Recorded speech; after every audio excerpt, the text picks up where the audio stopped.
Hey everyone. Welcome back for part 2 of What If Naruto's Parents Were Alive. As always, huge thanks to all of my Patreons. Making these videos would be impossible without you guys' support, especially with all the restrictions YouTube places on my type of content. As always, the full story is already out over there for you guys along with about 30 other different stories you can enjoy.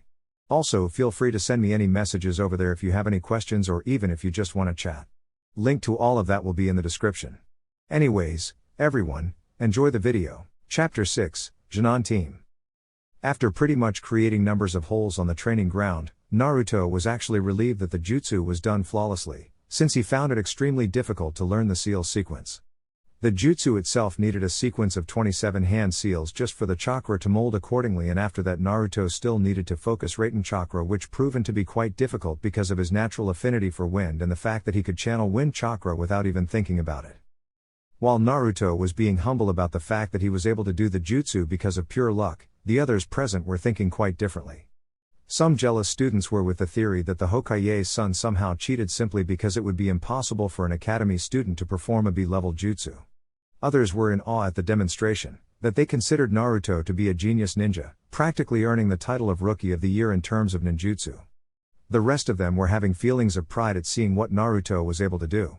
The latter thoughts belonged to his parents, Yuga, Kurenai, and Genma. Kakashi, having already seen it before the exams, smiled upon seeing the wide smile being apparent on the Hokage's features as he clearly was applauding his son inside his mind with most enthusiasm. Yuga, for her part, even though already seen the jutsu being used at her, was taken aback from the demonstration since the one Naruto used on her clearly wasn't as potent as the one he demonstrated, which led her to believe that he hold back a little so as not to electrocute her and send her to the hospital. Usually she would be fuming right now from being underestimated by her rival, but she realized that had he used the Raten Kusari Raiko no Jutsu with full force, she would serious doubt that she could come out alive after receiving only one of such lightnings. As the mouths were close by Anko and Iruka, who for their part were still playing the jutsu over their heads, it was Anko who decided to give the hit-I-8 to the blonde prodigy. It was quite comical to see Naruto just waiting to receive his hit-I-8, but instead having to wait for her academy senseis to come back from their wanderings before granting him the title of Jounin for Konohagakure no Sato. Anko was like last time, pride of herself for being the one who taught such genius in ninjutsu. She was having second thoughts about taking on a Jounin team since the Hokage offered her such a position, by becoming a full jounin. She was considering the payment, since it would be beneficial for her to teach some brats, do some boring D-ranked missions and going up the mission ranks. Before Naruto, Anko would never think about taking on a Jounin team, but now that the brat showed that he could do, she was considering the idea of being a jounin sensei, or as she would like, his jounin sensei. Anko concluded after thought that she would accept the jounin sensei status and take a Jounin team, with a single condition. The Namazake brat had to be on said team. Clearly, Anko wouldn't dream of favoring him over the other two teammates that would be put together with him, but if what Yuga said about him was true, then she would also become stronger as well. Also, according to what Yuga and Kurenai shared about his interesting personality as well as never giving up once he set his mind to do something. She could already picture seeing him in actual combat kicking foreign shinobi's asses. Not wanting to irritate the boy since clearly he was standing there waiting to receive his hit-I-8 that would attest his Jounin status, she woke up from her wonderings and promptly gave it to Naruto, as well as complimenting him on his skills. Congratulations, Naruto. You managed to impress all of us and we are proud to handle this Konoha hit-I-8 to you as a sign of your passing the elemental test. Please come to the academy tomorrow so as to see which team you'll be and which jounin sensei would be assigned to you. Said Anko, still confident that she would be the one to happily take such position, but she would have to beg for the Hokage to assign Naruto to her team, should she be instated as one. Thanks Anko-sensei. I was really lucky to be able to get through such a hard sequence, but it seemed that I managed though. Said Naruto, scratching his back while laughing and tying the hit-I-8 on his left arm, instead of using it on his forehead. Anko for her part was booming with the sound of actually be called Anko-sensei by the Namikaze blonde, even though she already heard him calling her that while at the academy. After settling the hit-I-8, he went to his audience so he could receive the congratulations and applauses from his family and friends. As he was passing though the training ground, he stopped by to congratulate both Neji and Tenten from passing the Jounin test as well. After, he continued on his path towards the group who by now was discussing the display of abilities showed by Naruto. Naruto for his part was oblivious to the fact that the jutsu he showed was a B-ranked one, instead of the regular C-ranked which was required to pass the exams. As he arrived, he listened his father berating Kakashi for not only teaching a B-ranked ninjutsu, but also determining such a difficult jutsu to be performed as a final test. As the little Namikaze heard it, words flew out of his mouth and he was wondering about the jutsu he performed. Okay, now I see why there was such long sequence to do it. It was a B-ranked jutsu. It seems that I now can move to B-ranked Fuuten ninjutsu then. Great. Hey guys, I passed. Isn't it great? Now I'm a ninja just like the rest of you. Boomed Naruto, pointing at his hit eye ate much to the amusement of everyone present, as well as a smirk coming from Yuga, who already knew her rival would pass the exams. He wouldn't be her rival if he didn't manage to pass the exam, even though it was much difficult than the one she had to do to pass. Suddenly, as everyone spotted the blonde, they all screamed the regular congratulations for him, with his family adding a couple words or two about now having an entire shinobi family. At the Namikaze Manor. After some time talking about the technique he did and the ones he learned with Kakashi, the Namikazes went back to their household so as to prepare themselves for a nice family dinner. Since Minato would have to appear in 2 hours for team selections, he was now resting on the couch a little bit. Naruto was upstairs reading his Fuuten ninjutsu book, so as to start learning B-ranked Fuuten ninjutsu, other than the Kaze no Yaiba that he already knew. Upon reading, he came across a technique called Fuuten Kadu no Jutsu, wind style, vortex jutsu. Such technique was ranked B level and it consisted on the creation of a wind vortex that expels huge gusts of wind repeatedly. According to the book, the technique is controlled by how much chakra the ninja uses on it, with being the more chakra, the more time the vortex had. It also said that the chakra needed for such a technique was considerably large, being recommended to be used only once a day so as not to be useless in battle or even suffer from chakra exhaustion afterwards. Naruto tended to compare such technique with the Raiten Kusari Raiko no Jutsu, lightning style, chain of lightning jutsu, in terms of chakra drain. While the Raiten Jutsu didn't put a strain on the chakra capacity, it was difficult to perform because of the fact that lightning was Naruto's second nature, but the Fuuten technique would be much easier for Naruto to perform, seeing as his control over the Fuuten affinity was second nature to him, since he constantly used the training exercise that consisted of expelling constant Fuuten chakra from his body as a way of controlling the air around him to a certain extent. Hearing his mother calling for dinner though, put the Fuuten jutsu on hold as he was hungry, wanting to satisfy his stomach before satisfying his curiosity of whether the Fuuten ninjutsu indeed consumes a lot of his chakra or not. Naruto was extremely proud of his accomplishments until now. Ninjutsu master, higher than average taijutsu, average knowledge of genjutsu regarding on how to only dispel the technique since it wasn't part of his fighting style, which by the way incorporated taijutsu with his twin knives embedded with Fuuten chakra, using ninjutsu for long-range attacks. Upon arriving at the table and sitting together with his family, Naruto recognized their faces in a way that they seemed to be hiding something. Kushina was known for not relying much on deception, so it was easy to see that she couldn't contain her smile much longer, and the fact that Minato also wasn't able to contain his joy about showing Naruto the surprise they bought for him. Seeing this, Naruto turned to speak to his parents. "Ah, Ka-san, To-san, is there something wrong? Why are you all looking at me like that?" Asked Naruto, only to receive a couple of laughs coming from his parents, as his father reached for something he was supposedly hiding below the table and showed a scroll with the symbol for lightning on it. "Well, Naruto-kun, since you graduated from the academy and it's now a genin, you're Ka-san, and I decided to give you a present. In this scroll, there is a B-ranked ninjutsu called Raiten Kazuki Butokai Ho no Jutsu, lightning style, thunderball cannon jutsu. Since you were able to do a B-ranked Raiten jutsu on your exam, we asked Kakashi to pick one for you to learn on your genin missions. But, be warned though, a technique such as this one require lots of chakra to perform, and you should be careful regarding how to use in battle." Explained Minato as the family was eating dinner. After some casual conversation, the dinner was over and Minato had to go to his office in order to settle the genin teams and their respective jounin senseis. Minato was pondering over who was to be his jounin sensei, seeing that Naruto had already a very good knowledge at all the 3 areas of jutsus, and now that the genins would be performing low C ranked level missions as starters, the jounin senseis would have to very skilled in order to teach the now specialized genins and improve their abilities. As he said goodbye to his family, he took one last look at Naruto and managed to see the boy rushing towards the garden, no doubt, would be trying to learn the new Raiten technique, but later he would come to realize that Naruto's Fuuten ninjutsu wasn't out of the picture, and even though Naruto had a new Raiten jutsu to learn, his list of priorities listed the Fuuten Kadu no Jutsu as first on the list. At the Hokage's office. Upon arrival with Sarutobi, Minato noticed 10 jounins residing there. From the jounins there, a couple of easy recognizable ones made their appearance. Aoba was one of them. The Sunglass Jounin's late team had already promoted to the rank of Chunin, not needing his tutoring anymore, therefore he wanted to pick another team. Sarutobi Asuma was there as well. The bearded ninja was once a member of the Fire Lord's Guardians and he wanted a team as well. Others were very skilled as well, but not as them. But what surprised the blonde Hokage was the presence of the snake mistress Mitarashi Anko. Minato remembered the very words of such a person sometime in the past regarding taking a genin team. Anko at the time said that she would gladly be tortured by a Viki rather than babysitting some genins. Now, here she was offering her position as jounin sensei for the new specialized genins. Okay, jounins, here it's the report made by Iruka of all the genins that graduated this year and their special attributes and qualities. I and Sarutobi had already set up a certain pardon of genin teams according to each genin's fighting style. Through the academy, our genins were able to establish their favorite position of fighting, so we'll divide the genins into close, middle range and long range fighters accordingly. Now, I want to explain this to everyone present that the mission of being sensei to these kids will be different now. Begin explaining the Hokage, earning looks of surprise by the jounins present. Seeing the need to elaborate, Minato continued.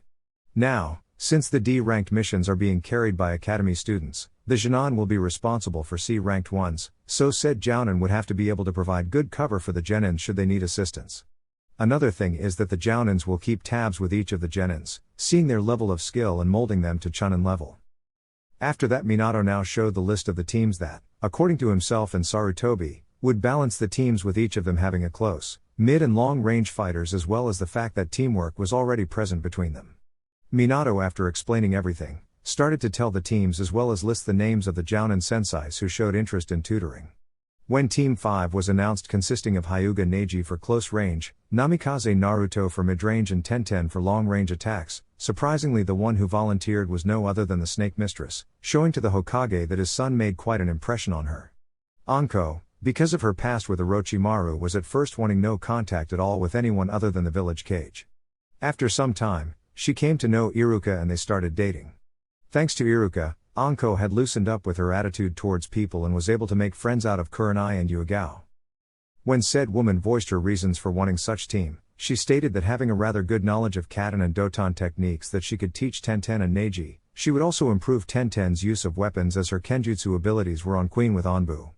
She voiced that even though she wouldn't be teaching Naruto at the art of ninjutsu, even though she felt that the boy needed little to no help regarding such a subject, she would improve his physical skills such as speed, taijutsu and stamina by constantly sparring with him and aid him if needed be. But inside, she was hoping of taking such a perfect team with her. Her Katen affinity as well as good knowledge of some Doton techniques would improve the other two in ninjutsu, and quite frankly, she wanted to see what Naruto was made of if what Yuga said about his abilities were true. Seeing that no other jounin wanted Team 5, Anko was settled as the jounin sensei, hereby granting the title of full jounin, since she was a Tokubutsu jounin with master and assassination skills. After hearing the good news, Anko bowed in respect to the two Hokages, but on the inside, she was literally screaming in joy. She was imagining some of the Team 5's future accomplishments with a Hyuga for close range and Doton affinity, the Namikaze genius for mid-range with Fuuten/Raten affinity and well-balanced taijutsu, and the weapon mistress Tenten with her Katen affinity. It was close to 11 o'clock, when the teams were set and the jounins were already established. Minato was now alone in his office, contemplating a little bit on the teams that the new academy graduated, and he was completely satisfied with the results. It was safe to say that the new genins would improve Konoha's ninja force greatly. As Minato looked through the big window behind his seat, he was able to see a glimpse of his house. I should be going, Kushina-chan will be worried if I don't arrive soon. But just as Minato was about to leave the chair, something entered his line of sight and it was close to his house. Not wanting another Iwa attempt on kidnapping his son, he used his famous technique only to arrive in seconds in front of his house's garden. At the Namikaze Manor, Minato arrived and landed near his wife Kushina, who looked scared at something. As Minato turned to look what his wife was so scared about, he almost shit his pants at the sight. There on the garden, Naruto was standing behind what looked to be a tunnel of wind, blasting gusts of wind towards the tunnel's direction. Minato had already fought a jounin in Suna and remembered such a technique, but he wasn't familiar with the name of it. As he saw Naruto, he could see the slight sweat drop that was falling from his face, showing that his son was having trouble keeping the jutsu active. Naruto, for his part, was trembling because of the concentration needed to maintain the technique. Naruto didn't want to see how many times he could perform the jutsu, he preferred to see how long he could maintain the technique, just like the Fuuten Shuheki no Jutsu, Wind Cycle, Wind Barrier Jutsu. Naruto was starting to feel his chakra level diminishing greatly, so he decided to cancel the technique. Such technique was similar to the one he performed in order to graduate, both of them were used as distractions jutsus. If the team needed to fall back or hold the enemy until escape, both of them would be equally valuable. As Naruto turned, he locked eyes with a little audience that happened to see the Fuuten Jutsu quite well. Kushina was starting to wonder if her son was a magician or an artist because of the demonstrations, and Minato was feeling proud yet again of his son for accomplishing a second B-ranked ninjutsu. For Naruto, it would only be a matter of time for him to start on A-ranked ninjutsu, seeing that he already had the chakra level to accomplish such techniques. It seems that you added another jutsu to your arsenal, son. I've already seen it, but I don't remember the name of such jutsu. What is it called? Asked Minato, slightly interested to see that technique being used in favor of Konoha, since the last time he was on the receiving end of such a thing, flying away because of the wind's force. It's called Fuuten Kado no Jutsu, Wind Style, Vortex Jutsu, Dad. According to the book, such technique serves as diversion to a number of enemies, since it's a large-scale attack. Said Naruto, explaining to Minato, who already knew that. Yep, that's right. Once I was fighting against 3 Suna jounins and one of them used such technique on my squad, sending us away and made their escape possible, but no doubt is a great technique to have in your arsenal. After some discussion on the technique, Naruto went to bed, since not only he was tired because of the jutsu, but also since he would have to rise early for team selections and to see who would be his jounin sensei. Because of the strain left on his body because of the jutsu, Naruto literally passed out on his bed, not even bothering to change the clothes he was wearing. Upon close inspection to his face, Naruto was indeed smiling madly. Needless to say, he was dreaming about his future missions as a genin for Konohagakure no Sato. The next day, Naruto woke up as the sunlight appeared on his face, showing what a beautiful day would be today. Today Naruto would meet his team and the jounin responsible for them. As he got up, he instantly activated his 6x gravity seal, instantly feeling the added weight to his body. After that, he proceeded to take a little shower, change his clothes and go downstairs for breakfast, only to see his parents already there, doing some flirting to each other. Such a sight earned a smile from the little blonde. Naruto long ago found a book about a shinobi couple that fought together a war and came victorious. Now remembering the end of the book, the scene of his parents doing romantic talk to one another was like seeing the end of the book. Not wanting to interrupt the happy couple, Naruto quickly grabbed a bottle of milk inside the refrigerator and got out of the house towards the academy. Naruto was wondering if he would ever find someone like his father found his mother. At first, it would be quite strange to see a 10-year-old boy thinking of such things, but everyone considered Naruto to be more mature than people his age, so it wouldn't come as a surprise that the blonde Namikaze would start thinking about it. As he was jumping towards rooftops, his eyes came upon someone who seemed to be waiting for him. Kami seemed to have a twisted idea for connecting people, it seemed. Just as Naruto was wondering if he would ever find someone to spend his life with, the one person that appears in front of him was no other than the girl who also wondered about such things. Uzuki Yuigao. As Naruto stopped, he locked eyes with his rival for some time, as if he got into battle mode and started studying his opponent. This routine was almost every day. Each of them would stare at each other for a while and then one of them would attack when the other didn't expect. This exercise was created by both of them in order to improve concentration and defensive/evasive maneuver when defending. As the two of them narrowed their sights, waiting for one to attack and the other to defend, Yuigao suddenly vanished and in a blur picked her sword in order to slash her opponent, only to meet Naruto's trench knives embedded with Fuuten chakra forming a cross formation in order to block the sword, therefore completing the exercise. You are faster, Naruto-kun. No doubt is the result of the 6x gravity seal. Said Yuigao, smiling towards her rival, much to Naruto's grin, since he also felt that Yuigao's speed was quite remarkable for the 3x gravity seal. Thanks, you are much faster too, Yuigao-chan. Sooner or later he would start calling her that. Do not assume things that aren't there, not yet anyway, and to think you are only accustomed to the 3x gravity seal so far. Let me guess, you want to raise to 4x, don't you? Asked Naruto, earning a nod from his rival. After Naruto finished raising Yuigao's gravity seal, they exchanged smiles towards each other and said their goodbyes, since Yuigao had a mission to proceed and Naruto was to go to the academy in order to meet his team and new sensei. Yuigao, for her part, was having difficulties adjusting to the new gravity seal, But she had determination visible on her eyes, and if Naruto-kun was able to raise to 6x, she would as well. Pumping more chakra through her legs, she sprinted towards the Hokage tower, arriving there in 5 minutes.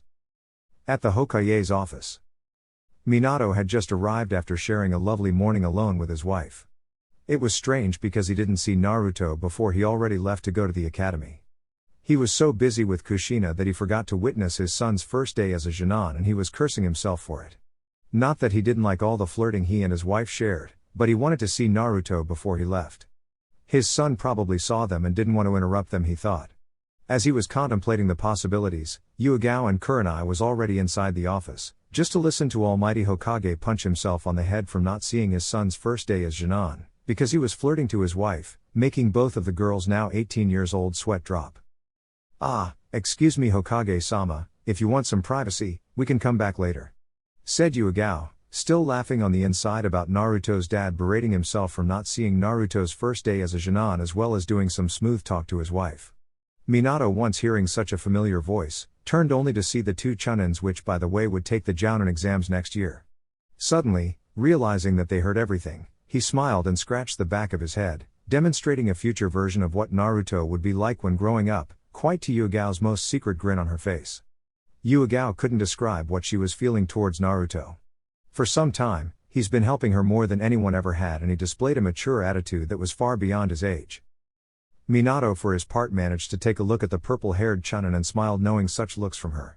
He knew her feelings for his son were for now just friends and rival, but judging from her looks, he could feel that her feelings for his son were in constant evolution, and he wouldn't be surprised if suddenly they got together, but since both of them are young, time was not the issue. Upon further inspection, Minato recognized the 4x gravity seal on her and smiled, since she was his son's rival after all, and if he was now at 6x, she would certainly struggle to surpass him.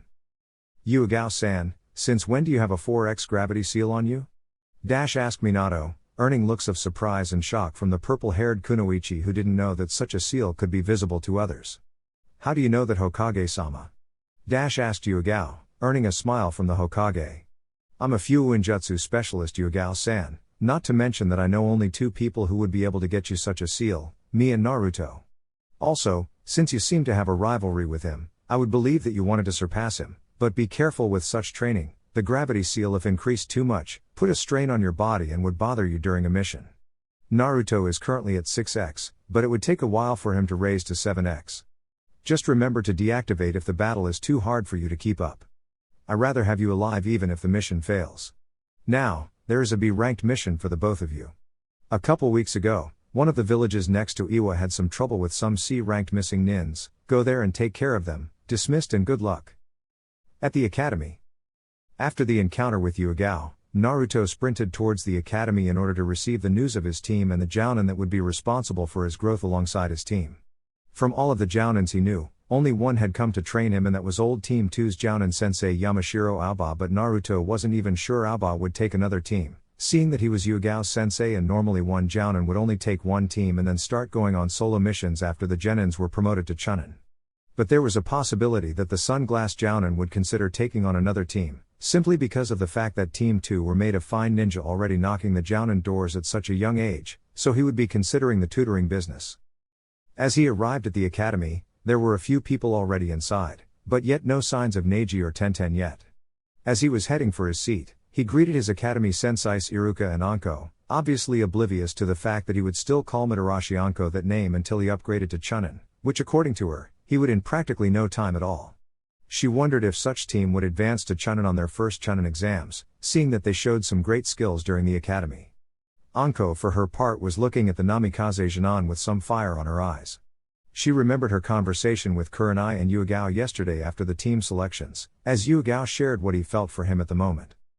Flashback on. After the team selections, all jounins were dismissed from the Hokage's office, and Anko went straight to Kurenai's apartment for girls' night together with Yahiko.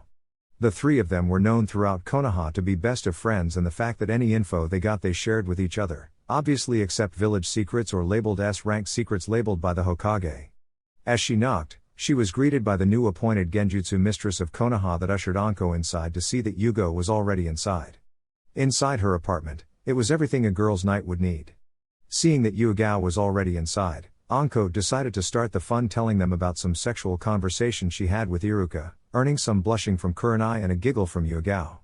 So, after some time insisting some active personality from Iruka-kun, he finally gave in, and what he did next, girls, brace yourselves, he ripped my fishnet t-shirt with such force that, believe me, I almost had an orgasm. Said Anko as she began explaining the hot details of what came after the ripping, leaving slight nosebleeds coming out of Yuga and Kurenai. So, Anko-chan, I believe you will take a team this time, ni? Asked Kurenai, changing the subject so as to not suffer from blood loss from imagining Anko's description on her night once with Umino Iruka. You're no fun, Kurenai-chan, but since you asked. Yes, I will be taking on a jounin team. Said Anko, looking straight at Yuga with the pretension of telling her that a certain blonde gaki would be on such team, but much to Anko's sadness, Yuga didn't seem to take the hint. Why are you looking at me, Anko-chan? Who will be on your team? Asked Yuga, since she was curious regarding who would be Naruto's jounin sensei, but she would never say that out loud. This team in special, I got the Hyuga prodigy who has an affinity in Doton and naturally one of the best taijutsu stances in Konoha, his name is Hyuga Neji. Also, a weapon mistress like you Yuga-chan but with cat an affinity instead of Sutin like yourself, and last but definitely not least. Explained Anko, leaving the last part for the girls to figure out on their own. Who is it, Anko-chan? Come on, tell us. Asked Kurenai, also not knowing the particularly obvious answer. Anko for her part, figured that some sense should be implanted in those girls. She was making the story so much fun for them to get wide-eyed at the fact that she would be Naruto-sensei. But much to her dismay, none of them knew that the answer was pretty much what most of them talked about, the one and only Namikaze Naruto. It saddens me to see such density being displayed here, girls. Okay, I'm going to give hints by telling some of his descriptions, now pay attention. He has 2 chakra affinities, rather toned body for his age, sun blonde hair and deep blue eyes. Said Anko, but was cut off when apparently her descriptions of the guy made both of them realize who the person was. Wait, are you telling me that Naruto-kun will be on your team? How can that be? I thought that he would be paired with at least Asuma, because of his wind affinity, or someone with Raiten affinity like Kakashi-san to help him. Your chakra affinity is fire and you know Doton techniques, how on earth could you teach Naruto to better his skills? Exploded Yuga, not even realizing she did so, obviously showing jealous looks towards the snake mistress, however she either didn't know or didn't care. I didn't figure you to become jealous, Yuga-chan, I will only be his sensei, nothing more. Besides, even though I can't do anything about his ninjutsu, seeing that he got that area covered by now, I could harness other skills like improve his style of fighting, improving his speed, stamina, stealth, with him the sky is the limit, Yuga-chan. The ninjutsu training will be reserved for the other 2. But returning to the jealous feeling, care to share with us as to why are you feeling jealous that I got to be his sensei, huh? Mumbled Anko that last part, teasing Yuga's feelings over a 10-year-old boy yet quite mature and good-looking for his age, according to Anko and Kurenai. I don't know what you're talking about, Anko-chan. Why would I be jealous of you because of Naruto-kun? Asked Yuga, surprisingly blushing a little bit from imagining Naruto from 3 or 4 years later. Oh come on, Yuga-chan, no one would judge you here, in fact Naruto-kun in about 4 years, would be quite a stud. Said Kurenai, with the purpose of easing her friend's apprehensive state while talking about Naruto. Actually, Kurenai-chan, I don't know what to say about that, I mean Naruto-kun always helped me in training and stuff and we had just a few conversations every now and then. I know he's good looking and everything, but he is only 10, I just don't see him more than a friend. Maybe in a few years, but now we're just friends and rival. Said Yuga, being reasonable about any possible crush on a 10-year-old guy, but she didn't deny the fact that in the future, Yuga would consider the possibility, much to Anko's amusement. Okay, Yuga-chan, but you don't deny that he is one hell of a guy. Flashback off. Anko was wondering when Yuga would get interested in Naruto and more than just friends. She could tell that Naruto and Yuga secretly are very alike each other, and the fact that they interact so well together is a welcomed bonus to her hunch about the both of them being together. As the rest of the class was being filled, she realized that it was the time to read the team's names and the jounin senseis responsible for them. Taking the opportunity, Iruka started reading the team names. Team 1, Team 2, Team 3, Team 4, Team 5 is Tenten, Hyuga Neji, and Namikaze Naruto, jounin sensei Mitarashi Anko, said Iruka, as he continued to read the rest of the teams. Naruto for his part was happy that the team that did all the D-ranked missions would be the same as Jounin team, and he was happy that Neji was among the ones on his team along with Tenten. But what caught him extremely by surprise was having Anko as a jounin sensei, because he thought that Anko would never take on a team, since he didn't take her for being patient for taking care of 3 10-year-olds. Come to think about it, Anko was one of Yugao's best friends. Yep, Kami had a real strange way of setting things. Chapter 7, Shinobi Legend in the Making. After Iruka stopped talking about the teams, he issued the new jounin to wait until the respective jounin senseis arrived for them. Since Anko was already there, she figured it would be pointless to sit and wait the rest of the jounins to arrive, so she issued her team to go meet her at her favorite spot in Konoha. Alright Team 5, meet me in 20 minutes at the Dengo stand, Ja-ni. Said Anko as he shunshined out of the classroom, leaving Naruto, Tenten and Neji with a scowl on each of their faces, since their so-called jounin sensei left without even saying where the hell was the Dengo place in the first place. Naruto suddenly remembered Yugao saying that she along with Kurenai went to meet Anko at the same place every day and that such place was a Dengo stand. Catching up on the location after searching his mind, Naruto turned to his new teammates and lead them on to where was the place they were supposed to go. As Team 5 left the classroom in a calm manner, since Naruto didn't want to use Fuut and Shunshine, they came across a certain jounin wearing sunglasses that happened to go pick one of his new jounin team. Yamashiro Aoba was wondering just how different would this new batch of jounin be, since the new academy, and for once didn't notice a familiar blonde coming towards his way. Aoba-sensei, is that you? Asked Naruto for Aoba to lift his head to see to whom belongs such a familiar voice, just to see that the boy was Namikaze Naruto, but Aoba was checking on his new appearance and the fact that now was taller than before. Of course, they met 4 years ago. Naruto, man, you've grown. I can see that you're a jounin now, congratulations. Where are you heading? Thanks Aoba-sensei.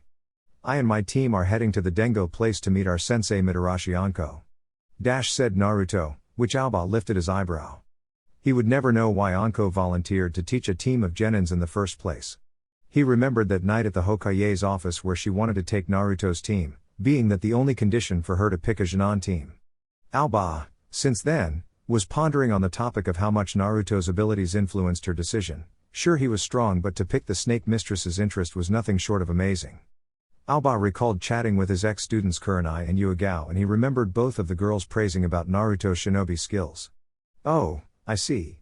Well, nice seeing you, I'm off to see my team, later. Said Aoba as he continued walking towards the classroom. At the Dengo place. As Team 5 were keeping their pace towards the Dengo place, Anko was already there enjoying a few set of dangos and a cup of tea. It was only 5 minutes left for her team to arrive, and this was her team's first test, to arrive in time. She had a knack for punctuality, and such a rule would be extended to her team. Before Anko finished her last set of dango, she looked at the clock to see that the time she gave them has ended and they were due to arrive yet. But, unfortunately for her, her team had just arrived, meaning that there wouldn't be any lecture on her part or torture lesson as she would like to call. Upon seeing their new sensei, Team 5 joined her table for what would be their first team gathering. After they all sat, Anko chose to eat the last dango and address to them. Welcome to my team. Together we will be a part of Team 5. Now, even though I was your teacher at the academy, I didn't get to know any of you as I will now. So, we'll start with some introductions about ourselves. As I point, I want each of you to tell me your names, likes, dislikes and dreams for the future. Okay, you go. Said Anko as she pointed to Tenten. Hi, I'm Tenten, I like weapons, my friends, my family and training. I dislike those who think boys are stronger than girls just because of the gender. My dream for the future is to be a weapons specialist and become a part of Anbu. Explained Tenten, earning a recognition nod from Anko, who sympathized with her. Very nice, Tenten, now you, Neji, isn't it? Asked Anko as she pointed to him. My name is Hyuga Neji. My likes are training, my family and friends. I dislike wasting my time when I could be training. My dream for the future is to surpass my To-san in the arts of the Juken. Said Neji, turning his head to Naruto, since he would be the next one to talk about him. Right, I'm Namikaze Naruto, I like my family, friends, ninjutsu, training and watching the full moon. I dislike favoritism based by whose father you are or whose clan you belong, and my dream for the future is to be an Anbu captain. Said Naruto, earning glances from Anko and the rest of the genins, since they believed Naruto said that he enjoyed watching the full moon. Anko for her part was recollecting Yugao talking to her about the time she got to see Naruto staring at the full moon one time, and from what she described, Anko could only want to know more about the Namikaze blonde. Ah, Naruto, did you say you like to stare at the full moon? What's so nice about it? Asked Tenten, getting nods from Neji, who was also interested, but apart from Tenten, Neji remember hearing something about it from Naruto's father once. Well, at first I was really impressed by the beauty and magnitude of Moonlight acting like a second sun illuminating Konoha. Of course, when the sun does it, it's still nice and all, but the feeling is completely different. But nowadays, every time I look at it, somehow I'm hypnotized just by looking at it. It seems that I couldn't get enough of looking at. Explained Naruto to his peers, who thought best to question someone's hobbies. Your father was right, Naruto, you are indeed a werewolf. Said Neji, actually making a joke at the Namikaze genin, who in turn smiled, remembering the Hokage saying that to him.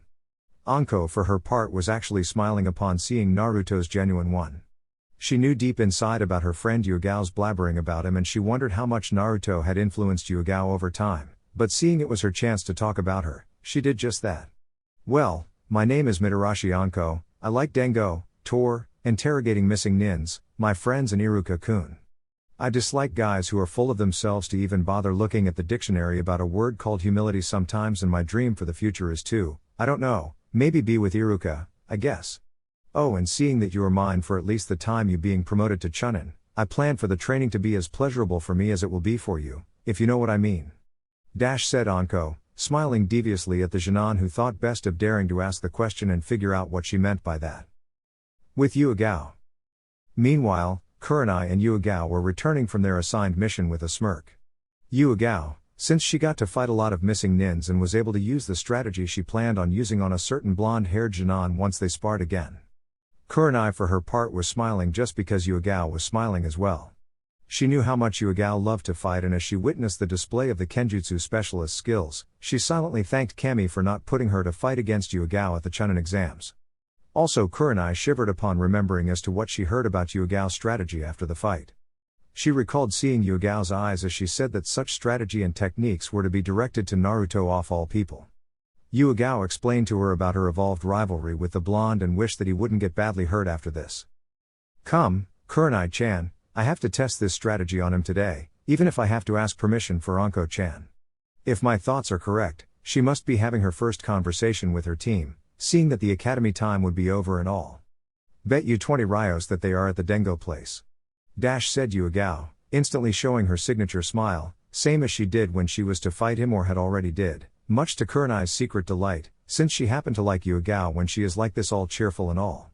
That's not fair, Yugao-chan, we're talking about Anko here, there wouldn't be any place she would rather go to. Said Kurenai as she giggled at the last comment, same to Yugao. I know that, it seemed like easy money, that's all. With that, both girls took a quick pace towards the Dengo place. At the Dengo place.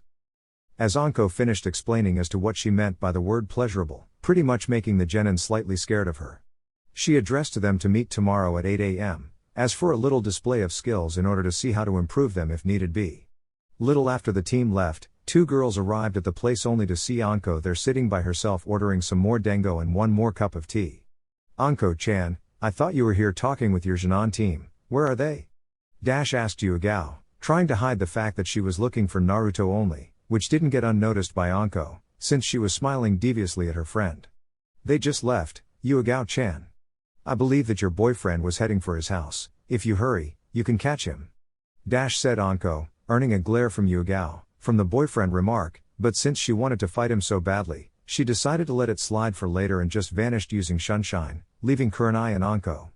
Kurenai-chan, how about a little bet, what do you say? A bet, you say? What's the wager? Asked Kurenai, earning a smile from Anko. How long it will take for Yugao to actually tell the truth to him? I would say 2 years from now, what about you? Said Anko, to which Kurenai smiled when she thought about it and realized that her Genjutsu friend was beginning to display different affections towards the blonde. That soon, Anko-chan? No, even though I think on the same lines as you do, Naruto-kun is only 10 and Yugao is 18, I would say 4 years from today. How much will be betting? After a few discussions regarding the wager, the girls settled for 100 ryo, because of how long they were betting for the romance to begin. To which both of them laugh about, with both of them also imagining Naruto and Yuga together, with Naruto in a Konoha Chunin outfit by them and Yuga either in a jounin outfit or in an Anbu attire.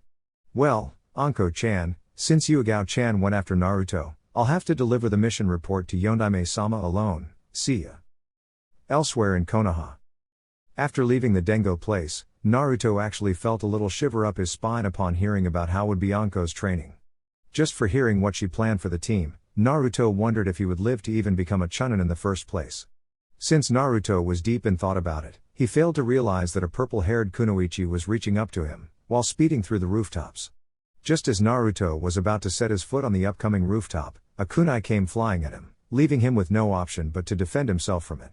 Naruto reached one of his trench knives and blocked the upcoming kunai, before hearing the noise of metal against metal and sighing in relief from not being embedded by the kunai. Going through his mind over who might do that, he came to the only person who challenged him like this and smiled. It has been some time since his last spar with the Genjutsu specialist and he wanted to have another go. As he turned, he spotted said woman at a training ground nearby with a grin on her face, meaning one thing, well at least for Naruto it only meant one thing. A spar. Quickly picking the last trench knife, he then channeled Fuuten chakra through it as to show Yuga that he was ready for it. Seeing this, Yuga smiled and quickly picked her katana and dashed towards him with a swing motion, being stopped by the wind trench knife's courtesy of Naruto. You are a lot stronger than before, Yuga-chan. Said Naruto while keeping his defenses up in case of a sudden Suiten technique, being this typical of her. Thanks, Naruto-kun, your speed has improved as well. Smiled Yuga, before suddenly jumping back while making hand seals true to Naruto's suspicions. Suiten Han Iruu no Jutsu, water style, destructive rapid torrents jutsu. Witnessing the surprised rise of torrents forming behind her and going in his direction, Naruto jumped using chakra through his feet, while also making hand seals on his own. Raiten Jaibashi no Jutsu, lightning style, electromagnetic pulse jutsu. With that, Naruto charged the Raiten element through the rapid torrents of Yuga since water conduct electricity, making Yuga curse and perform a backflip as to avoid the technique. Quickly, after landing, she threw a couple of shurikens at Naruto who used his trench knives to try and block them, but one did pass his defenses and embedded his left arm. I won this one, Naruto-kun. Smiled Yuga as she declared her victory to her rival, to which Naruto smiled, even though his arm was slightly hurt because of the shuriken. It seems so, Yuga-chan. So, can you help me take care of my arm? I'm afraid to remove it, asked Naruto for some medical attention, much to Yuga's sudden alarm, after the heat of the battle died. Oh, right. Sit down for a while and extend your arms a little for me, would you? Said Yuga as Naruto complied and sit on the ground, extending his wounded arm. Upon some inspection, Yuga sighed in relief since the wound was light. After some hand seals, Yuga's hand became green and she rested both their hands on top of the wound she happened to cause in the first place. Yuga was thanking her sensei for telling her to learn a medical jutsu, just in case, and now she was using it on Naruto. Naruto, for his part, was feeling somewhat warmed inside, after sensing Yuga's hands on his wound. Such a feeling was pretty much foreign to him, but the warming sensation inside him was peaceful and made him smile. After the wound stabilized and the Yuga extracted the shuriken, they began to talk a little bit about what happened since the last time they sparred. Naruto told her about how scary Anko could be and asked Yuga if what she said to him was true. Yuga, after hearing this, could only nod at her rival and saying that it was Anko's personality and such training would only emphasize her slave driver personality. It was safe to say that Naruto shivered even more after that, which made Yuga giggle upon seeing a guy scared of a woman like that. After it, Yuga shared about her co-op mission with Kurenai, when she got to fight some missing nins from Suna, using the same Suiten jutsu she used on Naruto. As she was explaining the mission contents, Naruto was listening intently, wondering when he would be doing missions like that. Naruto shoved this thought aside, because even though they would be starting to do C-ranked missions, it would only be low-level ones, mostly fighting bandits or something like that. Fighting missing nins, it is nothing less than B-ranked, and Naruto would take a while to be able to do. Resigning his fate, he listened as Yuga finished her report to the Namikaze, but not the one who should be hearing this. When she realized that she was supposed to hand the mission report, she panicked for good. Naruto-kun, I'm sorry, I was supposed to handle a report to Yondime-sama, oh shit. I have to go, bye, screamed Yuga the last part as she was already sprinting towards the Hokage's office. See you, Yuga-chan, and the next time I'll win. Said Naruto as he turned to his house's direction and sprinted. On the way, he concluded to take a look at the new Jutsu scroll he earned as a gift from his parents. At the Hokage's office, Minato was doing his paperwork, cursing himself for it the entire time. He couldn't use the Kage Bunshine, since he wanted to read this reports carefully. All of them were results of the new academy and he wanted to make sure that the new system was enough to improve Konoha's standard genins. As he read, his satisfactory grin went wider each minute. There were no complaints about the teachings and both classes managed to graduate at least 80 of the academy's students with elemental training already narrowed down. He was content with the results and was imagining the future with such genins now on the shinobi village's bingo book with the same reputation as his own. Yep, life was good. As he was reading through it, a knock on the door and his secretary appeared saying Yui Kurenai wished to hand in the report, which got Minato concerned since Yuga wasn't with her. Since Naruto and Yuga's friendly relationship has initiated, both Minato and Kushina took a considerable time to get to know the purple-haired girl that happens to be their son's rival, and seeing that Kurenai was alone, Minato feared for the worse, but after a while such feelings stepped aside after hearing a panting Kunoichi climbing the nearby stairs to enter inside the office. Sorry, Hokage-sama, I had to take care of a few things. Lied Yuga, who didn't want to say that she was late because she wanted to fight against his son, earning a lifted eyebrow from Kurenai and a suspicious look from the Hokage, who not only managed to see the look on Kurenai's face and that he had very good interrogation skills. Yuga-chan, you wouldn't try to lie to me, would you? I thought you're better than doing such a thing. Said Minato that even though he was smiling, it was clear to both of them that the Hokage caught her. No Hokage-sama, I. Began Yuga but was stopped by the Hokage with his hands up. Just kidding Yuga-chan, there's no need to feel alarmed about it. Kurenai-chan here already told me about it. Said the Hokage, setting the bait which Kurenai caught but Yuga didn't. Kurenai-chan, how could you tell him about Naru? Mumbled Yuga before putting her hands on her mouth from keeping her of telling the Hokage that the reason she was late, which upon hearing Naruto's name, Minato did already get the picture of what happened. Got you. So how is my son's fighting skills, Yuga-chan? Tell me about him. I was actually wondering about that, since it's been some time since I got to see how he bear in a fight. Asked Minato, now more like a father's wish than a Hokage's order, which made Yuga look at the blonde with a surprised look on his face, but answered anyway. Naruto-kun right now is adjusting to the 7x gravity seal rather nicely. For a moment there I thought he released it, but he didn't. In our last fight, his Fuuten knife taijutsu were on par with my father's kenjutsu stance. As for ninjutsu, his Raiten is becoming very proficient. He used a Raiten technique that channeled electrical discharge and pointed to the little river I formed with Suiten, enhancing the power of the electricity. Explained Yuga, detailing with precision their last spar for Minato, who couldn't help but smile at the vivid and energetic description given to him. Minato could very well see as Yuga was telling what happened, that her smile never ceased or even diminished, quite on the contrary. Very good, it seems that you picked quite a rival there, Yuga-chan, and with Naruto being exactly your opposite regarding ninjutsu and taijutsu, I would say both of you will benefit from this rather greatly. Smiled Minato, earning an approval nod from both Kurenai and Yuga, being the former because of the way that Yuga talks about Naruto and Yuga for having someone like Naruto on her life. Now, Kurenai-chan, I believe you owe me a report? Asked Minato, now shifting to the Hokage position. At the Namikaze residence. After Naruto arrived, he talked a little bit with Kushina, who by the way was reading some medical books, just like she's been doing for some time now. Because of raising Naruto, Kushina never got to harness her skills as a medic nin, and now that her boy was now a genin and wouldn't spend much time at home, she resigned to studying once again and maybe even work at Konoha Hospital once again. At first, Kushina was sad that her Naruto wouldn't be home anymore, but she sighed upon figuring that he would spend less time at home as the time passes by. But she knew the life of a shinobi as she happened to marry Minato, who at the time was one of the jounin elite of Konoha. Kushina learned from Naruto about who would be his sensei, and she shivered at the name of Mitarashi Anko. She didn't dislike the girl, but if the rumors were true, Anko was known for her rather dangerous persona, and she was afraid that Naruto would be killed before getting to leave the village for a mission. After talking and having a quick bite, Naruto went upstairs to pick up the scroll for his new Raiten technique and shunshine to the garden. Kushina, for her spot, tended to look at her son with a hint of pride on her face. She knew Naruto's little chakra warm-up, which initiated with normal chakra meditation and then proceeding to elemental chakra meditation, either one of Naruto's chakra affinities. Naruto for his part was found sitting down and began the calm breathing process in order to initiate the meditation and the elemental chakra gathering. As he began his meditation, Naruto turned to channel lightning chakra through his chakra coils and circulate them to travel through his entire body. As he closed his eyes in concentration, he was able to hear the sound of electricity traveling through his body.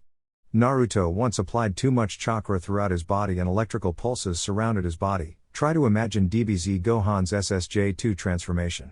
Now being able to focus his chakra better, Naruto opened his eyes and continued the chakra flow as a way of such control becoming similar to Futon chakra and be able to read the scroll without having to do it all over again. Because of Naruto's natural affinity for wind, he still had some trouble shifting elemental affinities. It seemed that Naruto actually had to stop the flow of Futon chakra just so he could use Raiten. But by doing this, his control was improving. As he read through the scroll, he learned that the Raiten Ikazuki Butu Kaiho no Jutsu, lightning style, Thunderball Cannon Jutsu, actually involved not only control over the element but also shape manipulation, something he still didn't know how to do it. Upon realizing this, he was slightly upset, but refrained himself over behaving like this because he couldn't use such a jutsu yet.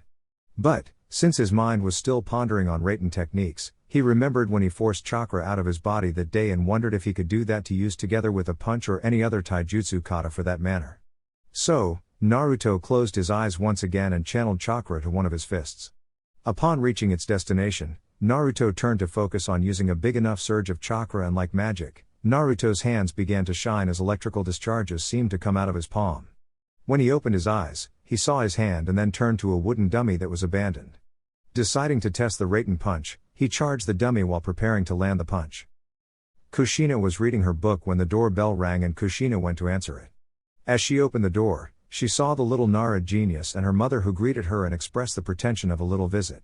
Nodding in appreciation, Kushina led the two to the living room, but what the three of them saw after looking at the garden was an image they wouldn't forget. Their Naruto was sprinting very fast with what appeared to be a Raiten charged fist towards the target represented by a wooden dummy. As the fist made contact, it was safe to say that the dummy simply disintegrated, exploded, ceased to exist. Naruto was smiling like hell over this. He didn't know if such a technique was already invented or not, but Naruto did wanted to take credit for it in case it wasn't. Seriously, the possibilities were endless with such technique. With it, Naruto could make a Raiten kick, Raiten roundhouse kick. For the name, Naruto decided that such technique would be called Raiten Raiko Dageki no Jutsu, lightning style, lightning strike jutsu. Since the technique still involved considerable amount of chakra, Naruto labeled unofficially as a B-rank jutsu, but his father's words would be the one who decided. As he turned towards the house, he came to see three heads looking at him like he had two extra heads. On the next day, Naruto awoke and got out of his bed. Jumping through the hygiene routine, he went downstairs to do his morning training routine as a way of warming up. Today would be the day as Sensei Anko would test him to see his abilities and he needed to be warmed up for it. As Naruto was taking a morning jog around morning Konoha, 6 a.m., with the 7x gravity seal active working wonders on his body, he was feeling something strange like he knew he was being watched. Little did he know that Uchiha Itachi was near the premise while on patrol around the compound. Itachi for his part, was smiling upon seeing such determination within Naruto seeing that the Jounin woke up early in order to train. Itachi was slowly but surely condemning every single important clan in Konoha, simply because every member of such clans were either depending on their bloodline or using their political image as a way to improve their status in Konoha. Even Itachi's brother Sasuke, who was supposed to even surpass his brother in talent once, nowadays he was blind only wanting the power of the Sharingan. And for those who think Itachi is being hypocrite, he is not. Even though his fighting style relies on the Sharingan, Itachi trained his body until exhaustion every single day of his life. Itachi was thanking Kami from at least saving one from total idiocy and laziness. Naruto for his part, had returned home and took some breakfast. After a few time, Naruto went to the scheduled training area where his team was supposed to meet, by preferring on a slightly more aggressive approach. Naruto used 4 times the Futon Sunshine no Jutsu and appeared at the training ground, only to see the snake mistress Anko sitting on a rather large rock while eating some breakfast dengo. Upon reaching her destination, she suddenly was aware of someone near him only to see a cool and tranquil face of a certain Jounin with his hands inside his pockets, staring at her direction as he was about to initiate the conversation. "Good morning, Anko-sensei?" Greeted Naruto, making Anko look down and acknowledge his presence. "Naruto, you're here already? You're 1 hour early, you could have used it better," but seeing that you're here, we may start our little test. Since teamwork is not a problem, we shall move to ninjutsu and taijutsu training. As you probably do or do not know, my teachings to you regarding ninjutsu will be inexistent, seeing that I do not know Fuuten or Raiten techniques, since I'm a fire person with good knowledge of Doton techniques. But we will train with all the other ninja arts, taijutsu, speed, stealth, endurance, stamina, enhancing chakra reserves, all in due time. As Anko were explaining Naruto's Jounin training, he wasn't going to complain about the non-existent ninjutsu training, simply because of his Fuuten ninjutsu book as well as the fact that he just acquired a new Raiten scroll and developed a new jutsu which according to Minato, who demanded a demonstration after hearing about the Raiten Raiko Dageki no Jutsu, lightning style, thunder strike jutsu, considered the technique to be a B-ranked one and set Kakashi to add such technique to the ninjutsu archive by the name of its creator. Minato was proud of the boy who like himself was beginning in the art of jutsu creation. Back to Anko's explanation, Naruto was actually looking more forward to physical skills enhancement. It's okay, Anko-sensei. I was actually counting on more physical training anyway. I have been doing some at home but by fighting against you, Yuigao-chan and Neji, I'll be fast and strong in no time at all. Said Naruto, expressing determination towards his future training regime. Okay, then Gaki. Seeing that we got at least 1 hour to kill, what do you say we test your abilities with a spar?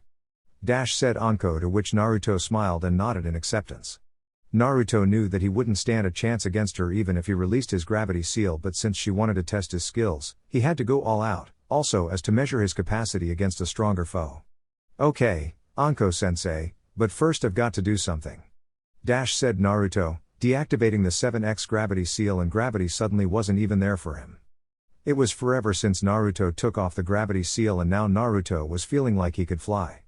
Anko for her part, noticed something different about him. She saw his shoulders lift like Naruto was lifting weights. It was strange for her seeing that Naruto was like this, his whole time at the academy, and already came to a scary conclusion. The boy was holding back. I can see now why Yuigao likes to fight you so much. Assume your stance, Naruto. Let's begin. Said Anko before watching Naruto fetching his twin knife while channeling with Fuuten chakra. Already am, Anko-sensei. Anko was searching inside her mind to recognize such style since she already saw Asuma using it, but as Yuigao said, with Naruto you could never assume anything. Deciding on starting the fight, Anko charged Naruto by running towards him in a straight line before dashing to the right, in order for Naruto to lose sight of her, just for her to find an opening to his defensive. But being adjusted to speeds even with the gravity seal, Naruto followed her movement and just lifted the left knife a little as to block any chance of attacking, much to Anko's both disappointment and also happiness, being the first because of her failed attempt to attack him and the second because she saw how good Naruto's close combat skills are. Deciding to change the tactic, Anko backed away and threw 3 kunais towards Naruto in a way to test his defensive abilities regarding projectiles. Upon seeing the kunais approaching, Naruto focused on looking at the distance between each one of them and blocked them using his twin knives to cut the kunais in half as each of them were approaching. Naruto, after that, turned to charge the opponent, while still with his defensive up, being that a wise advice from his father. After he reached a close distance to Anko, using his right knife, Naruto began a slashing vertical motion, which Anko defended with her kunai, only to see the kunai split in 2 because of the strength of the attack.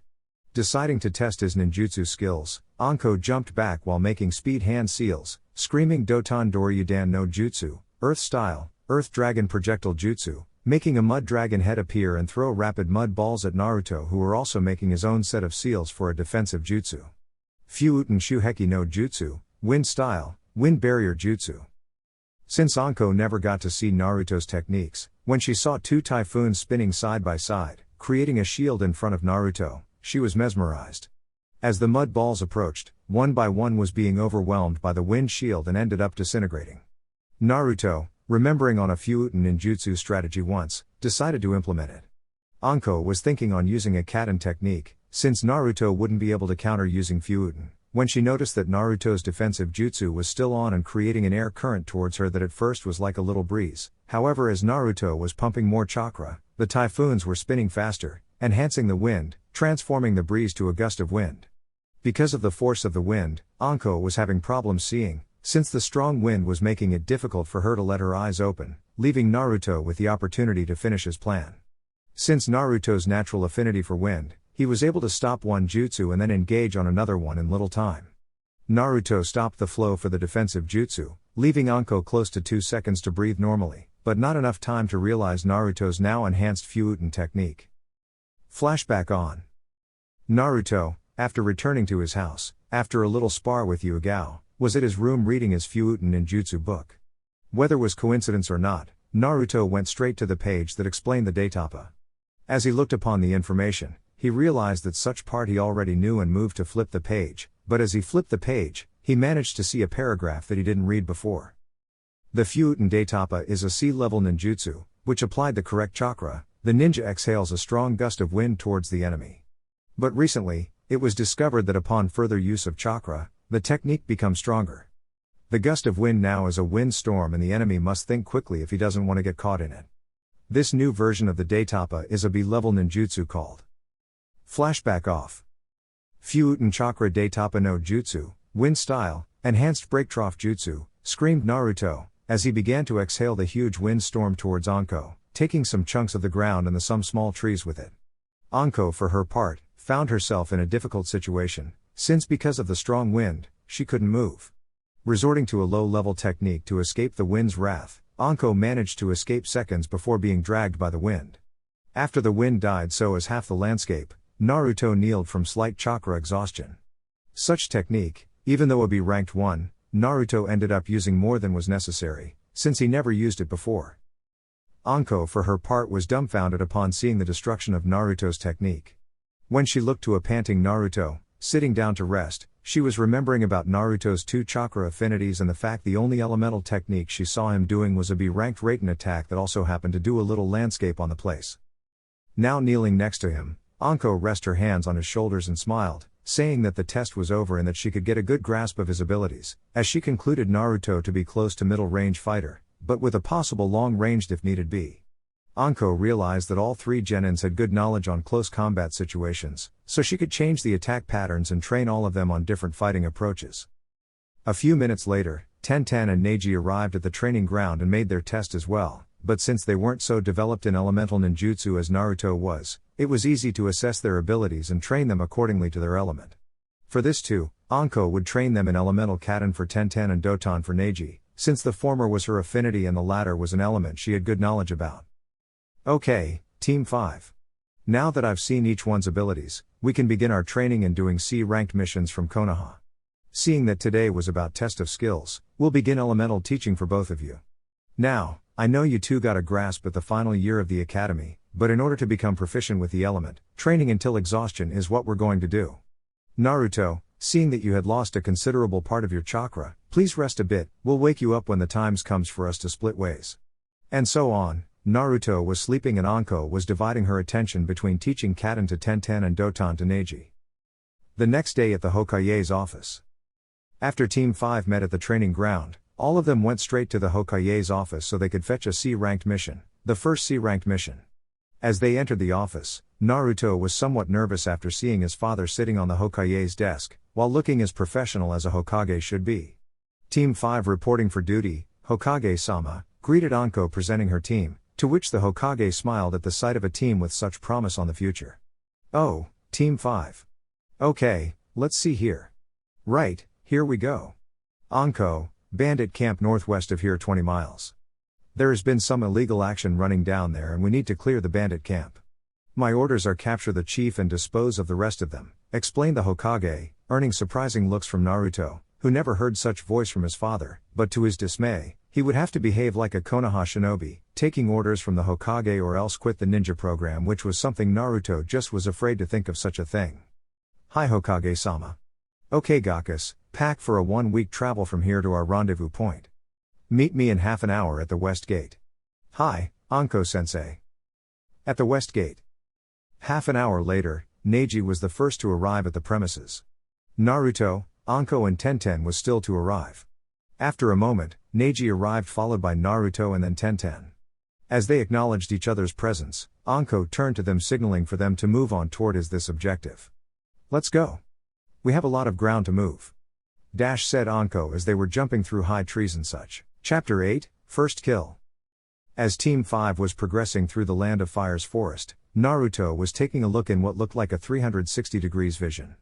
Since his father was the Hokage and the constant Iwa attacks on him, Naruto wasn't allowed to pass the Konoha gates, much less go there alone. Now that he graduated at the academy and became a genin, he was feeling better than ever. Finally, he would see the results of his training in real life. Naruto was also worried that now that he was out in missions that he would be out in the open for attacks from Iwa shinobis now that he would be out of the village. Upon looking at his comrades, he was able to spot Neji's smile, to which he could only conclude that Neji was as excited as he was. Take care of bandits was the first fighting mission the boys had, and they were already feeling the adrenaline that would come with it. Tenten was focused on her path, but unlike Neji and Naruto, she wasn't feeling excited. Anko, for her part, was taking her time to take a look at her team to evaluate them. Since they were able to follow her pace, she applauded them in terms of speed and stamina. Naruto was in fact the exception, of course, since he was with the gravity seal activated and he was able to keep up was a feat alone. Neji and Tenten were good as well. Anko felt proud of her team right now, all of them got good fighting skills. Neji with his juke style and Tenten with weapons, but one thing she would have to teach them is that ninjutsu is valuable in a battle, just as taijutsu and kenjutsu. Naruto, being the ninjutsu specialist in his two affinities, didn't need that, but some help in taijutsu for him would be in order. Anko felt that his twin knife style of fighting suited him well, but if somehow he lost those knives, he needed to be able to use his fists as well. Upon seeing Naruto with a slightly worried face, she felt sad for the boy. She knew how Iwa was constantly wanting to either kill him or kidnap him, for what his father the Hokage did to the Iwa back in the last Great Shinobi War, and she hoped that they would never run into any Iwa shinobi, at least not strong ones, until Naruto improved his fighting skills. It was good that he knew some wide area affecting jutsus, so he could use it to escape, but she had to look for the others as well, so Team 5 could very well be Iwa's target. Not to mention that Kumo wanted their hands on the Byakugan, which mean that Neji would be a target as well. Anko was remembering a conversation with the Hokage and Neji's father Hisashi. Flashback on. Anko was heading for the Hokage's office after being summoned for an emergency. She was worried as hell for what could have happened. When he entered the office, she was greeted by the Hokage and Neji's father on his side. They were wearing a serious face, and something told Anko that she wouldn't like the news. Anko-san, I understand that you wanted to be Team 5's jounin sensei, but I and my friend here are worried about attacks from other villages on our sons. Iwa and Kumo may be aware of our sons becoming a genin and going outside on missions, and they can send enemies to attack your team just because of who is on your team. I'm not saying that you aren't capable of protecting them, but I ask that you use Neji's abilities so that you guys can avoid Iwa and Kumo forces from trying to do harm to your team. For what Hisashi here told me, he trained Neji farther than any Byakugan user, so that his eyes will be of extreme aid to your team. Said Minato, receiving nods from Hisashi and a smile from Anko. Hokage-sama, I'm very well aware of Iwa and Kumo's acts concerning Neji and Naruto, but I can guarantee that those two will become the strongest ninjas here in Konoha. I've fought with both of them, and believe or not, Naruto's ninjutsu level is on par with my own, and Neji's taijutsu is better than most of high Chunin levels here in the village. But Hisashi-sama, I see that Neji has a doton affinity. I could teach him how to use it, so that he wouldn't be dependent on the Juken style of fighting. Asked Anko, looking at the face of the head of the Hyuga's branch family with caution, since the man could very well scare everyone just by looking at the person. The Juken, it's in our family for generations, but I'm very well aware of the fact that ninjutsu is obligatory in a ninja's curriculum. I regret not learning ninjutsu on my time. I have a wind affinity, but regarding your request, I grant you authorization to teach Neji Doton techniques. He would be the future of the Hyuga clan, after all. Said Hisashi, smiling at his son's sensei. You know, Hisashi-sama, Naruto is very proficient on Fuuten ninjutsu, he could teach you. Said Anko as a joke, but she didn't expect what she saw next, since Hisashi was actually considering the idea. Maybe, Anko-san, but I'm too old to know new techniques, don't you think, Minato-san? Asked Hisashi, not realizing that he just told a joke, to which Minato cursed his ever-stoic friend for. Leave it to you to tell a joke and not even realize it, Hisashi-san. Anko-san, be careful out there, okay, that's all. Flashback off. Anko now felt like talking to the boys, so she called them up to a conversation. Neji, Naruto, come here for a second, will you? Asked Anko, sounding serious. After Neji and Naruto slowed down to keep with her pace. I'm sure you guys understand that our team will be a target for other villages. Naruto, Iwa wants to kill you for what Hokage-sama did to them, and Neji, Kumo wants the Byakugan for them, So we'll step training for Team 5 and Neji use your Byakugan for scout all around. If you see any of Kumo or Iwa shinobi, warn me, okay? Said Anko, to which Neji and Naruto got serious all of a sudden. Anko-sensei, do you think that Kumo would want to risk another war just for my eyes? Asked Neji, being enraged of Kumo, since their attempt on Hinata's kidnapping attempt. I afraid so, Neji, but with your Byakugan, we will not run into them, at least until you guys could be good enough to fetch for yourselves. As Anko was talking to Naruto and Neji about training harder, Tenten was scowling about showing favoritism for them and leave her be, before hearing Anko reach to her and start talking. Don't you think you'll be off the hook, Tenten-san? You're a fire type like me and I'll train you to the bone as well. Said Anko, before seeing a devious smile coming from Tenten, to which Anko smiled as well, seeing a lot of herself in this girl. After some time traveling, it was night time and the team went to camp near the upcoming lake. Neji and Naruto went out to grab some fish for dinner, so Tenten and Anko stayed to fix the tents. Tenten was wondering about Naruto and Neji being targets from other villages, since she was one as well from being on their team of genins. She was on one side, excited for the fighting they would be doing, but she was slightly scared if somehow they come to face Chunins or even jounins from other villages, meaning that they could get captured, tortured or even killed. Anko, seeing this, came to talk to her in order to assure her that Naruto and Neji are strong guys and that she was a jounin who, if worse come to happen, she would protect them. After a while, Naruto and Neji arrived with a whole bucket of fishes and Naruto smiling from ear to ear and wet, since he was the one who got to catch them, throw them out of the water, and Neji for throwing the shuriken to trap the fishes on the trees. Anko smiled at the creativity and joked on a new meaning to fly fishing, earning laughs from everyone except of course Neji, who needed something really funny in order to laugh, quite like Naruto's mom chasing him and the almighty Hokage with a kitchen knife. Okay, guys. Tenten and I will share one tent and you two will share the other. Naruto, you will be the first to keep in watch, then I'll switch with you, okay? Said Anko, not able to see that Naruto wouldn't want that. Anko-sensei, would you mind if I keep watching all night, would you? Asked Anko, scratching the back of his head because of the supposedly weird request, but since Anko remembered him saying as well as Yuga, that Naruto liked watching the full moon, such a request wasn't a surprise. Okay, Naruto, but you should rest tomorrow, we'll defend the village from the mob of bandits. Tell you what, we'll switch, but after I wake up, you can sleep a little bit, okay? Said Anko, smiling towards the blonde. As everyone went to their tents, Naruto went to a tree nearby and looked up, feeling mesmerized at the sight. There it was, the moon illuminating the entire forest with all its glory. Naruto was suddenly smiling towards the idea of becoming a werewolf, even it were a joke from his father. Each time he looked at it, he seemed to be hypnotized every moment of it. With Yuga. Back at Konoha, one purple-haired woman was caught sleeping on her house. She was exhausted from training with her father on top of a lake nearby her house. She was currently learning on how to adapt her fighting style to the water, with that being wild like a water current and calm as the water on the surface. Tomorrow, she would be on a mission with her old team and she was excited to catch up with them. Alba was with his new team, but Genma and Kurenai would come with her on a B-ranked mission towards Kuza territory to capture a missing nin that left Konoha 3 years ago from attacking a fellow Konoha nin and almost killed him. But now she was asleep peacefully and dreaming just like everyone.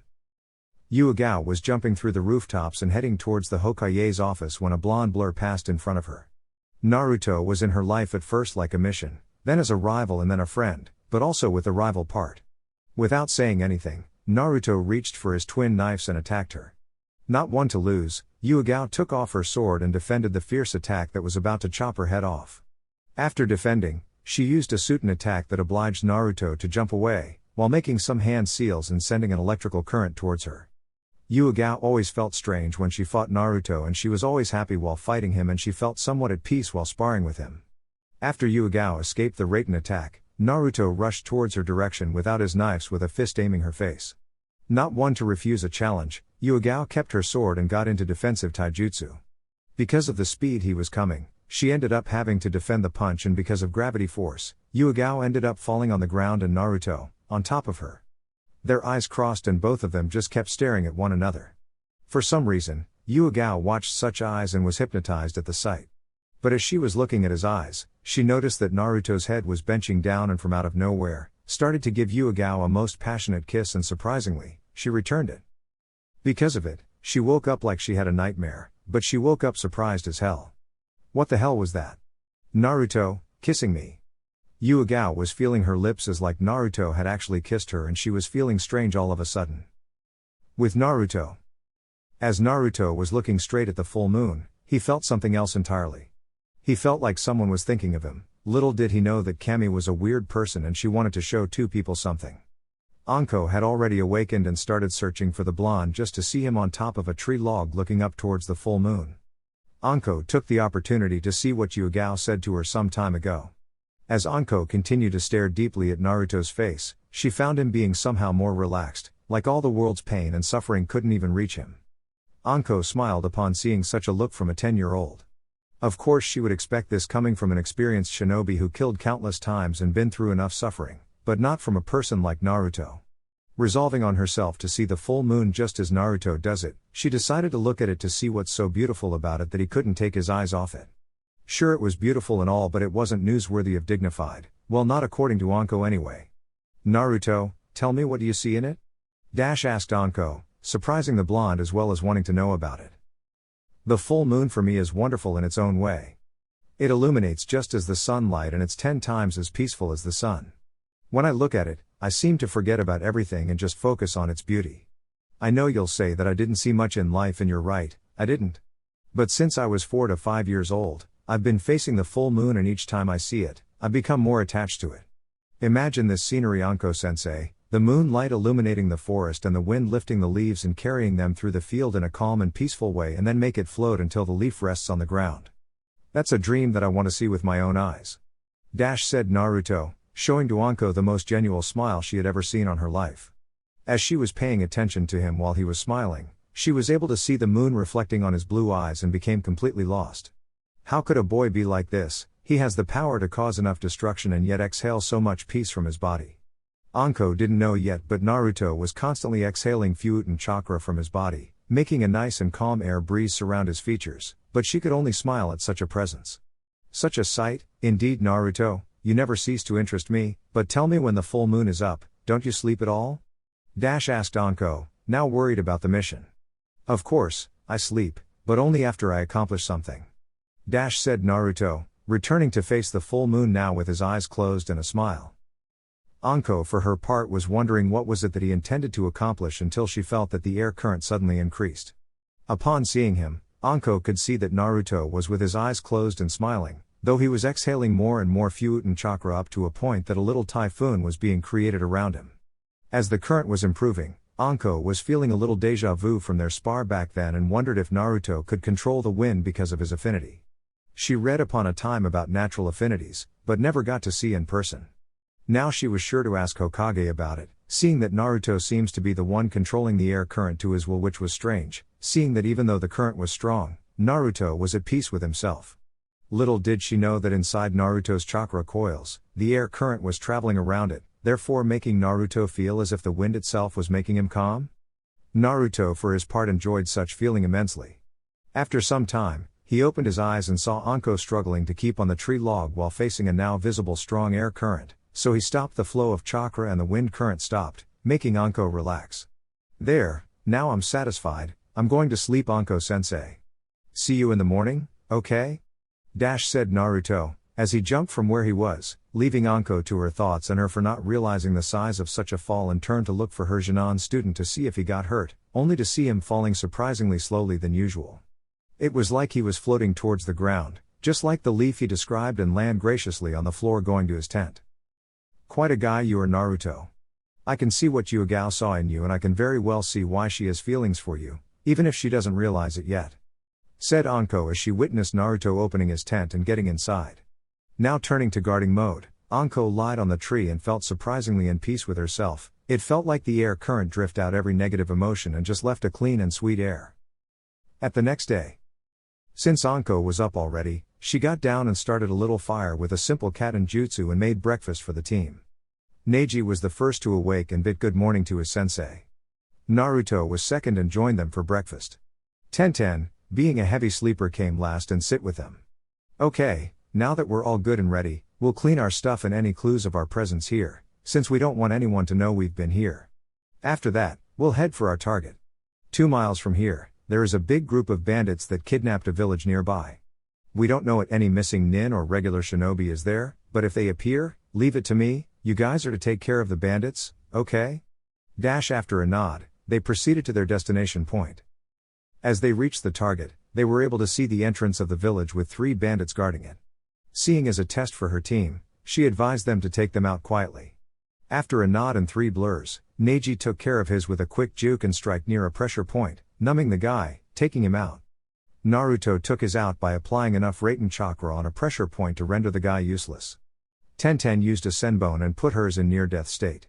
Remembering to applaud her students after the mission, she appeared and signaled them to move forward and stop near a small cabinet near them, which could very well be some other bandits inside. After looking through the window, she spotted 2 more and signaled Tenten and Neji to take care of them quickly with senbons and juken.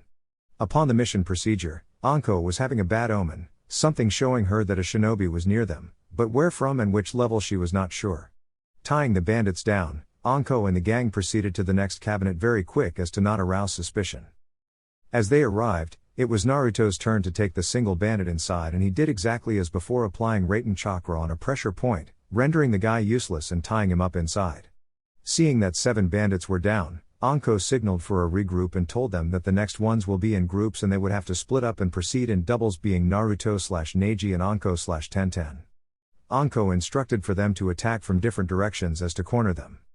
Anko told them that she would cast a Genjutsu inside the large dome so as to blind the ones inside.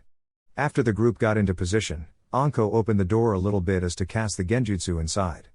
Kokwang no Jutsu, Journey into Black Darkness technique. With that, the entire room went dark and Team 5 moved to do their job, with Anko using straight taijutsu, Neji with precise juken strikes and Naruto with Raten strikes, hitting pressure points. Since the enemy was useless since they didn't see anything, Team 5 was able to take all of them down and Anko dispelled the technique afterwards. Seeing that everyone was down, Team 5 was going out, when some kunais flew at them. Evasive maneuver, screamed Anko as she along with everyone dodged the kunais and landed towards the supposed attackers. Seeing that they didn't have headbands, Anko assumed that they were tougher bandits. Anko-sensei, they are using a genjutsu on their foreheads, Kai. Screamed Naruto, as he remembered Kurenai's lessons on the subject. With the genjutsu dispelled, the ninja's forehead appeared a headband with Iwa insignia and a cross, showing that they are missing nins. Oh look, brother, they saw through our genjutsu, but it appear, well isn't it our lucky day, not only we got rid out of these bandits, but we got ourselves the yellow flash's son right in front of us. We can use him to grant our way inside Iwa and even be called heroes. Said one of the Iwa ninjas, making Naruto close his fists in anger from being a target yet again. Anko for her part recognized these 2 from Iwa's bingo book. They were known as the Boulder Brothers, known worldwide for their teamwork and devastating attacks. She was cursing himself from being in this situation before she felt Naruto releasing his gravity seal, showing her that the boy was ready for a fight. Since Naruto had Raten affinity as well, he would be most suited for fighting against Iwa nins. So, let's capture our prize, brother, said the other Iwa nin as he got ready to attack. Naruto for his part was serious now and studying who should be his partner for this. Tenten was good with weapons, but he needed someone fast for this. He knew that lightning won against earth, but he was not sure of victory just because he had the element superiority. Neji, I need you against them, they seem to attack in pairs, so here is my plan. As soon as they attack, I'll use a Raten attack to disable them, after that, you attack them with Juken and disable them, got it? Said Naruto, receiving a smirk and an affirmative nod from Neji, who got in his Juken stance. Let's go brother, screamed the first as they hardened their body and then charged against the 2 leaf nins. Raten Dageki Mahi no Jutsu, lightning style, shock paralysis jutsu, said Naruto, as he touched both the opponents with open palm, sending an electrical current through their bodies, paralyzing them instantly. Seeing an opening, Neji got behind them and gave them a Juken strike each, disabling one of them instantly, but the other got rid of the shock and moved quickly, avoiding the strike, punching Neji with his hands hardened by an earth jutsu, sending him straight through the wall, breaking some ribs in the process. Now mad because of the attack, the remaining Iwa nin rushed to attack Neji and deliver the killing blow, much to everyone's dismay, since no one would be able to reach him in time. Naruto, seeing that was no other way, took one of his knives and while focusing with Fuuten chakra, he aimed and threw the knife with extreme force and anger towards the Iwa nin with the intent to kill him. As the opponent was going to reach Neji, Suddenly Naruto's knife stroked through him and pierced his body, killing him instantly. Anko and Tenten, upon seeing Naruto's quick reaction, were quite surprised to see him do such a thing. Naruto's first kill, and it was his first mission. Anko was already seeing that some conversation was in order for the blonde prodigy, since it was his first kill and every ninja passed through this one time or another.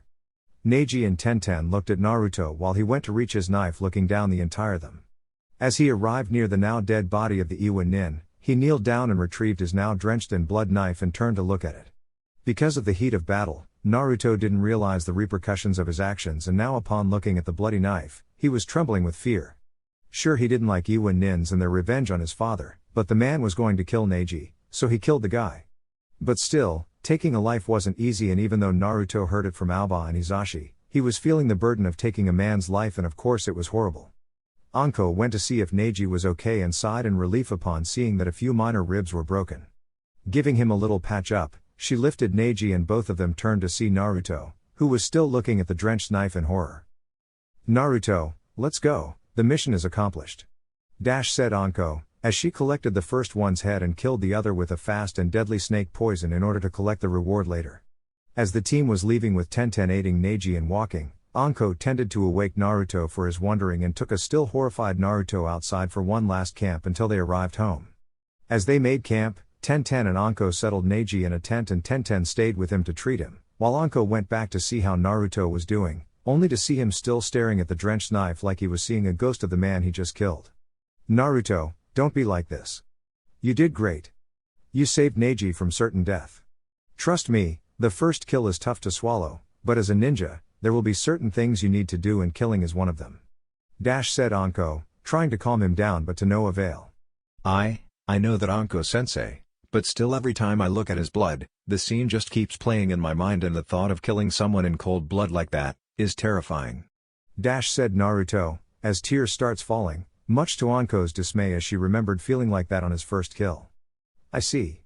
This is just one of the obstacles you have to face as a shinobi, Naruto. I may be here with you as also Yugao-chan, Kurenai-chan, your teammates, your parents, but we can only go so far as to guide you and guide you only. It's you who have to face the obstacles in life. Now, let's try and take some sleep. Tomorrow I intend for us to reach Konoha until nightfall," said Anko as she left Naruto to his thoughts, but stopped when the blonde addressed to her. "Anko-sensei, thank you," said Naruto, not at all forgetting about what happened, but now he was learning to cope with it a little better. "You don't need to thank me, Naruto. What you did was wonderful. Your instincts are what make you a good ninja, and I can see great things coming from you, Naruto. Now go to sleep." On the next day, when the sun appeared, Team 5 was already jumping through the tress fast, since they wanted to reach Konoha faster. Anko was already thinking on a training schedule for each one of her team, and a devious smile appeared on her face. She was wondering if what she said to Naruto was enough. The boy was a natural and she wished she could be of more help, but after thinking about it, it's he who has to overcome this on his own. Neji was traveling close to Tenten, since his broken ribs were annoying a bit. As Neji looked towards Naruto's direction, he felt like thanking him for saving his life, but he was remembering Naruto's face after killing that man and could only leave him be for the moment. He remembered his father telling them about this feeling and could only hope that his ultimate rival could cope with such a thing in time for their next mission. Also, Neji was beating himself from missing the last one's vital area with the jounin. He was so confident that he would hit him, that he forgot to make sure that he hit the right spot. Neji thought that Naruto was like this because of his inability and underestimating the enemy, and Naruto paid the price for his incompetence. Tenten for her part was thinking about Naruto's quick movements, since she didn't ever see him moving. She only saw him grabbing what appeared to be a knife, and then the knife glowed white. After that, the next thing she saw was the knife piercing through the enemy and killing him as a result. She knew about Naruto's gravity seal, but she was wondering if such a thing could improve his speed as much as it did for Naruto. She hoped to learn such a training ability when Naruto stopped worrying about his first kill. As soon as the sun was falling, Konoha was visible and Team 5 reached the gates. Showing to the guards all the legal papers and documentation, as well as stating the mission they participated, the team went inside and went straight for the Hokage's office. At the Hokage's office. Inside the office, Minato was hearing about the mission report and was astounded to hear that the Boulder brothers were there and they attacked Naruto with the intent of kidnapping him and go back to Iwa as heroes. Minato heard that Naruto killed one of them in order to save Neji's life and sighed, since he was afraid of something like that happening so soon in his life. Naruto was a talented shinobi and having such a burden to face with only 10 years old was tough. After the report, Minato decided to upgrade the mission to a B-ranked one, since there were C-ranked missing nins involved, as well as paying Naruto and Anko for the bounties on the Boulder brothers, seeing that they killed one each and dismissed the team, before seeing a sad Naruto simply vanishing inside a little tornado inside, since Naruto would have to face such a burden being only 10. Hokage-sama, Naruto is a strong one, he'll get through this, now if you excuse us, said Anko, receiving a smile and a nod dismissing them. As the team left, Yuga, Kurenai and Genma appeared at the office, giving the scroll with the captured missing nin, therefore completing the mission. As she arrived near Anko, Yuga turned to ask about her team's mission, so Anko gave her a report of the mission and Naruto's condition right now. Now showing concern for the blonde and remembering about her dream, she figured that she should see where he was and talk to him. Thinking of that, Yuga left the office and went to reach for the blonde genin. At the Hokage monument, seated on top of the Yondaime's head, Naruto was wondering about what Anko told him and the look that his father showed after the report. Minato's face was similar with his own, which to Naruto he concluded that the first kill was a path to be walked through on your own. Now taking his knife, which was already cleaned, Naruto could still see the blood dripping and instantly remembered the scene again. Yuga for her part was looking for the blonde, but she was having difficulty finding him. Naruto, as he wanted to be alone, then no one would be able to find him. But Yuga knew about the places that he went, seeing that they went together to fight. Since the waterfall was out, Yuga thought of the Hokage monument as the last place he could be. Upon looking up, she managed to see the blonde looking at the knife and sighed, seeing that perhaps he killed the enemy with it. "Here you are, Naruto-kun? Anko told me all about it, how are you feeling?" Asked Yuga as she kneeled side by side with him. "I can see Yuga-chan, I can see his blood drenching my knife. I killed the man in cold blood, Yuga-chan," said Naruto as he turned to hug her with all intensity, surprising her, since she never saw him do this before. Naruto was always a strong person, but the first kill was a path that for most was impossible to not give its importance, so she did the only thing she could do and hugged him back. Right now, she was having this strange feeling upon hugging him. Naruto for his part had calmed down now since he had the support of Yuga. "Thanks Yuga-chan, I needed that," said Naruto, appreciating it, much to her somehow happiness from being able to help him in more ways than she imagined. "Naruto-kun, you don't need to thank me, as I'm sure you would do the same to me, had you been there with my first kill. Alba sensei taught me the necessary path of a shinobi, and after a few days, I was back on track. You just need to rest a bit and realize that you did in fact save your teammate's life. Now, come, let's take you home, we'll walk together," said Yuga as they lifted and went towards Naruto's house together. After reaching the Namikaze compound, Naruto once again thanked the purple-haired woman for what she did, and surprisingly, Yuga bent over and gave him a kiss on the cheek, saying once again that he didn't need to thank her, leaving a blushed Naruto. Naruto's house. Once inside, Naruto went straight to his room, not seeing Kushina wanting to talk to him and Minato stopping her, saying that Naruto needed to come through on his own. Back to Naruto, he didn't want to sleep, but his body took over the situation, since he was tired from the travel towards Konoha. Naruto closed his eyes, vowing on this day forward that he would become stronger and learn to cope better with the whole killing thing. The next day, as Naruto woke up, he came to a sudden decision about his ninjutsu training. He took upon himself to learn the Reitenai Kazuki Butokai Ho no Jutsu, lightning style, Thunderball Cannon Jutsu. After doing his routine workout, he entered the house only to see his father reading a scroll with some news regarding new changes in the Anbu system and ways to improve their training as well. Minato for his part rested the scroll on the table near him and decided to study his son's face reaction. Somehow, Naruto became even more determined than before, if that was even possible. But Minato could only conclude one thing: his son was going to ask him something, and being the experienced guy he was, he could tell that whatever his son had in mind, it was going to be big. "To-san, teach me shape manipulation," asked Naruto, before seeing a wide-eyed Minato who didn't see this coming. Well, it was sure to be his next step in ninjutsu anyway, but isn't it soon to teach him that technique? Minato was wondering. After a second thought, he realized that he didn't need to teach him the Rasengan but only the first and second steps of the technique. "Okay, son. I'll teach you shape manipulation, but keep in mind that in order to manipulate chakra, you need proficient chakra control, at least if not higher, depending on which technique you'll want to use it with. Now, I believe that you got team practice with Anko. When you come back, we'll start on your training," Said Minato before watching his son speeding towards the door, with a specific familiar hand seal. Wait a minute, Naruto. From here on out, your ninjutsu training will be with me. We'll revise all of the jutsu you already know, improve them, and we'll fight against each other in a taijutsu/ninjutsu battle from time to time. Said Minato, now displaying a serious face that Naruto could only smirk at such possibility. Ha, whatever you can throw at me, To-san, I'll be able to handle, just you wait. Said Naruto before vanishing inside a tornado, earning a smile from his father in the process. Well, Naruto. It seemed that not only you got rid of the first kill thing, but also became stronger as a result.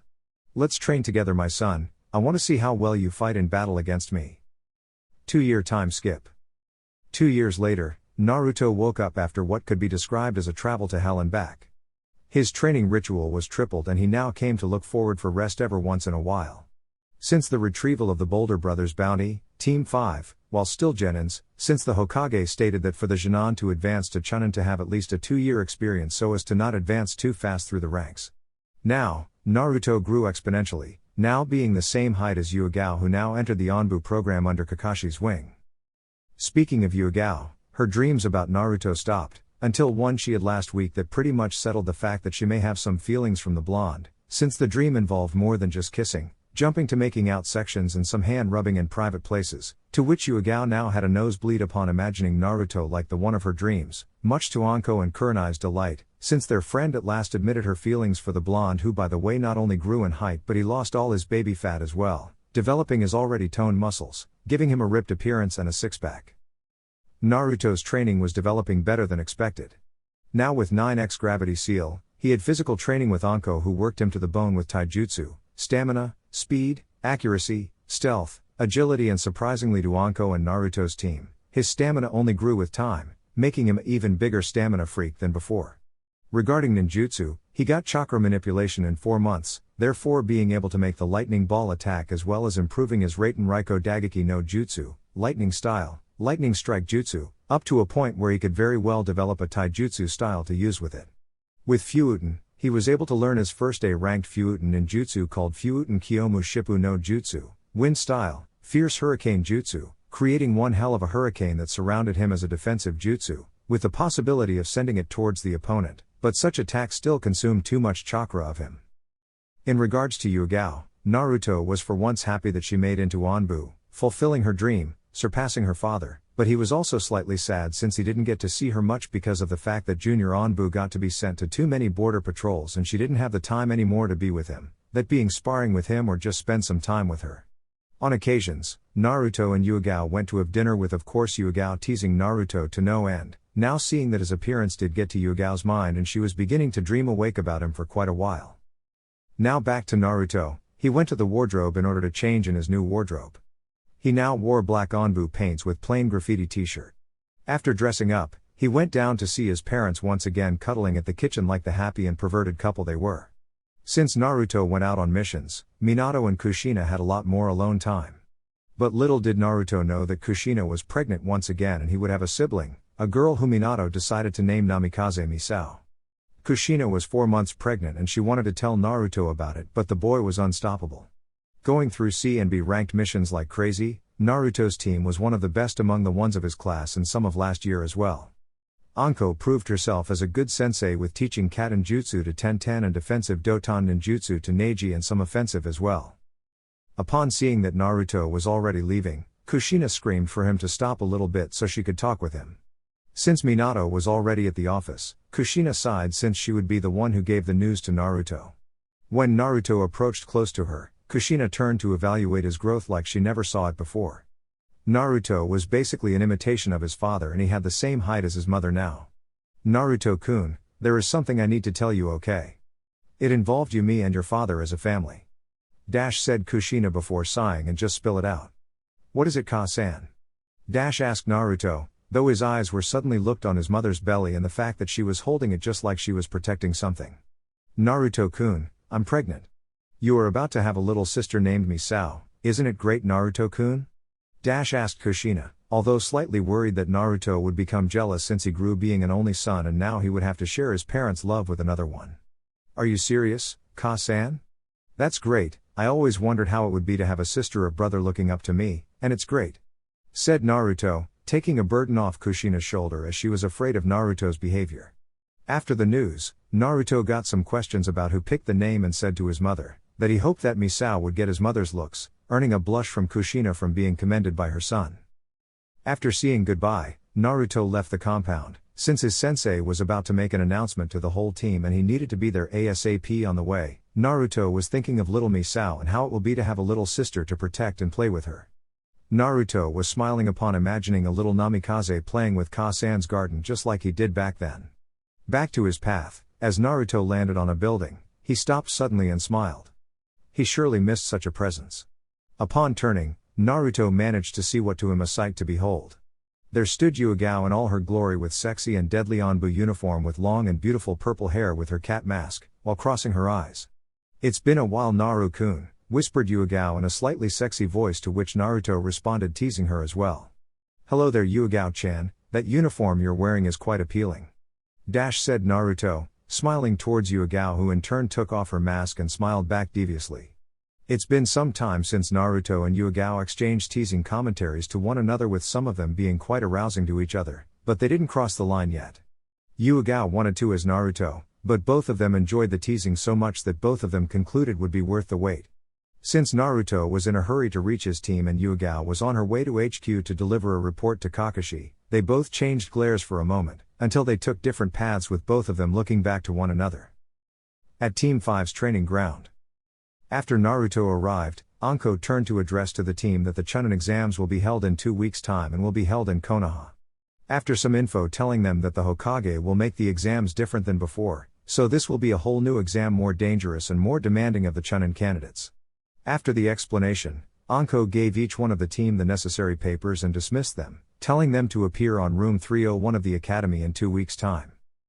At the Anbu HQ, Itachi was downright furious at the moment. He was remembering of his stupid of a father who thought that all a shinobi needed was the damn Sharingan. Uchiha Fugaku was arrogant and constantly testing everyone's patience with his delusions of grandness, saying that the Uchiha clan were the strongest clan in Konoha and as such he deserved respect. But little did Itachi knew that Fugaku discovered ways of obtaining the Mangenkaiu Sharingan and learned that to obtain the next level of Sharingan, he would need to kill a loved one of his life, being one of his family member. Chapter 9, Chunin Exams and Training. 2 days after Anko's news on nominating her team for the Chunin exams, Team 5 got into training the entire time. They circulated between individual skills and team skills, being the former with spars and new jutsus courtesy of Anko, and group attacks and group survival skills for the latter. Right now, Anko and Tenten were watching an exciting display between the two males of the team. Naruto currently was making hand seals quickly while Neji was with his Byakugan in anticipation for Naruto's technique until it came.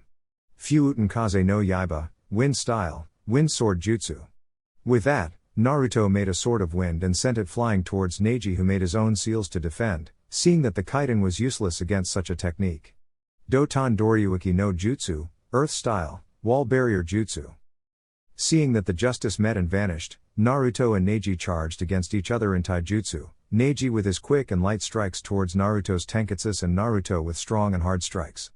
Naruto tried to strike Neji with a sequence of punches, but Neji smoothly defended all of them, while dancing and showing the Hyuga's signature taijutsu style on his prime. Neji has come a long way on the Juken since he graduated at the academy. Keeping constant training with Hisashi, the new Hyuga prodigy was on his way to being one of the best Hyuga shinobis of this generation and possibly even Hisashi's generation, if he kept on the same course of action. "I'm sorry, Naruto, but you are at my field of divination," said Neji as he got into a stance in preparation for one of the Hyuga's most prized techniques. The Haki Rakujuian Shao, 8 divination signs, 64 palms of the hand, was a technique worthy of a main branch Hyuga member, but Neji wasn't a genius for nothing. He got to learn it from his father 4 months ago, and now it would seem that poor Naruto was going to get his tenketsu closed. But since Neji was beginning to initiate his attack, he underestimated Naruto's speed to make hand seals. As Neji began to charge, Naruto knew he would only have one chance at this before he would get his tenketsu sealed by Neji. Raiten Jaibashi no Jutsu, Lightning Style, Electromagnetic Pulse Jutsu. As Neji arrived practically in front of Naruto, ready to begin the first 2 assaults on Naruto's tenketsus, suddenly waves of electromagnetic energy appeared from Naruto's hand, forcing Neji to abandon his technique and make hand seals while jumping. Meanwhile, the audience was analyzing the fight with a smile on their faces. Anko was stunned to see such high-level jutsus being displayed by genins, and Tenten was trying to study Naruto and Neji's moves. As Neji jumped from Naruto's Raiten technique, he started making hand seals, to which Anko recognized the sequence and smirked at the prodigy's strategy. She was eager to see Naruto dodging the next attack. True to Anko's words, Neji landed on the ground before finishing the hand seals sequence, Doton Iwa Nato Kuzushi, Earth Style, Stone Lodging Destruction Jutsu. With that, the mountain near them suddenly served as a catapult for rocks which were falling towards Naruto very fast, leaving him with no alternative but to resort to an evasive jutsu Fuuten Shunshine no Jutsu, Wind Style, Body Flicker Jutsu, and appeared behind Anko and Tenten. Anko, upon turning behind, grinned upon seeing Naruto behind her, call the fight off. She didn't even bother to declare a winner, since neither landed any substantial hit on the other. Both of them displayed proficient knowledge on ninjutsu and evasive techniques. In taijutsu, they were tied, since with each attack there was a defense ready to take the blow. Since none of them used genjutsu, which according to Naruto, it just wasn't worth the trouble of learning genjutsu, rather than learning to dispel it, much to Kurenai's dismay, since Naruto ended up saying bad things about her style of fighting in the process. Now moving on to the next fight, Anko ushered Tenten and Naruto to fight. Not wasting any time, Tenten picked 2 shurikens and threw them at Naruto before making hand signs for the Cage Shuriken no Jutsu, Shuriken Shadow Clone, adding 20 more shurikens towards Naruto. Quickly reaching his trench knives and charging them with Fuuten Chakra, Naruto jumped to the side, by channeling chakra through his legs, and used the force to jump away from the shurikens, which ended up embedded on a near tree. Using the momentum, Naruto charged Tenten while making hand seals for Raiten Dageki Mahi no Jutsu, Lightning Style, Shock Paralysis Jutsu, and slammed his hands on Tenten's stomach, sending Raiten Chakra on her body, paralyzing her and making her fall on the ground completely paralyzed. Now immersed in rage over the concept of losing to a boy, which to Naruto she could be quite scary when thinking like this, Tenten bit her lip, sending waves of adrenaline through her body, dissipating the technique and getting up, much to Naruto's grin, since thanks to Tenten, he discovered a way to counter his own technique and get prepared for the future. Flipping through hand seals quickly, Tenten gathered air inside her lungs and exhaled a thin layer of dragon fire. Katen Karyudan no Jutsu, Fire Style, Fire Dragon Projectile Jutsu. Cursing his very soul for not being able to use the Wind Barrier Jutsu, Naruto resorted to maybe his first jutsu ever learned and replaced him with a log nearby before seeing it combust quickly. Naruto appeared on her side and made 4 Cage Bunshines in order to initiate his taijutsu combo attack. Ushering the clones to surround Tenten, Naruto charged at her with a straight punch on her face, followed by consecutive kicks from below her from the Cage Bunshines until she met with the real Naruto's foot on her chest, sending her flying towards the ground. Anko, seeing this, wanted first to scowl at Naruto for attacking Tenten with such a combo, but dismissed the thought since she knew Tenten didn't want special treatment just because of her gender. Naruto for his part ran to her aid only to see Tenten unconscious but with a smile on her face. Naruto knew what she was smiling about, since Yugao explained it to him some time ago. According to the purple-haired woman, Tenten smiled like that when she was beaten by a strong foe that treated her just like any other opponent, rather than a supposedly weaker person because of gender. Anko also knew that feeling, but she figured that since Tenten was unconscious, a little reprimand was in order for the blonde. Naruto, while such combo is very effective, you ended up beating your teammate until she was unconscious. Now what should I do for your punishment, Neji? Any thoughts? Asked Anko, licking her lips in anticipation and for Neji to smirk since he had the perfect idea. Anko-sensei, why not let Naruto carry Tenten to the hospital while we're chasing him with kunais and shurikens, just to scare him a little. Said Neji, to which Anko smiled and Naruto gulped since he managed to hear their conversation and didn't like it one bit. Seeing that his ass was on the line, Naruto did the only thing he knew to escape their wrath. He deactivated the gravity seals, picked Tenten bridal style and used Fuuten Shunshine in order to get a clear advantage so his teammates wouldn't chase him with kunai/shurikens and for Anko to summon snakes after him as well. After Naruto vanished with Tenten on his arms, Neji and Anko sighed, since they lost the chance to give a little torture to the blonde. Okay, Neji, since you would get to fight Tenten, I'm your opponent, but before we fight, I want to teach your trump card on the Chunin exams. I'll teach you one of the strongest Doton techniques, called Doton Doryudan no Jutsu, Earth Style, Earth Dragon Projectile Jutsu. This is a high B ranked jutsu, so be careful when using it, since it takes a lot of chakra and genin normally shouldn't have much chakra for such a technique. Note that this technique is equivalent to Tenten's Karyudan no Jutsu. Neji for his part was ecstatic about learning such jutsu, but something was amiss. If he and Tenten would get to learn similar jutsus, wouldn't Naruto learn it as well? Anko sensei, if I and Tenten learned this jutsu, wouldn't Naruto learn it as well? Asked Neji, to which Anko sighed, since she thought that as well. Well, Neji, he would, but we don't have any knowledge on this technique when mixed with Raiten or even Fuuten that happens to be Naruto's source of ninjutsu as well as his affinities. Now, this technique is with Naruto. Quite further from the training ground, Naruto landed on a rooftop in order to assess the situation. He was with an unconscious teammate on his arms and he needed to take her somewhere. The hospital wouldn't be an option since she wasn't sick or bruised. Concluding that she needed rest, Naruto rushed towards Tenten's house. Meanwhile, a certain cat-masked Anbu was watching her favorite blonde with certain amusement as well as slight jealousy for the girl he was carrying. Now there was a feeling she never thought she would have. Ever since she and Naruto became friends, both her friends Anko and Kurenai kept pestering her with thoughts about being Naruto-kun's girlfriend or something like that. 2 years later, the blonde managed to show her that in spite of being young in age number, Naruto displayed an experience akin to a person at least 6 years older than him. She was remembering their frequent spars and how many times Naruto took care of her wounds. Yuga at one time when Naruto was healing a bruise on her stomach, ended up locking her eyes with his ocean blue eyes. Since then, Yuga started to have certain feelings for the blonde, to which her senpai Hokage Kakashi managed to see on her face once when they were watching Naruto train what would be his trump card to pass the Chunin exams. Flashback on. Yuga, now a part of Anbu for 5 months, had just arrived at Anbu HQ. Being yet a junior Anbu, she was eager for tough missions to participate. While inside HQ, she would either participate on a mission or train to death, with the 7x gravity seal activated. Now being considered one of the best Genjutsu users on the force, Yuga was a force to be recognized. Another fact that contributed with her status, was that she was under the command of no one other than Sharingan no Kakashi, being only rival to Uchiha Itachi, the Uchiha clan prodigy. Since there wasn't any mission, she headed for one of the Anbu's many training grounds inside the compound in order to practice a new Suten jutsu that her father taught her. Suten Suishuha no Jutsu, water style, water collision jutsu, was a jutsu created by the Nidaime Hokage who was considered to be the best Suten user in the history of the shinobi countries. Just as she was about to make the hand signs, Kakashi appeared with his dog mask, telling her to conserve her chakra since both of them got a mission to handle. The mission was simple.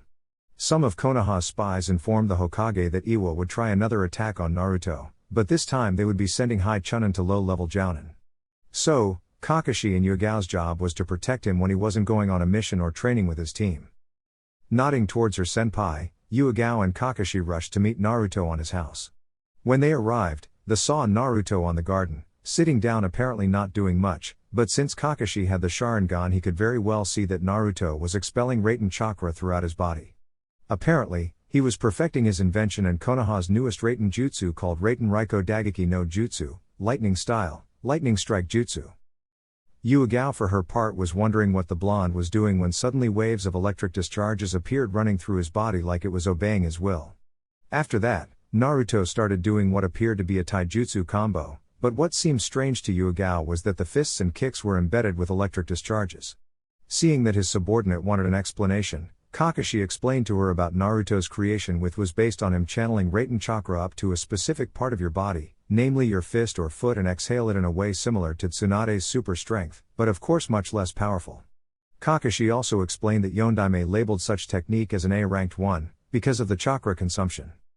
Taking a moment to process the information of a 11-year-old genin creating an A-ranked Raiten jutsu, Yugao ushered to ask something regarding the chakra consumption, since it appeared that Naruto wasn't having much trouble keeping the technique for long, clearly forgetting about Naruto's high chakra capacity and somewhat Chunin level control, to which Kakashi made sure to explain it to her. Naruto was blessed with high chakra capacity Yugao, and with his water walking level control he is able to maintain this technique for a considerable amount of time. Each and every blow is embedded with Raiten chakra, making each and every one of them a lethal attack. Said Kakashi, making Yugao turn to the blonde with respect over creating such a body-damaging technique.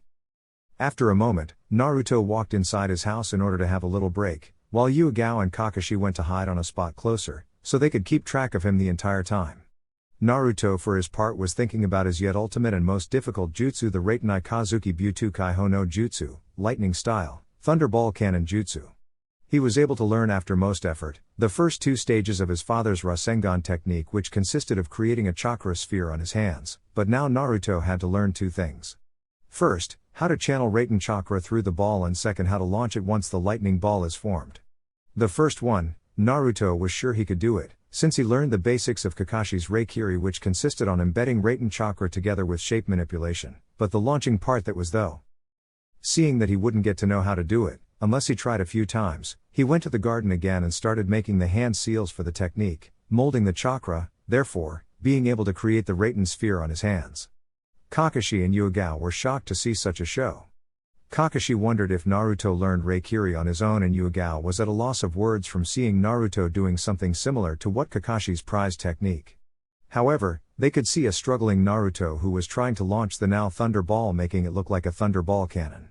Although Naruto got an A for effort up to charge the ball with more Raiten chakra, making it rather unstable, sending little lightning everywhere. After a while, Naruto extinguished the technique, since he didn't have a clue on how to finish the technique. Yuga for her part couldn't take her eyes off the blonde, and the reason wasn't because it was her mission to do so. The reason was that the blonde in front of her managed to surprise her yet again. She was at a loss of words after Naruto's Raiten Taiyustu combo before, but now upon seeing Naruto working on a technique as deadly as her senpai's assassination jutsu, she was wondering if he in fact used one of these techniques on her, she would be dead for sure. She was amazed with his abilities, and such a fact she couldn't hide from her senpai Kakashi, who by the way was smirking inside his mask from seeing the cat-masked Onbu look at Naruto with intensity. Yuga, if you knew what Naruto is trying to learn, you'd be even more lost in thoughts than you are right now. Flashback off. Right now ushering to be next to him in order to tease him a little bit and also to see the reason behind Naruto carrying a girl, Yuga jumped towards his direction. Upon arrival next to him, she turned to ask in a normal way yet slightly filled with jealousy. "Hello Naruto-kun. Tell me, why are you carrying this girl, huh?" Said Yuga, to which Naruto turned and proceeded to speak, not even surprised that Yuga was there as well. "I knocked her out on a spar and Anko sensei told me to take her to the hospital, but since she is just unconscious, I'm heading for her house," explained Naruto, while looking intently at Yuga's eyes, which was the only visibility he got because of the mask on her face. "Sure. So you wouldn't mind if I went with you, then?" Asked Yuga with a tone that showed that she wouldn't accept a no for an answer. "Of course not, Yuga-chan, after that, lunch is on me, what do you say?" Said Naruto, throwing Yuga's suspicions away upon hearing Naruto inviting her on a lunch date. "Okay, you managed out of this one, but I get to choose the restaurant," said Yuga, receiving a nod and a smile from Naruto. After they reached Tenten's house and handed her to her father, who at first seeing Naruto wanted to punch him in the face from supposedly doing this to his daughter, which earned an amused smile from the cat-masked Onbu upon the sight of Naruto apologizing to Tenten's father for knocking her out unconscious while on a spar. Now, Yuga and Naruto entered the Dengo place so to have their lunch date. Somehow, Naruto knew that she would pick such a place, since she always picked the Dengo place. Inside, as the supposed couple got their orders, Naruto and Yuga started talking about missions in general and about Onbu missions. Naruto at one time laughed his ass off when Yuga told him about the time when she stole Kakashi-senpai's book and put the blame on the Hokage that somewhat ushered Yuga to steal it. "So Naruto-kun, about that Raiten cannon jutsu of yours, did you manage the last part?" Asked Yuga, interested about the blonde's A-rank jutsu. "Almost. I won't say I've figured out yet, but I'm pretty close to discovering a way. I long ago stopped trying to use Raiten chakra for it to work. I got a theory about the first Fuuten jutsu I learned called Fuuten Kaze no Jutsu, wind style, wind breeze jutsu, and how I could use the wind strength to launch the ball. But that would take too long and the enemy wouldn't wait. If I were to do this, I would have to learn how to do the Kaze no Jutsu seconds after making the Raiten ball." As Naruto continued to talk about his theory, Yuga was remembering the blonde performing the technique and then use a wind jutsu to propel the lightning ball. Quite frankly, she was a little skeptical about someone using two elements at the same time, but this was Naruto she was talking about and wasn't about to stop surprising her anytime soon. As she looked at him explaining, she couldn't help but remind herself of every time he ended up surprising her, the never-ending stamina and the meditation, the Kage Bunshine, learning elemental ninjutsu at an early age, the gravity seal, his second affinity, not to mention his mission stats that happened to be on par with her own back when she was a genin. Naruto-kun, attempting to use two elements at the same time is something of a bloodline limit. It's not possible for you to do it," said Yuigao, before seeing a smile appear on Naruto's face. "Yuigao-chan, I never said about using the two elements exactly the same time. I was thinking more in terms of shaping the lightning ball and then use the Fuuten chakra in order to launch the attack. But, I don't know if the Kaze no Jutsu is enough or do I have to use the Daitapa. No, if I use this one, I wouldn't be able to direct the ball and the technique would be worthless. Kami, I'm on this technique for quite some time and I still can't do it right. The scroll I got doesn't tell much and I would like to use it as a trump card for the Chunin exams," said Naruto with some determination, earning a smile from Yuigao who lifted from their table. "Well, I just hope you manage to complete it. I have to be at HQ now, Naruto-kun. We can talk again later," said Yuigao, as she received a smile and a goodbye nod from Naruto, showing that he would definitely hold on to that. As Naruto also got up, he paid for the meal and left for his house. On the way, Naruto was thinking about more training on the subject or even train his strongest Fuuten technique and hope to control better, not wasting too much chakra with it. At the Namikaze compound. Already inside, Naruto found his mother sitting on the living room with her hands embracing her belly in a way of protecting the baby from harm. At seeing this, Naruto smiled once again. When his parents told him that he would be having a little sister, Naruto was excited to say the least. "Namikaze Misao, I can't wait for you to come to this world, so we can play together and do all sorts of stuff together as well." As Naruto walked towards the kitchen, the noise made Kushina turn her head apprehensively from thinking that someone would try to harm her or the baby. Kushina and Minato were discussing about the fact that Iwa's attempts on Naruto may divert to Misao once she was born and that fact alone scared her greatly. Thinking about picking a kunai, she was relieved to hear her son's voice going through the items inside the refrigerator. "Naruto-kun, are you home?" asked Kushina just to hear the blonde's voice. "Yeah, Ka-san, I'm just fixing a sandwich for me and then I'll head for my room." "How is Misao doing?" "She's fine, Naruto-kun. She's kicking like hell though, it's kind of funny you know. She kicks just as much as you did when you were inside of me," said Kushina as she remembered Minato resting his hands on her stomach and they both laughing at the feeling of little Naruto making himself known inside her stomach. "Really? Well, if you feel it again, call me, I want to feel it too," said Naruto as he went up to his room before smiling towards his mother, filling her with parental warmth inside her heart from seeing her son smile like that. "Oh, Naruto-kun, so young and already so old. You grew too fast, I just hope that nothing negative happened to you, Naruto." Inside Naruto's room. Already with his Fuuten book with him, he took another look at the technique called Fuuten Kyomu Shippu no Jutsu, Wind Style, Fierce Hurricane Jutsu.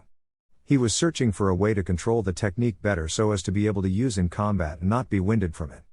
Naruto remembered the last time he tried the technique against a group of bandits near Kuza territory. While he could wipe close to 20 bandits alone with the technique, after it, he couldn't even stand after it, and if it wasn't for Anko sensei using her snake jutsu, Naruto would be killed by a katana that was being aimed to his chest. He also remembered Anko lecturing him about using not yet mastered jutsus in missions and the fact that it could result in death, just like it would be if it wasn't for Anko. Even though Anko, afterwards, got jutsu fan towards him asking questions about such a technique, Naruto felt ashamed from once again being saved. Now back to the book, Naruto was revising the description of the technique inside, seeing that he knew all that was being said about the technique. Damn it, it doesn't say much else about it. I guess I need a little stamina training. Dismissing the idea of trying to adapt so soon to the Hurricane Jutsu, Naruto decided to look through other techniques to see if he could learn it. As he flipped through the book, he subconsciously stopped on a page that detailed the Fuuten Kaze no Yaiba technique. As he was reading the description, he came upon an author note. The Kaze no Yaiba was invented by Suna's razor wind back at the Third Shinobi War. The technique involves the creation of a razor-sharp wind that resembles the figure of a katana, when created. Since then, no one was able to enhance such technique, which happens to be one of Suna's most prized jutsus. I had an idea on how to expand the technique and it revolved around multiplying the number of wind swords, but once I tried, an accident occurred and I ended up cutting my arms instead of perfecting the technique, therefore my ninja career is finished. For those who came to read this book, please continue my research on expanding the technique, whoever you are. And if by chance, you manage to create this technique, I have a humble request that you come to Suna in order to show me the technique that cursed my ninja career. Wow, if what he did, managed to cut his arms, then he must have applied more chakra into shaping the wind sword, making it unstable and chop his arms off. If I were to create multiple Kaze no Yaibas, I wouldn't try to expand the chakra needed to create one. In order for me to create multiple wind swords, I would need the aid of already existing wind, and the only way for me to make constant flows of wind is either by the Fuuten Shuheki no Jutsu, wind style, wind barrier jutsu, or the Fuuten Kadu no Jutsu, wind style, vortex jutsu. The Kadu is a B-rank technique and the Shuheki is a C level. Also, the Kadu takes a lot of concentration on my part in order to create the wind field. It wouldn't be practical for me, not even if I learned to control it better. Then, I'll try with the Shuheki. Wait, I must write this down, said Naruto, thinking out loud.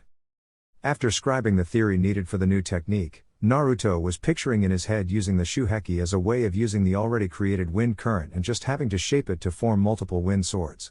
The theory was quite simple, but Naruto knew from the book that if it was simple, the author wouldn't cut his arms off, therefore, ending his ninja career. Before heading for his training ground, aka Kushina's garden, he figured that a name for the technique would be preferable. Since it will be a better version and the fact that I intend to create multiple wind swords, I think I'll call it Fuuten Beizu Kaze no Yaiba, wind style, multiple wind swords jutsu. I want to dedicate this new jutsu to young Prodag for coming up with the idea for this new Fuuten jutsu. At the garden. 3 hours later, Naruto was panting from little chakra exhaustion. He was right, the theory was quite simple, yet the real thing was almost impossible. Seeing that he needed the chakra to create the technique, he sat down on the ground and relaxed a little bit. Chakra recovery rate was a way of measuring a ninja's stamina, and Naruto was living up to this sentence. Meanwhile, Minato had just arrived home for dinner only to see a sleeping Kushina embracing their future daughter and smile deeply. The Namikaze clan was lost after the Second Great Shinobi War, therefore Minato was the last Namikaze. He remembered Sarutobi saying to him when he became jounin, about Nidaime's Clan Restoration Act and the fact that he could marry multiple wives if he felt like reviving his clan up to his prime. The Namikazes were praised for their speeds and agility in battle, hence his Hiraishin no Jutsu. But Minato had two objections about the Clan Restoration Act: first, the fact that he loved Kushina with all his heart, and second, that he disliked the idea of polygamy, much to the dismay of his sensei Jiraiya of the Sannin, who scowled at his student with the idea of group sex. He still remembered having to guide the poor man to the hospital, after what Kushina and Tsunade did to him. As Minato reached the window that led to the garden, he witnessed his son lifting from the ground with a determined face as per usual. Minato would never see the day when he stopped being proud of his son. The boy never ceased to amaze the adult Namikaze. His missions rate were on par with some of Konoha's most prized elites, and the fact that his son took the exact same role of his father as a jutsu maker was interest to say the least. After Naruto showed him the Raiten Raiko Dageki no Jutsu, lightning style, lightning strike jutsu, Minato applauded the boy for his ingenuity, but cursed the village from not having much Raiten users, other than he, his own son, Kakashi, and some Anbu members. Minato remembered once being praised by the Anbu members for such a useful technique, and very well remembered some masks falling on the ground when he told them that was his 10-year-old son that invented such technique. Right now, Minato was seeing Naruto perform the seals needed for the wind barrier jutsu, and then two typhoons emerge in front of his son. Minato, upon seeing this, guessed that Naruto wanted to become used to such technique. Little did he know that Naruto's intention was offensive related, instead of defensive. Since Kushina was still asleep, Minato stayed to see his son train. While Minato was oblivious of Naruto's intentions, the latter was smirking like a maniac, when only he was able to shape one Kaze no Yaiba with the wind current created by the Fuuten technique. After it, he cursed himself for not thinking clearly before, wasting chakra needlessly. The idea was not to do the Kaze no Yaiba technique as a whole, since Naruto didn't have to apply Fuuten chakra anymore, he just needed to shape the wind into razor-sharp swords. Stupid Naruto, it was so damn simple. Minato for his part was confused as to why Naruto was cursing himself, but as Naruto did the technique, Minato managed to see that in front of the typhoons, several wind swords were being formed, while slicing the imaginary opponent into shreds, leaving Minato's jaws on the ground and slightly worried about his son's psychotic murderer techniques.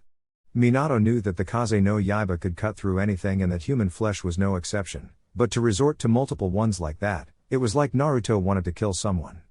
His feeling only rose when he saw Naruto grin deviously. "Naruto, come here for a second," said Minato, earning Naruto's attention since he didn't know that his father was there. "To-san, what's it?" asked Naruto, though he regretted, after seeing the serious look of his father. "Naruto, although it pleases me that you are creating new techniques, I believe that some if not all of them are plain murderer techniques. The one you created now, what's it called? Asked Minato, being hypocritical, to which Naruto scowled and retorted. This technique is called Fuuten Beizu Kaze no Yaiba, wind style, multiple wind swords jutsu, and is not a murderer technique, To-san. I merely expanded an already existing jutsu. But since you used the word murderer technique, To-san, tell me, what do you think the Rasengan is, if it isn't a weapon of mass destruction, said Naruto, scowling his father, to which Minato got irritated at this boy's lack of respect for his parents in such a way, but got to think about the yet incomplete Rasengan and Naruto's correct description. Yeah, Iwa still has nightmares about the Rasengan, and Naruto's techniques can very well be another ninja's nightmare in the future, well, like father like son, I guess. Okay, Naruto. I'll add your new jutsu to Konoha's jutsu scroll as an A-ranked ninjutsu, because of the damage that this jutsu can do. Said Minato, although he was considering labeling the techniques ranked, in order to prevent anyone less than jounin to attempt such a technique. Everyone meet my son, the butcher of Konoha. Time skip, date of the Chunin exams. Naruto awoke after practically 2 or 3 hours sleep last night. Today was the day of the Chunin exams and Naruto was suffering in anticipation for it. Seeing that he still had 2 hours to reach the academy, Naruto dressed his shinobi attire and went downstairs for some breakfast. When downstairs, Naruto could only find Kushina sitting on the table, reading the newspaper, while waiting for her son to show up. Since Minato was Hokage and all, he went ahead to see the preparations for the new exams that would test the results of the new academy. Saying goodbye to his mother and receiving a good luck and be careful sentence as well, Naruto was taking his pace calmly towards the academy. He still had 1 hour to arrive, and by walking, he would take approximately half an hour to arrive. On the way, he bumped into Yuga, but to his surprise, she was not wearing Anbu attire, and quite frankly Naruto was enjoying the view. It seemed like forever since Naruto got to see Yugao's beautiful form without all the Anbu armor. Yuga-chan, why aren't you with your Anbu attire? Not that I'm complaining about the lack of clothes, but I thought that Anbu would be on guard today since ninjas from other villages would be here as well, said Naruto before seeing a devious smirk from the purple-haired Anbu. Enjoying the view, I presume. Well, about the Anbu armor, Kakashi-senpai gave me the day off, something about not letting the job get to you or something like that. Right now, I'm waiting for Kurenai-chan to have some breakfast. Said Yuga before seeing Naruto's face turn to a scared one. Little did Yuga know that Kurenai used Naruto as guinea pigs for her genjutsus. Naruto for his part was scared of Kurenai's genjutsus.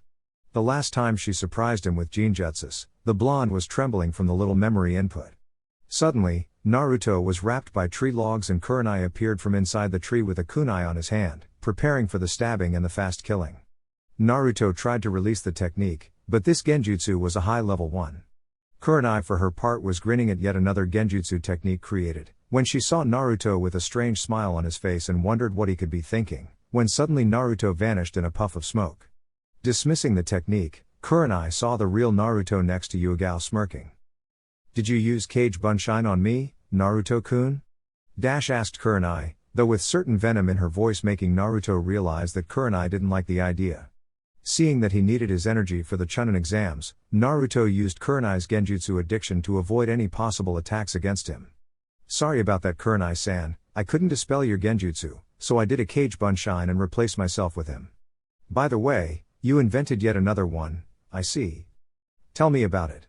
Said Naruto before seeing Kurenai change to angry and enter teacher mode. Gotcha. Well, I'm glad you asked, Naruto-kun. That's my A-level genjutsu called Meigen Jubaku Satsu, Demonic Illusion Tree Binding Death. With it, I can capture the enemy and kill him effortlessly, well, for those who can't break high-level genjutsu, at least in you. Quite the creative, aren't you, Naruto-kun, replacing yourself for a Kage Bunshine. But you need to hurry, the Chunin exams will start in 15 minutes, said Kurenai, to which Naruto cursed himself for forgetting the damn Chunin exams. Oh man, I got to go. I see you later, Yuga-chan, Kurenai-san. Screamed Naruto as he deactivated his gravity seal and vanished inside a tornado, making both women cover their eyes from the wind force. As the dust cleared, Yuga and Kurenai lowered their arms and sighed, seeing that Naruto almost lifted them just by the force of the wind alone. So, Yuga, tell me, do you still say that you don't have feelings for him? Asked Kurenai, while entering the restaurant. No, Kurenai-chan, I'm not. He is growing quite well, and though he's only 12, I can see a maturity way beyond his age. I'm not saying we're dating right now, but we're enjoying the company towards a future relationship, said Yuigao, being a bit too formal to Kurenai's liking, but she had just the counterattack in mind. I see, and what about your blushing face when he complimented your features, hey Yuigao-chan? Said Kurenai, teasing Yuigao, who right now was displaying a slight blushed face from remembering Naruto complimenting her. Changing the subject, Yuigao asked about Kurenai's future now that she was a jounin, to which Kurenai responded by taking a genin team from this year's academy. Kurenai also told Yuigao about the unfair treatment that Hyuga Hiashi gave to Hyuga Hinata, and that she was hoping to be her jounin sensei. At the academy, Neji and Tenten were waiting patiently for the blonde Namikaze. Tenten was already cursing names, and Neji was slightly annoyed from the prospect of being late for his Chunin exams, until a hurricane suddenly formed in front of them. Even though Naruto did that before, it didn't mean that his teammates wasn't already used to it, as they covered their faces from the wind power. Sorry about being late, guys. I ran to an acquaintance of mine. But now that we are all here, let's hurry. Kami forbid our team didn't arrive at the Chunin exams because of me, said Naruto, as he rushed inside with his team following him, up to see Anko standing next to the door with a smile on her face as she saw her team arrive.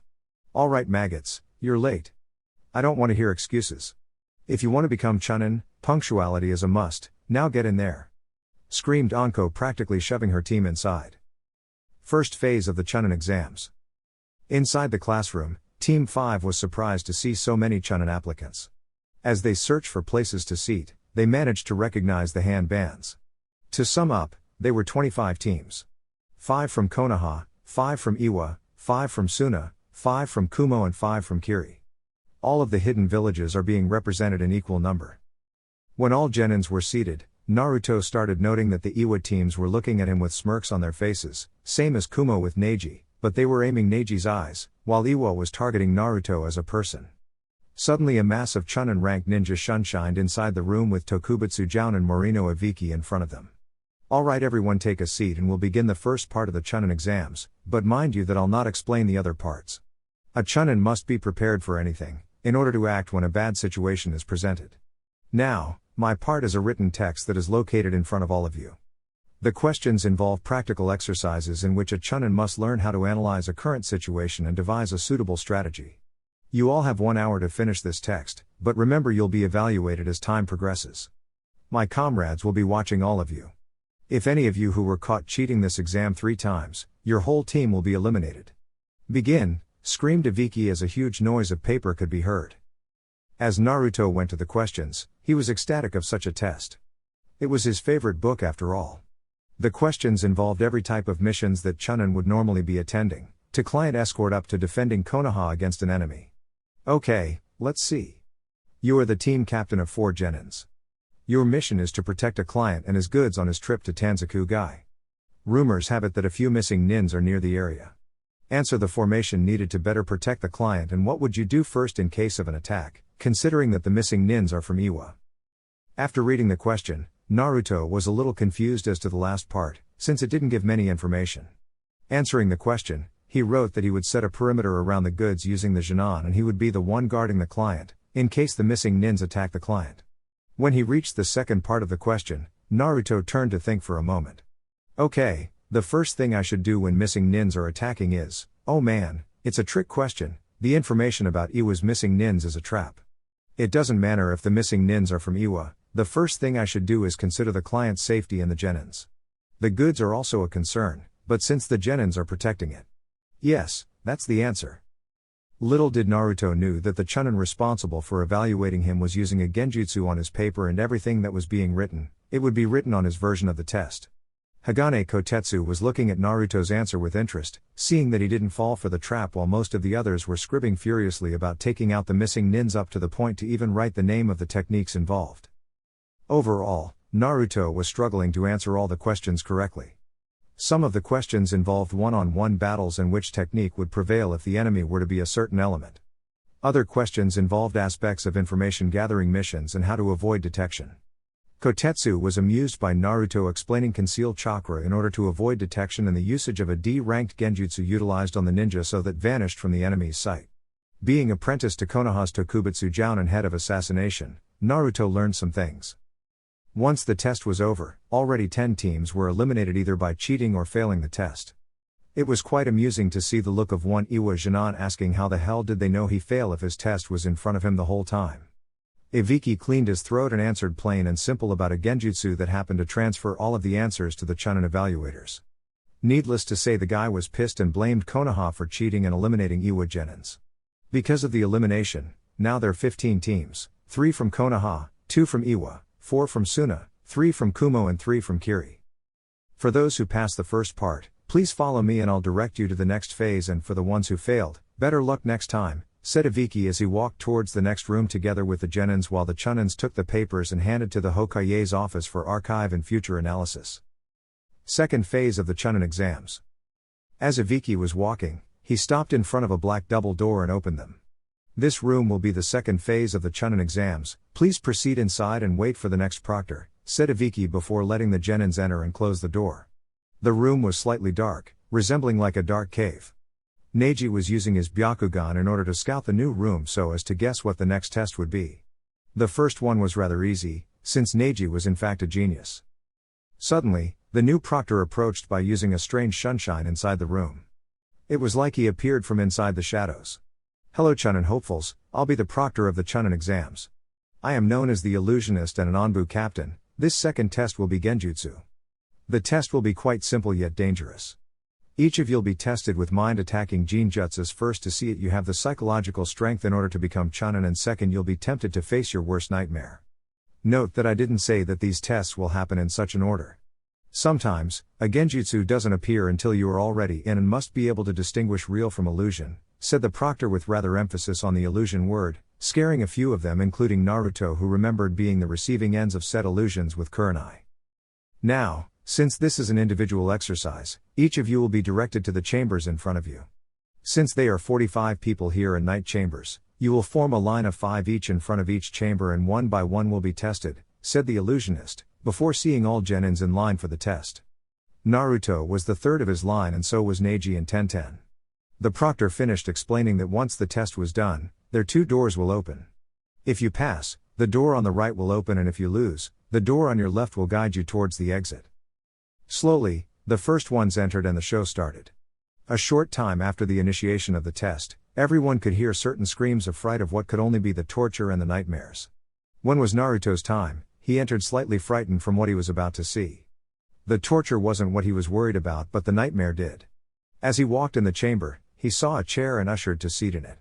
Immediately, after a hooded man appeared in front of him and the only sight was the man's devious smile towards Naruto. Chunin applicant, your test will begin Megan Makai Akumu no Jutsu, demonic illusion hell nightmare technique. Instantly, Naruto was transported to his worst nightmare in existence. What appeared on his eyesight suddenly made his heart froze to death.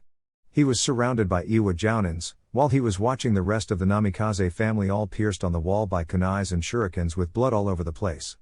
Minato was receiving punches, kicks, kunai stabs while screaming for his life, and Kushina was in the same situation.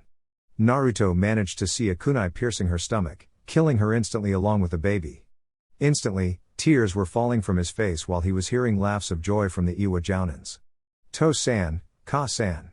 No, screamed Naruto in sadness, although no one could hear since the Iwa jounins were laughing evilly towards him.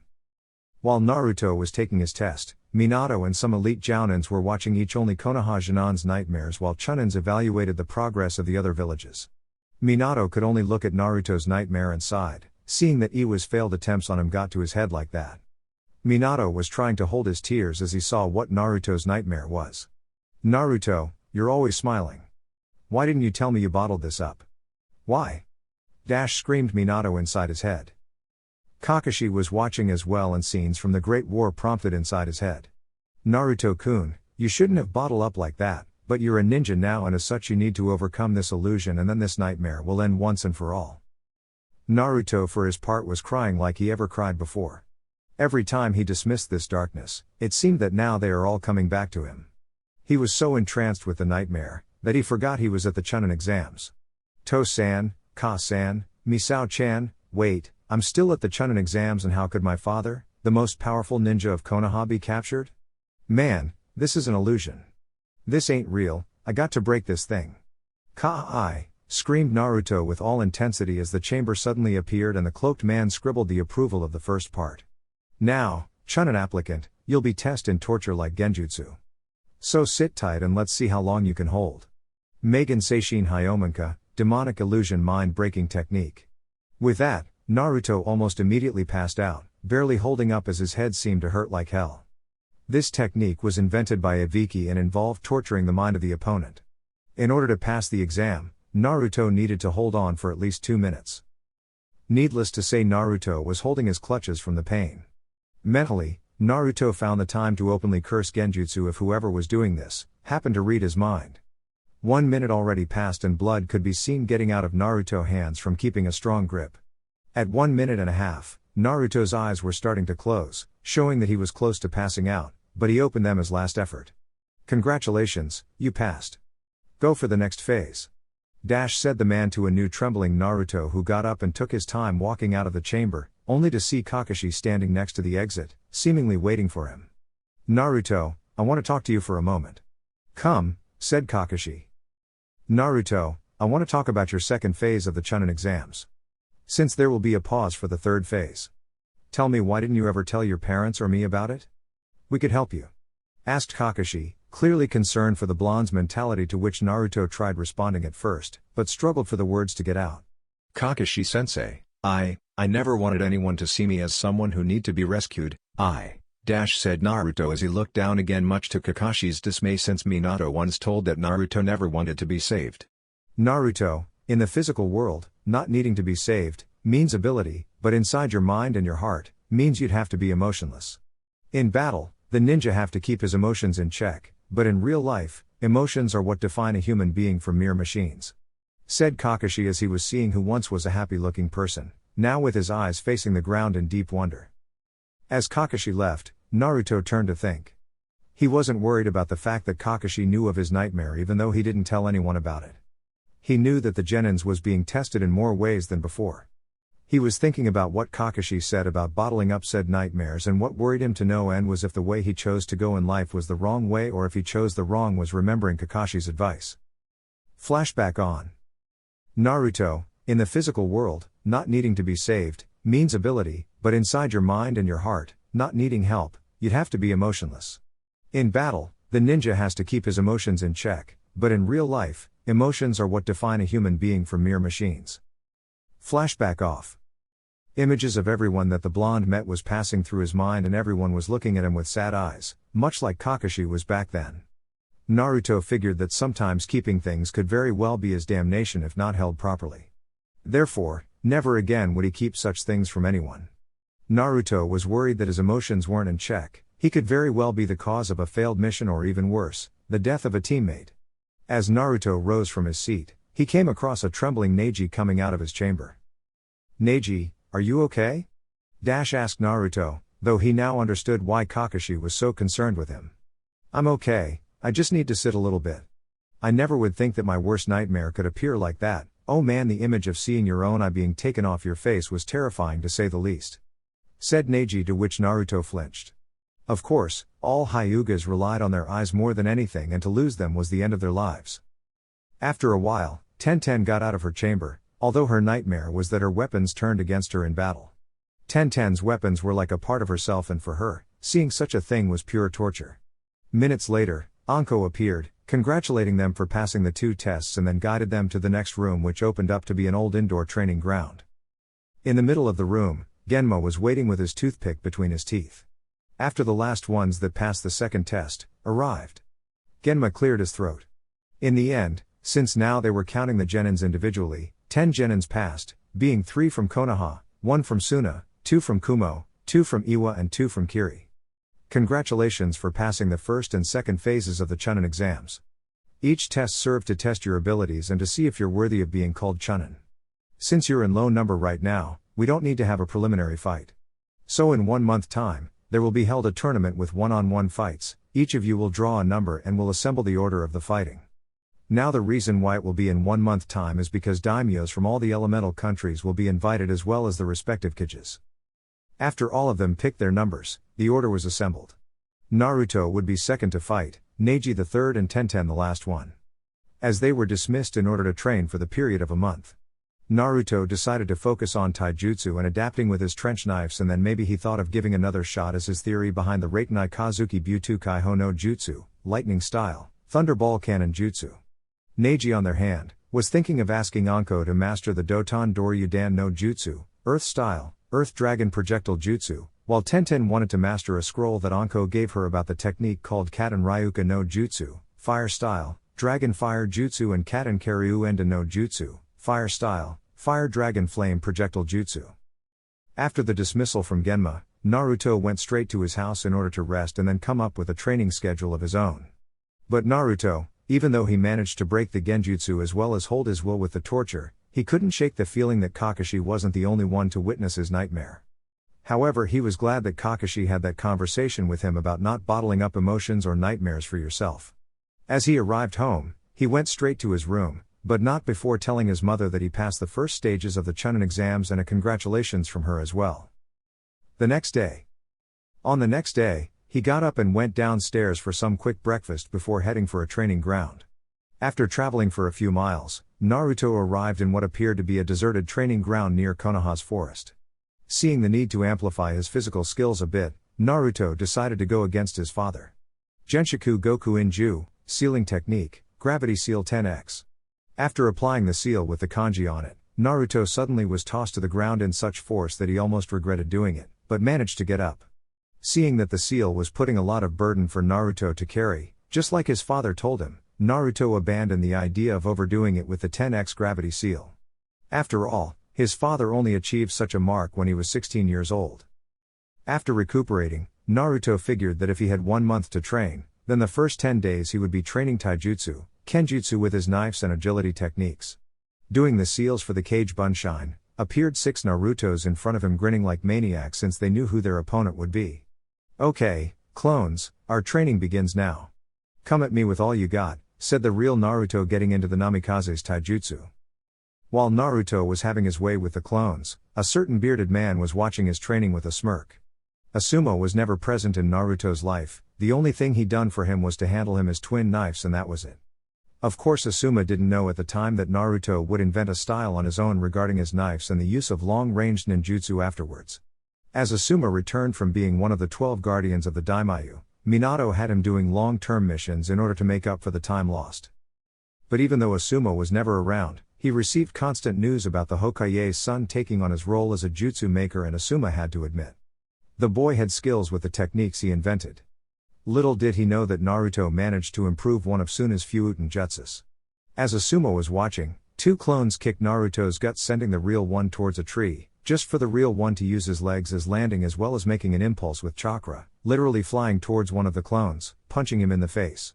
The last one attacked Naruto in a hopeless attempt, only to be on the receiving end of a roundhouse kick from the real Naruto. Cursing himself from seeing that he has been beating Cage Bunshin since forever, he knew he needed a partner to spar and he couldn't ask Neji or Tenten, since both of them were competing against him. And now that his source of training is useless, he was starting to worry that he wouldn't have anyone to aid him since he dismissed training with Anko, since she had to teach high-level ninjutsu to Neji and Tenten. He couldn't go see his father, since he was busy with the invitations for the Chunin exam tournament and Kakashi is on Onbu as well as Yugao. Ninjutsu training wouldn't suffice for him, since he along with his father believed that flashing high-level ninjutsus was just a waste of chakra if not used along with taijutsu or kenjutsu. As Naruto was contemplating on his month training, he heard a couple of footsteps to his right and was surprised to see Sarutobi Asuma approaching him. Naruto wasn't close to the man in any sort of way. The only thing they had in common was that both used Fyuuten trench knives against kenjutsu users. "Naruto-kun, how have you been?" asked Asuma, to which Naruto smiled casually and responded. "Hello Asuma-san, I'm training for the last part of the Chunin exams." "Ah, Chunin exams, it seems a lot of stuff happened during my absence, I can tell. Say, why don't we have some lunch and you can tell me about how life has been for you and we can discuss about your training for the Chunin exams, seeing that you have Fyuuten affinity as well as I do, maybe I can oversee your training for the month," asked Asuma, clearly not aware of Naruto's other affinity as well as the fact that he had a kind of natural affinity for wind. "Okay, Asuma-san, I'm kind of hungry anyway. Might as well get something to eat, then I can think clearly about my training," said Naruto as he walked alongside Asuma towards the barbecue place. As Naruto and Asuma were walking, Naruto was telling him about his other affinity, his missions as part of Team 5 with Anko, Neji, and Tenten. Also Naruto told Asuma, since he was the only few Fuuten users in Konoha, about how he improved the Kaze no Yaiba, but decided to show him before saying his secret. Asuma for his part was impressed by the boy. Inventing jutsus and improving them as his age was no small feat. At the barbecue place. Inside, after they ordered, Naruto turned to talk about the fact that his difficulty in training taijutsu, since the usage of Kage Bunshin became second nature to him and he could anticipate their movements. Also, he told about finding a sparring partner that could train him in taijutsu and trench knives. Well, Naruto-kun, since you are in need for some training, I could very well assist you. I've got back from a long-term mission and the Hokage gave me some time off. Also, I could see if you need some help in Fuuten ninjutsu, seeing that I'm also a Fuuten user, said Asuma, to which Naruto started thinking about the offer. Asuma is a jounin and the one who gave me the trench knives. I can practice taijutsu with him and maybe he can teach me some strategy with Fuuten as well. I could use the help, Asuma-san, thank you. Said Naruto as he picked his chopsticks and ate his barbecue with a smile on his face. Across their table, Yuga and Kurenai were enjoying a conversation together, apparently oblivious to the fact that Naruto was there as well. Well, it was more like Yuga teasing and Kurenai blushing. Kurenai once told the purple-haired Onbu about the guy named Asuma and the fact that the Genjutsu user was for the first time in her life attracted to someone. As they were talking, Naruto's voice reached their ears and they turned to see that not only Naruto was there but also Kurenai's crush Sarutobi Asuma. Yuga knew what Naruto wanted with Asuma, since she knew that he passed the first parts of the Chunin exams from Anko, and since Naruto's trench knife style was similar to Asuma, she figured Naruto wanted some tips on strategies using the trench knives in combination with Fuuten and perhaps Raiten ninjutsu. Very clever, aren't you, Naruto-kun? I'm eager to see you fight at the third part of the Chunin exams. Kurenai-chan, I will go there and say hello to Naruto. You can come if you want, seeing that the guy you have a crush on is also sitting right there, said Yuga as he got up and walked straight towards Naruto's table with Kurenai behind her, much to Yugao's delight for further use of blackmail against the Genjutsu mistress. Hello Naruto-kun, how are you doing?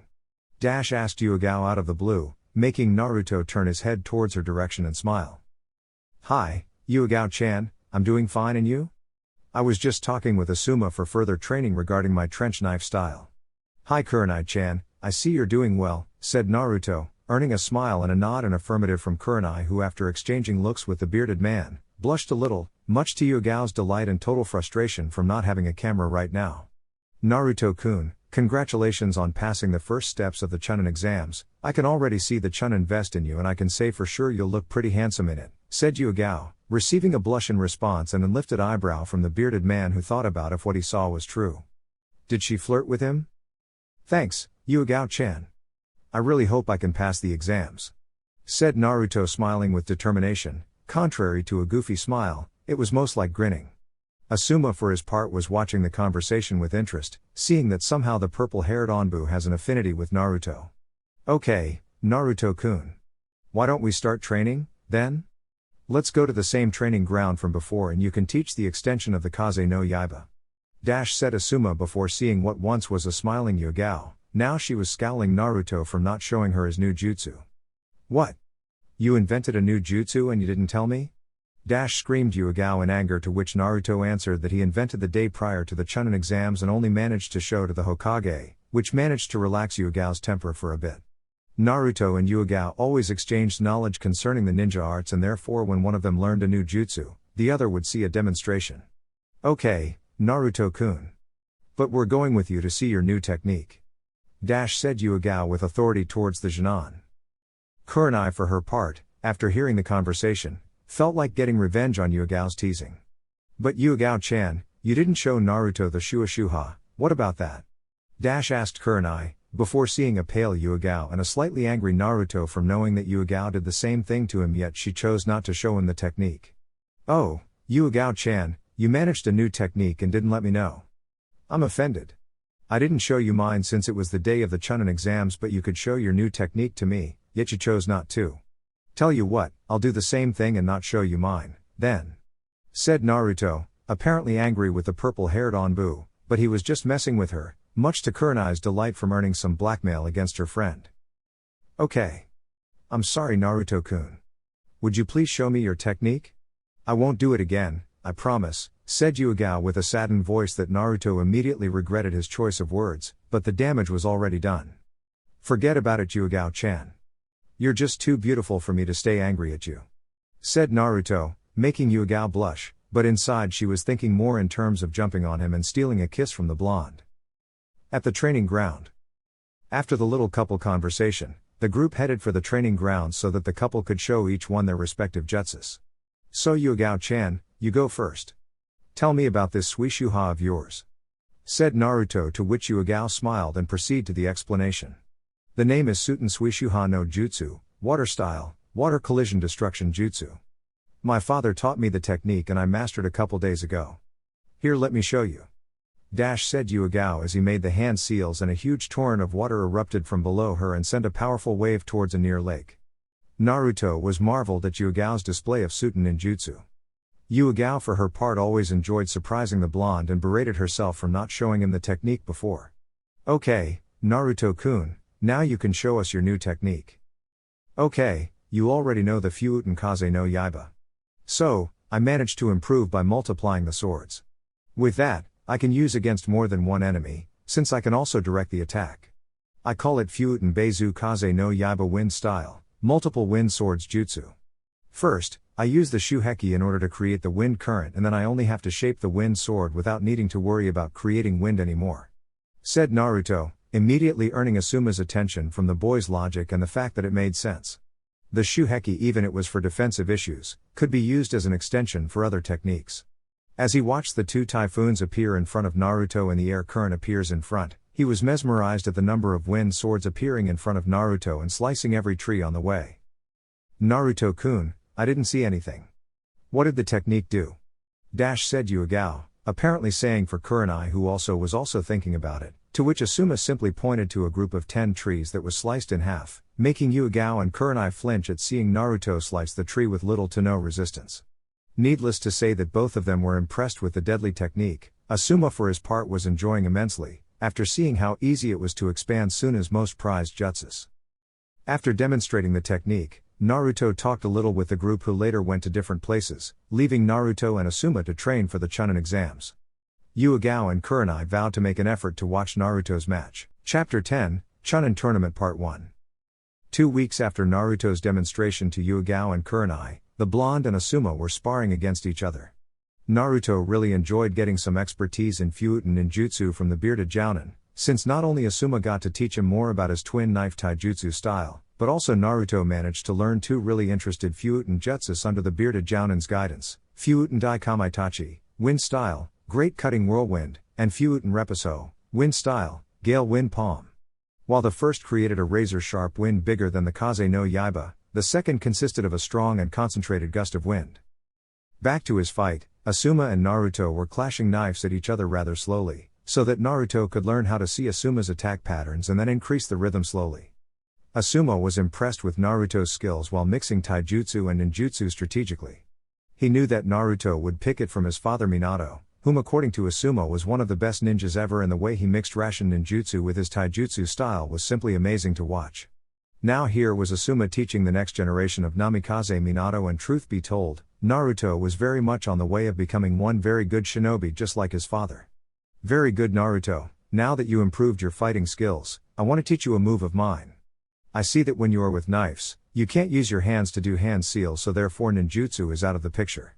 With this method of mine, you will be able to switch quickly between ninjutsu and taijutsu, said Asuma, to which Naruto was hearing it intently.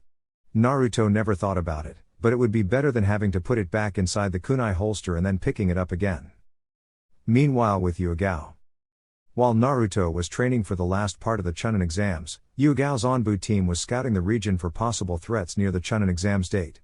Because of the Chunin exams, Konoha's gates are open for visitors, in other words, open for any sneak attack or even an invasion from another village when no one expected.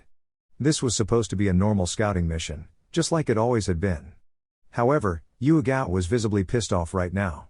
The reason was the new Onbu member of the team, Gekko Hayate. The man was second in line for Konoha's best sword fighter next to her.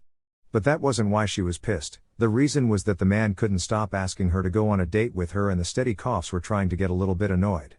Yuga didn't know, but the coughs were actually so that the enemy underestimated him by thinking he was terribly sick, but what she did know was the guy had a knack for pissing her off, and not in a good way though. Actually, come to think about it, Yuga wouldn't even consider going out with someone other than the blonde. It was not the fact that she was in love with him, well, not yet anyway.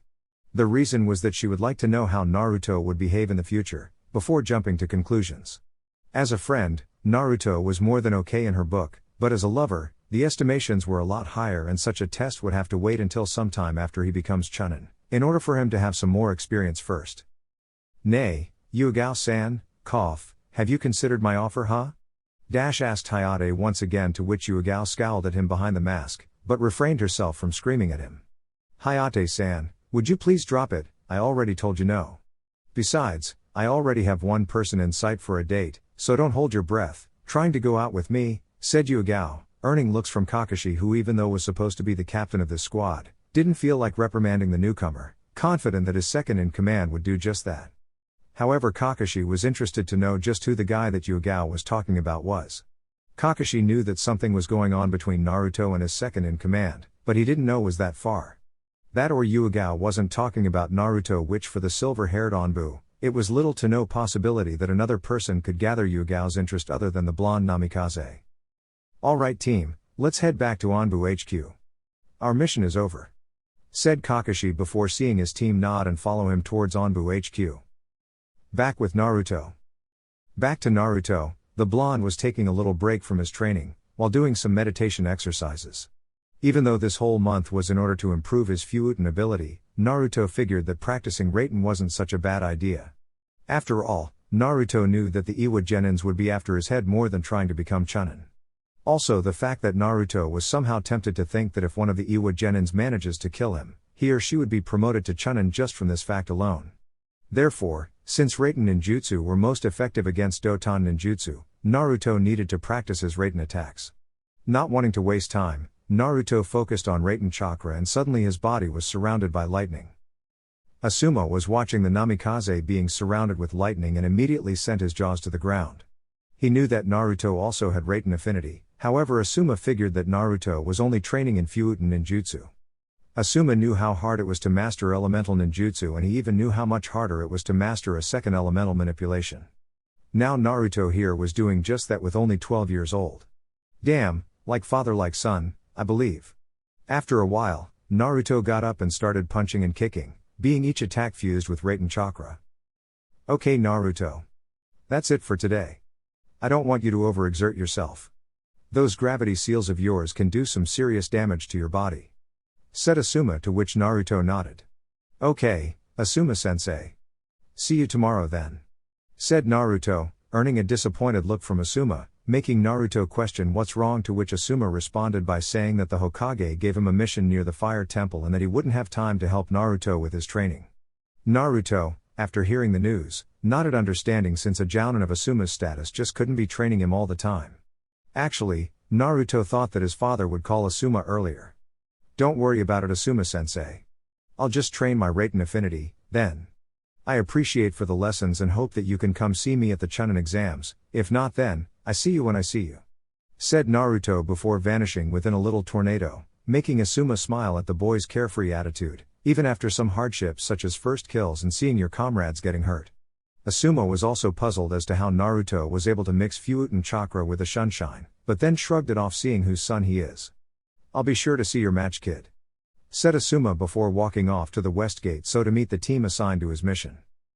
With Naruto not feeling the need of more training, Naruto decided to have some lunch at Ikirakus, but he was surprised to see another blonde sitting there, chatting with old man Tucci and Ayame. Good afternoon, Hokage-sama, said Naruto before seeing Minato flinch from hearing his son calling himself like that, even though he specifically asked for him to call him To-san when not at the office or while at shinobi duty. But then again, Minato was on Hokage duty and Naruto was training for the Chunin exams. Naruto-kun, how many times have I told you not to call me like that outside the office? Now, I understand Sarutobi's situation with Asuma-san, said Minato, to which Naruto smiled, seeing that his father took the bait for his little prank. Sorry To-san. I was just confused since you're wearing your uniform, so I thought you were on Hokage duty, old man. 2 miso ramens please, said Naruto, to which Tucci smiled and proceeded to make the noodles, while Minato sighed, since once again his son had the last word of the conversation. Okay, Naruto. You won this time. So tell me, how is training doing with Asuma? Asked Minato, to which Naruto looked at him suspiciously, since he never mentioned telling anyone that Asuma was training him, well, anyone except Yuga and Kurenai. Now, even though you didn't tell me, which hurt me deeply, by the way, Asuma told Sarutobi, who in turn told me. He told some good stuff about you, Naruto-kun. I'm proud of you. Konoha wasn't blessed with many wind users outside of the Sarutobi clan. Now, talking is your To-san, I'd like to ask you a favor, Naruto. Said Minato, with the last part being dead serious, to which Naruto caught it and asked what it was that his father needed of him. Naruto, as Hokage, I'm forbidding the usage of the gravity seal from being used as training. Said Minato, dropping the bomb to Naruto and his training, earning, of course, protests from the little Namikaze. Why would you do something like that? It did wonders for me and Yuga-chan. And looks what it did to you. Asked Naruto, now increasing his voice so as to make a point. Minato for his part sighed, already knowing it would be as hard for Naruto to let go of the seal as it was for him. Naruto, the truth is that while the seal does wonder for training purposes, after a while of using, gravity starts causing damage to your body gradually, hindering your growth and damaging your bones in the long run. Another reason I'm doing this is because I'm worried about you and Yuga-san. I did a checkup this morning and the head doctor came to me, saying that my bones need some time to reconstruct. He told me that if I remained with the seal more time, there would be high chances that I wouldn't be able to fully heal my body. Even though reluctantly, I removed my 15x gravity seal. Please, I'm not saying as Hokage, I'm saying as your father, please remove it and rest for a week. Said Minato, to which Naruto looked down, thinking. Naruto was at loss of what to do right now. On one hand, the gravity seal actually improved his training like nothing else would, but if he ended up using it too much, he could severely damage his bone structure and hinder his growth. Since Naruto's 1x gravity seal until now, the seal acted more like a legal drug to Naruto. When the seal was off, he felt weird to say the least. It was like the force of gravity that was there before, simply vanished and he felt like floating easily. However, while Naruto was discussing the pros and cons of whether or not to keep the seal, another factor was that his father not only prohibited its practice but also asked him with concern clearly on his eyes. Smiling, he made his decision. Fuuinjutsu Genshoku Goku Inimetsu, sealing technique, gravity seal extinction, said Naruto before seeing his gravity seal leave his body, and immediately the feeling of lost in weight came down rushing him. Suddenly, Naruto started to eat his bowls of ramen, not even realizing that his arms were moving twice as fast as it normally would, making Tucci and Ayame send their jaws to the ground while Minato smiled, since Kushina had that same reaction after he released the seals and ushered to the bathroom to wash up. Easy, now, you need to get used to normal gravity now. Trust me, it takes a little time. Said Minato, to which Naruto smiled and asked his father, since he remembered the other person who happens to use the gravity seal as well. To-san, we should reach Yuga-chan to tell her about the seal. Yes, I know that. Although I fear that she became more addicted than us. Come, let's go to my office so we can call for her. Tucci-san, thanks for the lunch, delicious as always. Said Minato before ushering Naruto to follow him towards his office. At the Hokage's office. Once inside the office, Minato seated on his chair and called for his secretary in order to reach Onbu member Kat. Meanwhile, Naruto was going into details with his father about his training in Fuuten Ninjutsu. Also, Minato gave Naruto a bonus from adding a new jutsu to Konoha's inventory, since any ninja who invented a new technique would receive a bonus payment according to the technique's level. Since Naruto invented 2A rank techniques, being one of them in Minato's head, since the technique could slice the opponent in multiple pieces, he earned the equivalent of an A-ranked mission payment. Suddenly, a puff of smoke appeared and Kat shunshined inside the Hokage's office. Hokage-sama, how can I be of service? Asked Yuga, although she was puzzled as to why Naruto was there as well. Yuga-san, please lose the mask and seat, we have to talk about something urgent. Said Minato, to which the Onbu member nodded and took off her mask before smiling to Naruto, greeting him on the process. Now, Yuga-san, as I told Naruto, as of this moment I'm banishing the gravity seal training, said Minato, to which Yuga was completely flabbergasted about it. Just like the Namikaze duo, Yuga was addicted to the stuff, never forgetting to activate it before leaving home. Yuugao then looked at Naruto, who in turn nodded and turned to speak. Believe me, Yuugao-chan, I behaved the same way you did when I heard the news.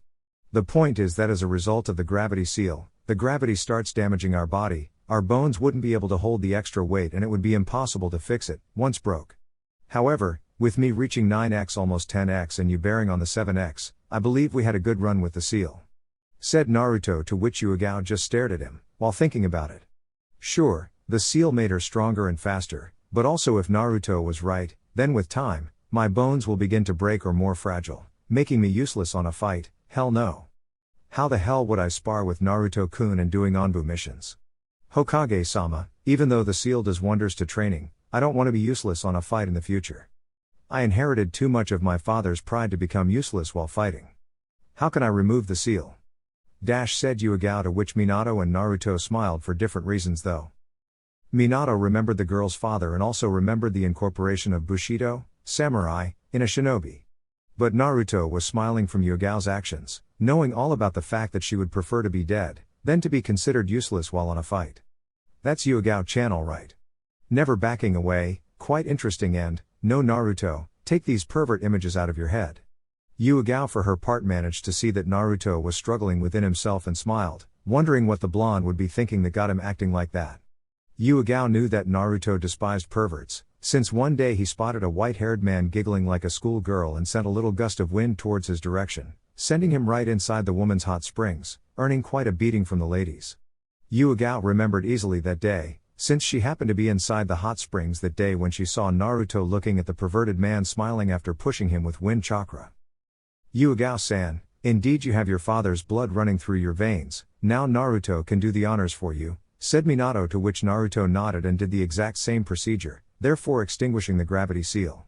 Because of it, Yuugao's body was lighter, making herself lose control of her body for a minute, ending up falling on the ground, being caught by Naruto, who kneeled down next to her with a worried look on her face, since this wasn't supposed to happen. Naruto-kun, don't worry about her. She just lost control of her body for a second. I bet it is because while you sometimes deactivated the gravity seal, Yuugao didn't. Am I right, Yuugao-san? Asked Minato, to which Yuugao nodded before locking eyes with Naruto for a minute. Wow, it's like two deep oceans. It's gorgeous, thought Yuugao. Naruto for his part was entranced with her looks and now didn't care that images appeared inside his head, since Yuugao was like an angel to him. Feeling the need to break the couple apart for now, Minato cleaned his throat a little bit just to get Naruto and Yuugao's attention for a moment, making both heads quickly turn and face a smiling Hokage. Now that both of you are paying attention, it's best for all of us to take it slow this week. So Yuugao-san, I'm giving you a 2 days vacation from Anbu services in order to be used without the gravity seal. Naruto, meditation for now, also in 2 days, you can train again. If you want, Kakashi-san will be available for a week of Raiten training. Now I have some good news for the both of you. Since the ninja has to constantly to pump chakra through the body in order to move, your chakra capacity nearly doubled by now. Also, I wouldn't be surprised if your chakra control also improved as well. Now, go rest you two. Said Minato before seeing Yuugao put her mask back on and vanishing in a puff of smoke, while Naruto did the same but with wind chakra infused. On top of the administration building. After the whole conversation inside Minato's office, Naruto and Yuugao appeared on top of the building, while looking at each other. When they looked at each other at the Hokage's office, both Naruto and Yuugao felt something entirely different from what they felt before. Yuugao was completely lost by Naruto's blue eyes while Naruto was entranced by her looks. Now, they were looking at each other, with both of them not sure of what to say to each other. Seeing that something had to be said, Yuugao put her job in front of the whole thing. Naruto-kun, I must head to HQ in order to present Hokage's order to Kakashi-senpai, said Yuugao at loss of what to say, to which Naruto nodded and responded. Ah, okay. I was wondering if maybe you'd like to go have some lunch or something together. Whispered Naruto while blushing madly, since he was kind of asking Yuugao on a date. Naruto-kun, are you asking me on a date? Asked Yuugao, completely taken aback by the blonde's initiative. Sure, pick me at 7. Here's the address. Said Yuugao as she handed a piece of paper with her address written and then vanished. With Naruto. Seeing that he still had 4 hours, Naruto sped up towards his house in order to rest a little bit and then get ready for dinner with Yuugao. On the way, Naruto remembered what he did and instantly a red color appeared on his face. Oh man, did I just ask her on a date? And she said yes. As Naruto was jumping through the rooftops, Naruto noticed someone tailing behind him, since said person was somewhat making large noises while landing their foots. During his training under Anko's guidance, Naruto didn't learn many ninjutsu, other than some which were more useful for infiltration and assassinations. Instead, Anko drilled knowledge into him about masking his chakra signature, hiding your trail when traveling so as not to be followed, as well as situations when you can sense others' presences, either by hearing the enemy's footings or their heavy breathing. According to Anko's training, Naruto assumed that said person's skills was similar to an academy student, which was very strange to the blonde Namikaze, since while the man's tracking abilities were practically insignificant, he was able to follow Naruto's speed rather well, so it meant that either the guy just graduated from academy or is a freshman genin. Wanting to see the guy's level, Naruto suddenly vanished within a little tornado and appeared behind his follower. As Naruto's eyes focused on the figure that suddenly stopped since he lost his trail, he managed to see Konoha's headband, as well as an Uchiha symbol behind the black man's blue shirt. "Tell me, why were you following me, Uchiha?" said Naruto, making the black man turn around scared, as well as trying to figure out how he lost Naruto's trail so easily. Naruto for his part was wondering if the boy grew silent on him or was actually trying to show he was not intimidated by Naruto's sudden evasion technique. "Well, since you're not talking, I will leave," said Naruto as he turned his back to the Uchiha with the only purpose of pissing the black-haired boy off, since he knew from his father that Uchiha ninja were known for their extreme pride, much to Uchiha Sasuke's anger. Sasuke was what could be considered stuck-up Uchihas, since he believed that no other ninja could stand against the Sharingan. But now seeing that Naruto managed to evade Sasuke's Sharingan with his evasion technique, as well as the fact that Naruto seemed to be looking at his feet rather than his eyes, proved that the blonde had knowledge on how to counter his doujutsu. "Fight me," said Sasuke, to which Naruto just shrugged it off, since he didn't feel like fighting someone only so that the man could copy a technique or two. "Sorry, not interested. First, it's common sense to introduce yourself, then I'm not interested in fighting against you. Now if you don't mind, I'm going home. See ya," said Naruto before vanishing once again within a stronger tornado so that Sasuke couldn't copy the technique, since he had to protect his eyes from the wind force. "Damn it. I wasn't able to copy anything with the Sharingan," said Sasuke, still trying to see where the blonde Namikaze went, since he didn't know the range of Naruto's Sunshine technique. Grumbling about not fairness in treatment since he belonged to the elite, Sasuke left not at all aware of the fact that another Uchiha had followed him so as to see what Naruto would do against Sasuke. Itachi was surprised to see that Naruto, even though considered a stamina freak and quite eager to battle, managed to hold his ground and avoid confrontation. The Uchiha Anbu was blown away by the blonde's perception of Sasuke's real intentions. When Itachi told Sasuke about the Hokage's son, Sasuke was furious to say the least. In fact, Sasuke came to a point where, even though Naruto was not only the Hokage's son, but also 2 years older than the little Uchiha, he believed himself to be superior in ability simply because of his family, to which Itachi openly scowled him in front of the entire clan, saying that having a doujutsu isn't guaranteed to win a fight. Of course, this commentary set one Uchiha Fugaku on edge, since he was considered to be the proudest member of the Uchiha clan and the Sharingan, saying from time to time that no one could beat the Sharingan. Back to Naruto, the boy shrugged the little Uchiha off his mind for 2 reasons. First, he was 2 years younger than him, therefore not even likely to meet him anytime soon, and second, because of his arrogant behavior, since the boy almost demanded a confrontation. Naruto was and always will be against favoritism. Being the Hokage's son, he had to endure some of the population kissing his ass simply because of whose son he was, and now he saw an example of how could his life be if he let people treat him like royalty. Uchiha Sasuke was the firm example of a spoiled child, who very likely would be killed the first time he faced a powerful enemy. Shrugging it off as in not his problem, Naruto arrived home a few minutes later. At the Namikaze residence. Inside, he was pleased to see that not only his mother was there, but his father was there as well. Add to the fact that Minato was gently caressing Kushina's pregnant belly, showing signs of appreciation towards his future daughter and Naruto's younger sister, Namikaze Misao.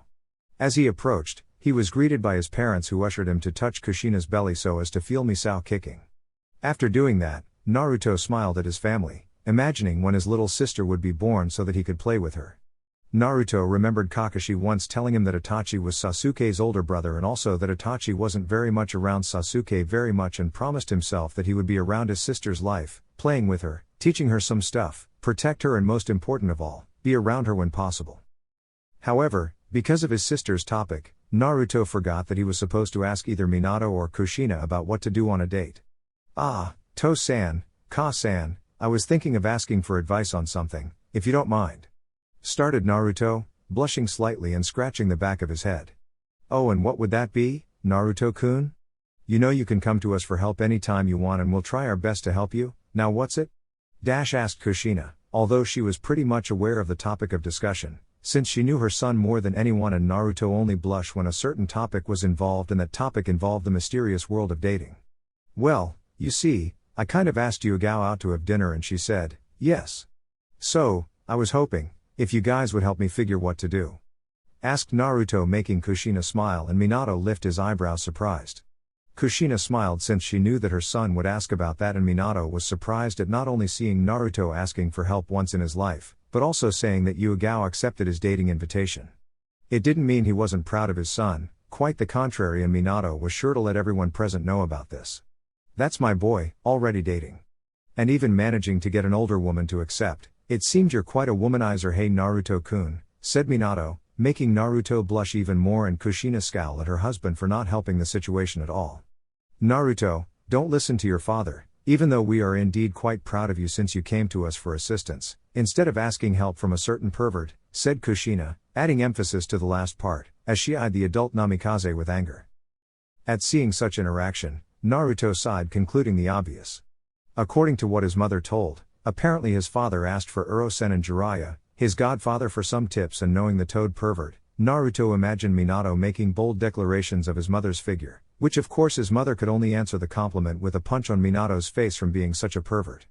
Minato for his part shivered in fear from remembering being sent to the hospital for 2 days after being on the receiving end of Kushina's flawless techniques against perverts, and the most difficult time he had, trying to convince Kushina that he wasn't a perverted and that Jiraiya was the one that advised him on the matter. "Now Naruto, the first and most important rule is to be yourself. Trust me on this, if Yugao accepted your invitation then she doesn't want anyone other than yourself to be her date. Now, as to where to take her, I would advise something neutral, like a sushi place or something like that. Konoha has many of these places and there are a lot of places you could take her. However, you have to make your first date special, so you have to figure out something.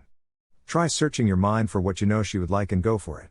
Now, etiquette in these situations are quite normal, there is no need to be extra formal, but you have to at least show that you can behave normally. Always remember some rules, though. Never let her pay for her meal, that shows that you are a gentleman, and also mean that you are able to take her to a nice place once in a while, without her thinking that you can't afford or something. Also, know that since she is an Onbu jounin, she makes more money than you. Now I know you had accomplished some B-ranked missions recently and money is not an issue for you, but try not to go to an extra expensive place.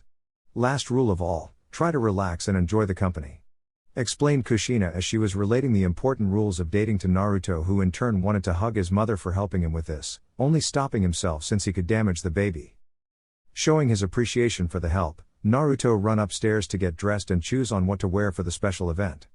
After he arrived inside his bedroom, he went to take a shower quickly. While washing his body, his thoughts drifted off to what he could do to surprise Yugao.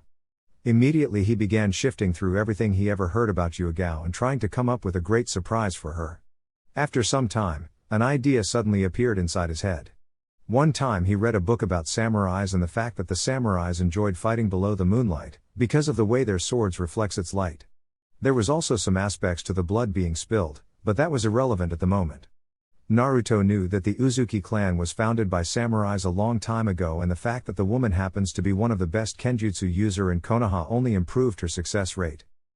With Yugao still dizzy from Naruto's sudden approach, Yugao was slowly jumping through rooftops so as to get once again acquainted to her normal body weight, since the seal wasn't there anymore. She was thinking about going on a date with Naruto all of a sudden, and the truth was that while she wanted to go eventually, she wanted to wait at least until he was 14 or even Chunin rank already. However, she was impressed when Naruto came asking her out like that. Yugao was so caught in wondering what would be like dating Naruto that she didn't realize that she was in front of Onbu HQ, and also the fact that she forgot about the Hokage's orders to be handed to Kakashi-senpai. Once inside the HQ, Yugao found Kakashi looking at a mission scroll intently. Once he looked up, he spotted her looking at him while holding a piece of paper. "Ohio, Yugao-san, may I ask what that piece of paper is about? Asked Kakashi, though never taking his eyes off his mission scroll. Yuga for his part handed the paper to Kakashi as in wanting him to read rather than her to tell him. Naruto. After reading, Kakashi sighed. What he read was an order from Hokage to give Yuga a 2-day vacation in order to get reacquainted with her normal weight. However, Kakashi had no other choice, having to ignore the Hokage's orders, since the mission his team was about to do consist of an information gathering mission near Konoha's Mark district. I'm sorry Yuga-san, we cannot comply with such an order. Our team has an information gathering mission around Konoha's Market district. However, you don't need to worry since we won't be doing any physical effort, said Kakashi, making Yuga look down slightly sad about not being able to rest a little bit. Oh no, Naruto's date. I have to tell him. I understand senpai, said Yuga still looking down, making Kakashi wonder why his second-in-command was sad about taking such a mission. If his mind served him correctly, the woman was eager for each assignment, never once backing away from a challenge. Now here she is showing signs of not wanting to ditch the mission. Something was definitely amiss with his vice captain and something told him that a certain blonde was involved. Kakashi knew that Naruto was having feelings for her and he also knew such a feeling was mutual, but if she was sad about Naruto, maybe the boy faced her about asking her for a date. However, seeing it as a personal matter, Kakashi shrugged it off, telling her to meet their team in 20 minutes on top of the Anbu HQ and then disappeared within a swirl of leaves, leaving Yuga to her thoughts. She thought about what she would say to Naruto that she wouldn't be able to attend their date. Instantly, Yuga cursed the blonde from rarely seeing him sad about something, except the time of his first kill, since, because of this, she didn't know he would react to the news. Her professional side said that he would understand since she had a mission, however her personal side told that the blonde namikaze would be crushed to be stood up like this. After measuring the two sides, Yuga sighed, seeing that she didn't have a choice. However, because of the fact that their date would have to postponed, that didn't mean that she would leave him waiting outside her door forever. Since she had time to meet her team, she quickly left HQ and speed up to Naruto's house since it was relatively close. After a quick travel, Yuga landed at the building in front of Naruto's house, more specifically his room. Quickly scribing a little note explaining her motive of absence, she strapped it within a kunai and threw it at the open window's direction and then seeing it pierce Naruto's wall. Satisfied, Yuga then left towards her rendezvous point where she was supposed to meet her team, wishing Naruto would understand her situation. Back with Naruto. Getting out of the shower, Naruto heard the sound of something inside his room and then went there to investigate. Seeing the kunai which he figured belonged to Yuga, Naruto smiled and yanked the little note attached to it. Naruto-kun, I'm sorry about canceling our date. The fact is that right after I was about to handle Hokage's order, Kakashi-senpai told me about the necessity of my presence on a mission our team will be fulfilling. I hope that you can forgive me and I hope we can schedule another date for us. Also, since we'll be doing an information gathering mission, I don't know when it will be over. I'm sorry yet again. Hopefully, I'll get to see your performance at the Chunin exams. Good luck with your training, Naruto-kun, and once again forgive me. Yuga. After Naruto read the note, he smiled upon seeing her consideration with him. However, he would remember to scowl her from apologizing so much, even though she had a perfectly accepted motive.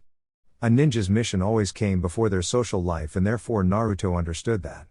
Gently yanking the kunai off the wall, Naruto kept the kunai close from his own set and put a different set of clothes than he was supposed to wear. Although Naruto wasn't leaving today, he would be able to attend his best hobby, which was to watch the full moon in all its glory. Some would think after all these years, watching the full moon would eventually get tiring and therefore Naruto would stop doing it. However, few actually knew that Naruto was literally addicted to such a light. True to his father's words once, Naruto was like a werewolf except the obvious part of resembling a wolf physically. However, since he still had some time until the full moon was scheduled to appear, Naruto directed his attention to the scroll of the most difficult technique yet. The Reitenai Kazuchi Butu Kai Ho, lightning style, Thunderball Cannon Jutsu, was by far Naruto's most difficult technique yet, taking almost 2 years to learn it fully. Until now, Naruto was able to master the ball formation, though he had still to guess how much of Fuuten Daitapa, wind style, great breakthrough jutsu, he needed to launch the ball successfully. Now looking at the scroll for what seemed like 1100th time he did so, Naruto threw it hard on top of his table, showing just how stupid he was, seeing that the only way to achieve the technique was to practice it, rather than once again read the theory, which by the way he already memorized everything. What Naruto needed right now was a way of not rather launch the ball, but instead control its path somehow.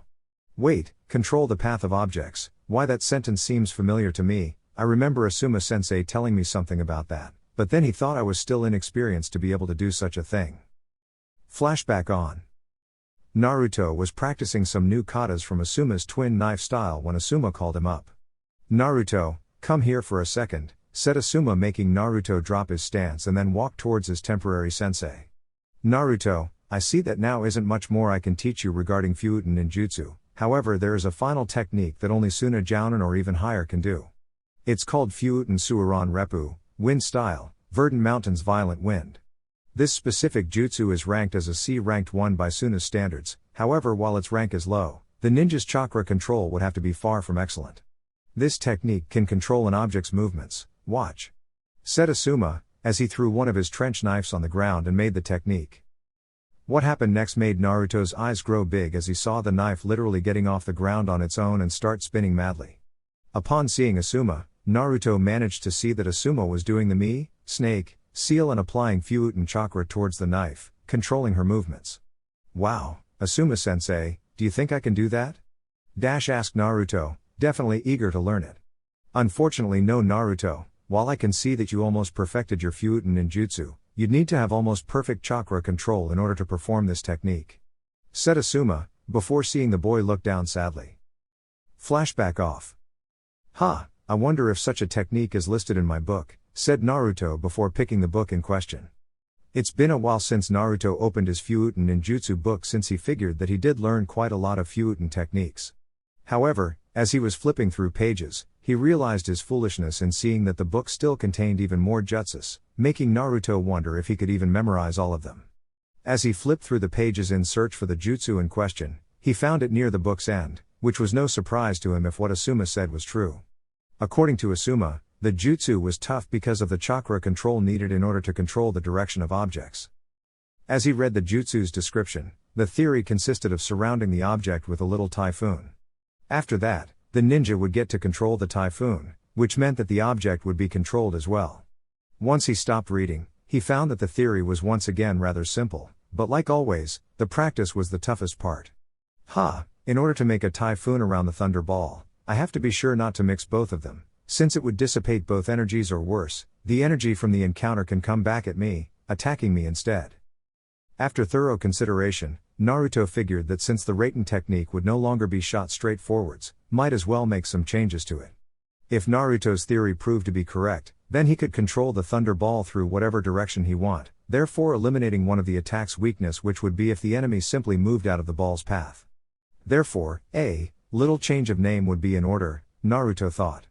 Okay, since it won't be considered canon then, how about simply eliminating that part? Okay, then this technique will be from now on called Raiten Ikazuchi Butu Kai, lightning style, thunderball jutsu. Now that the name is set, let's see if I can make this technique finally work.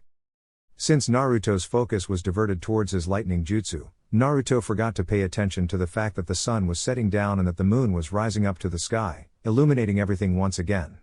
Wow, it's night already. The time sure passes quickly when you're having fun. Now, let's set everything up on the roof so I can enjoy the moonlight, said Naruto as he sunshined up to the roof, and there he stood sitting with his legs crossed, looking up to the magnificence that happened to illuminate Konoha with its light. Wow, so beautiful, whispered Naruto as a broad smile appeared on his face. The day of the tournament.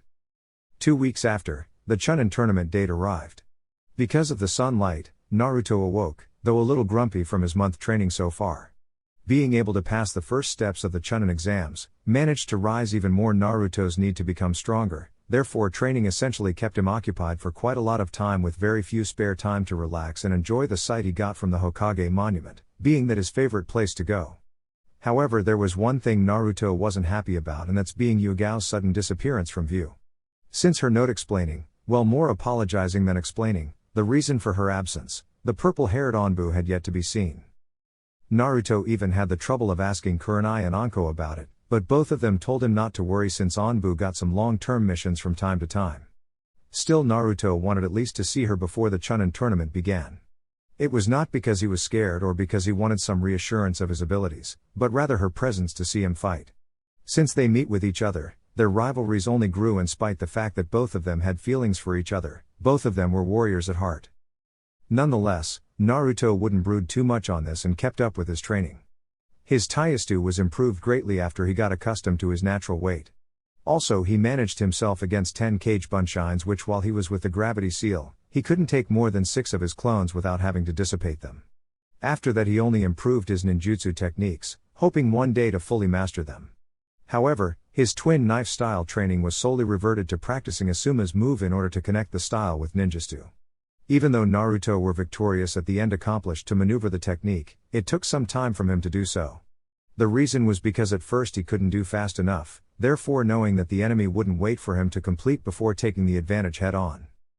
Lastly, Naruto's ultimate Raiten technique was almost completed, which he glad since he pretty much spent 2 years trying to do so. While he could control the lightning ball now with the Fuuten Suiran Reppu, he could only do so within a short distance before the lightning ball dissipated or just would continue its last course before the control ended. He seriously didn't want to depend on such jutsu, because of a number of things that could go wrong at the moment. For the technique to be accurately performed, he needed at least a considerable quantity of chakra capacity, since not only because of the focus on holding the technique, but also since he ended up using chakra in order to control the lightning ball. Getting up, Naruto went to the bathroom in order to wash up and do all the necessities. After that he put his outfit and stared at the mirror, wondering if today would be the day that he would either add a Chunin vest on top of it or succumb to Konoha's standard Chunin outfit. Putting that aside for now, Naruto went downstairs just to see his mother having breakfast quietly. Seating quietly as not to disturb his mother's moment, Naruto grabbed a few things to eat and some milk.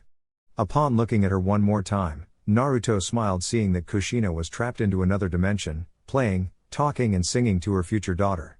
Naruto knew from his father how attached she was to him during pregnancy, and while someone would expect jealousy from Naruto since he was about to become a Chunin and his mother didn't even say a word, but he knew better that Kushina always wanted a little girl. Not to say that Naruto also wanted a little brother or sister, always dreaming about how much he could play with him or her or even teach some stuff if he or she wanted to become a ninja there is. Getting up, he went towards the door before taking a look back to see his mother and smiled, knowing that his sister will be treated with much care and love as he did, even better since now he would be there as well. I have to become stronger to be able to protect her as well, thought Naruto as he jumped towards the next building forwards, the place where the tournament would take place. On the way, he was considering the competition. Because of the number of competitors, the fights had to be arranged so that each genin fights at least 2 times. With Yuga. Meanwhile, Yuga was going through a wide list of curses inside her head because of her situation right now. As a result of her last mission, her Anbu team managed to find out some illegal activities going on inside Konoha's market district, therefore her Anbu team was inside a room going through trade documents in order to find documental proof. The reason why she was pissed was because it's been 2 weeks since she literally stood Naruto up and today would be his Chunin tournament. She had promised him that she would be there to see him fight, but this mission was still far from over and every second that passed was becoming like torture to Yuga. At the Chunin Stadium. After Naruto's arrival, he saw his team gathering in front of what seemed like the tournament chart. As he arrived closer, he greeted Tenten, Neji and Anko, who turned to greet him as well. "Ohio Naruto. Tell me, how did training go?" asked Neji, to which Naruto smiled and answered. "It was excellent, Neji. Although I will refrain telling any of you since we may be facing each other, won't we?" said Naruto, asking that next part while looking at the board. As he looked, Anko began explaining the order of the fights. "We actually don't know if you guys will fight each other or not. The first battle will be between a genin from Kumo and one from Kiri. The second one will be between you Naruto and a Suna genin named Tekashi to Aroi. Next one will be Neji's fight against a genin from Kumo. Be careful, Neji, some people uses this fights not to become Chunins, but rather to complete an objective set by his respective village. I'm not saying he will be after the Byakugan, but stay on alert. The fourth fight will be between another genin from Kiri and a genin from Iwa. The fifth one will be between you Tenten and a genin from Iwa. Since there is an uneven number of a fighter, Tenten, in case you win your fight, you'll be up to fight at the finals," said Anko, explaining the orders, while waiting for doubts or any information regarding their opponents. "Anko-sensei, what could you tell us about our opponents?" asked Tenten, although Naruto and Neji looked at their sensei, also curious about their opponents. "Well, Naruto's opponent, from what I heard the jounin saying, wants to be a Fuuten specialist. He has considerable chakra reserves. I do not know about his other abilities, but since he wants to become a ninjutsu specialist, there is a good chance that he could be mid to long range fighter. Neji's opponent uses C-ranked Raiten techniques together with taijutsu, quite similar to Naruto's fighting, so you shouldn't have many problems trying to figure out how to counterattack. Tenten, your guy came from Iwa, but he is considered to be a taijutsu specialist, so close range. Said Anko, seeing nods of appreciation from her genins. Okay, Team 5. Just a piece of advice to all of you. You guys have potential to become Chunins, however sometimes potential don't mean anything if the opponent somehow manages to land a substantial hit, disabling your best abilities. Remember, a Chunin not only has to be powerful, but also have analytical abilities. Don't jump head on against the enemy without a strategy. And remember that if I see that you guys lost because of stupidity, I'll be summoning so much snakes in order to chase you. I doubt any of you would be walking anytime soon. Well, good luck team, Johnny. Said Anko, before disappearing without even seeing the look of despair from her genins, simply because they knew she wasn't kidding with the threat. A while later, all the genin stood at the center of the arena awaiting for the Yondaime Hokage to address the fighters, as well as the audience composed of daimyos, shinobis from other villages as well as from Konoha. From Konoha were all the recently graduated genin, which in the future would become the Konoha 9, and some jounins, namely Aoba, Kurenai, Asuma, Gai, Anko and others. Meanwhile, Naruto was looking through the audience, looking for traces of Yuga either as a cat masked on Boo or herself, but sadly to no avail. Deep inside he wanted her to be here, and it saddened him to see that either she was on a mission or chose not to come, but he shrugged the last alternative, since Yuga would be here if she was able to. Deciding to present her with his Chunin vest, Naruto vowed to impress the judges, therefore earning the position of Chunin. Looking up, he saw his father seated with Kakashi standing next to him, as well as the Raikage and Kazekage. Minato for his part was watching the crowd as they were seating amongst the audience. When he saw that the gates were closed, Minato rose from his seat and began his announcement. Welcome ladies and gentlemen to the third phase of the Chunin exams. As you may or may not know, the genins that stand before you will perform all-out fights against each other in hopes to be promoted to the rank of Chunin. Now without further ado, let the tournament begin, said Minato before the crowd clapped and cheered for the contestants. Genma, being the proctor for the third part of the Chunin exams, turned to speak. Okay, let's begin. Now everyone except Satori Kato and Kaguya Yuzo, please go to that booth. The Chunin exams will begin. Said Genma, to which the rest of the genins went to the waiting booth in order to see the fight. After they arrived, Naruto and Neji were watching the member of the Kaguya clan with interest. Their Kekkei Genkai were amongst the most dangerous ones, using their bones as weapons. After Genma ushered the start of the match, the competitors vanished in thin air and clashed at the center of the arena, exchanging taijutsu attacks. The Kumo genin was having trouble trying to land substantial hit on the Kaguya, but because of his Kekkei Genkai, Yuzo wasn't feeling any pain from the blows. After a while, Yuzo landed a kick at Kato, sending him flying, and started making hand seals. Suten Daibafuku no Jutsu, water style, Grand Waterfall Jutsu, said the Kaguya member, and instantly a huge torrent of water was sent towards the opponent, giving him no alternative other than doing a Kawarimi and get out of the way.